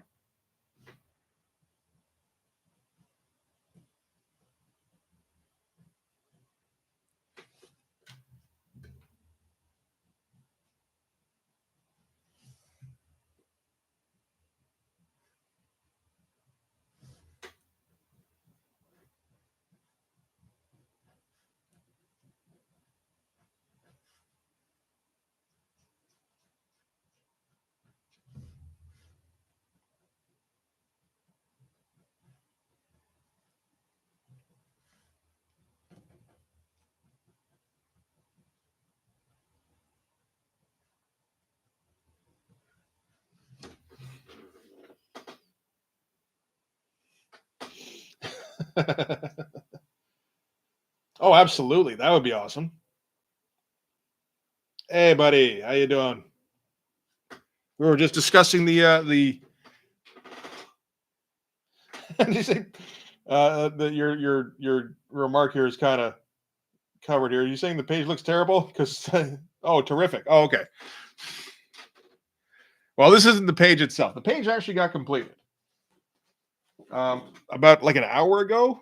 Yeah, pretty close to. So that's the page there. We went with like silhouettes and shit because that got brought up. I was like, oh my god, that's an amazing idea. And then it'll work with like exposition dialogue, that kind of thing. Here though, we're designing the Kickler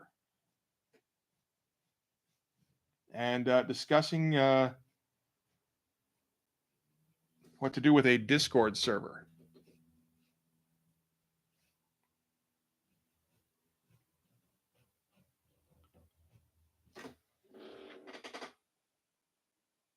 Traveled Underfoot is excellent. That was always one of my favorite Zeppelin tunes. And I'm sure it's the Kicklers as well, yes.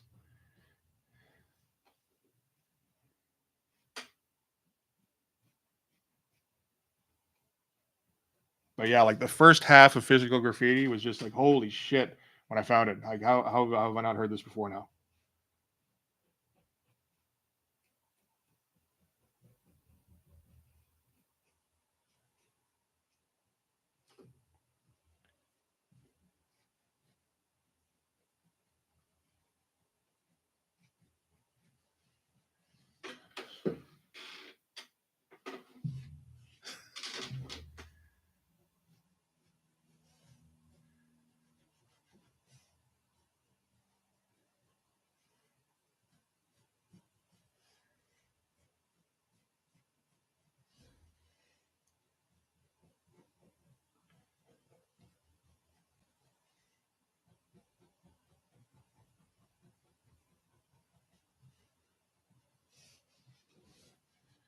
Let's see here.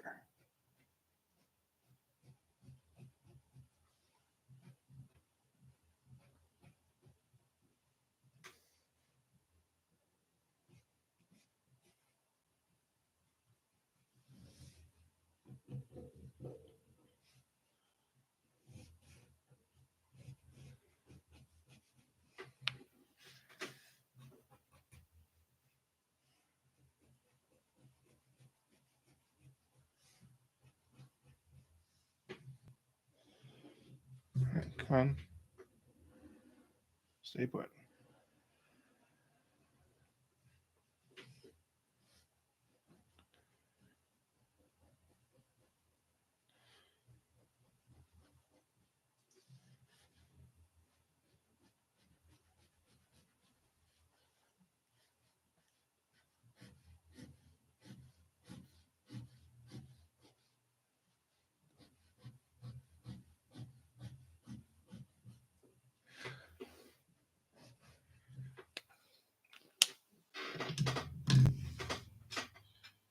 Oh, I like the pirate boots. All right. Oh, where am I? I feel like I missed something. Walk like an Egyptian. Very good. The big conventions. Oh, for fuck's sake. I think Walk is it. I think Walk is his song.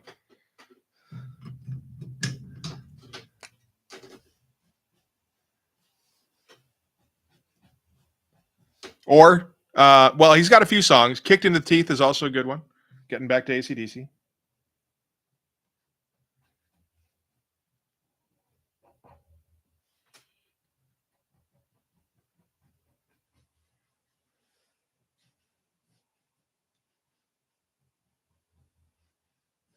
as well as walk all over you. This is, I guess, why I got into AC/DC. It's all been building up to the Kickler.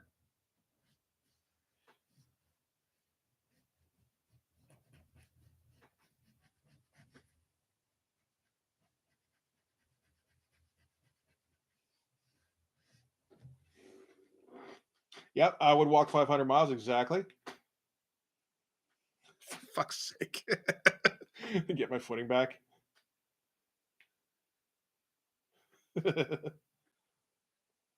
Yep, walk this way. How far up does this go? Hang on. Okay, I went to the foot powder. A hangnail. I would think that's like is kryptonite.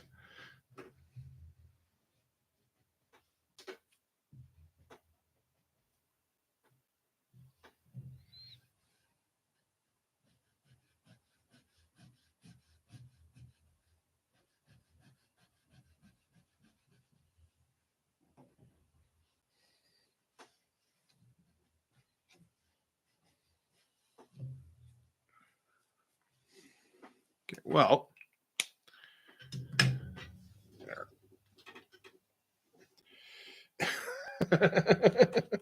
he's so fucking goofy. Hey, stop, stay still, please. Thank you.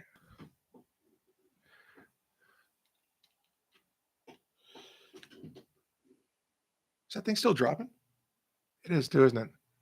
Okay.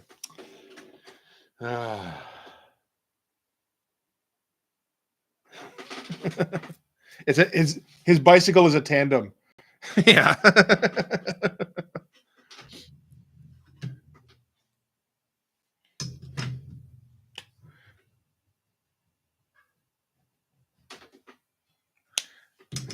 Oh, I should be doing that. Hang on.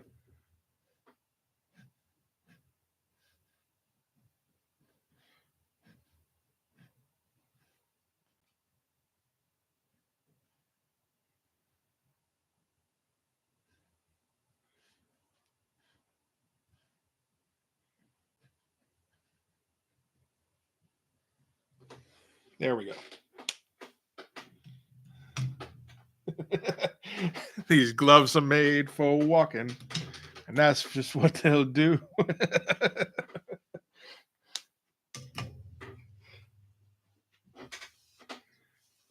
All right.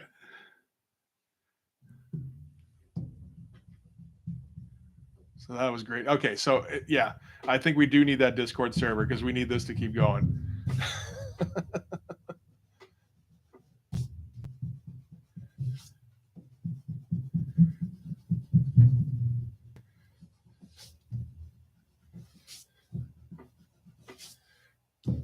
All right. Good stuff. Oh.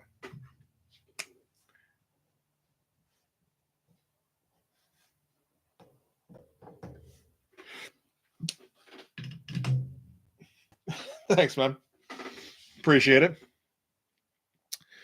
All right. I think I'm ready to wrap it up. I could actually use a break, but not from you guys, but just from the drawing and everything. But there we go. Looking good. Who would have thought we'd ever get a Kickler design? Not I.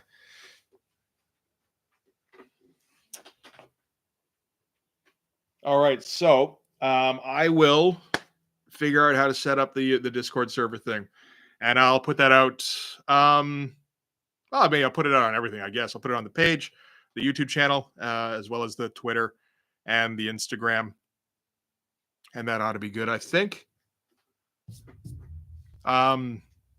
Yeah, because you guys, you like need an invitation or something for that shit, right? I'm not exactly sure how it works.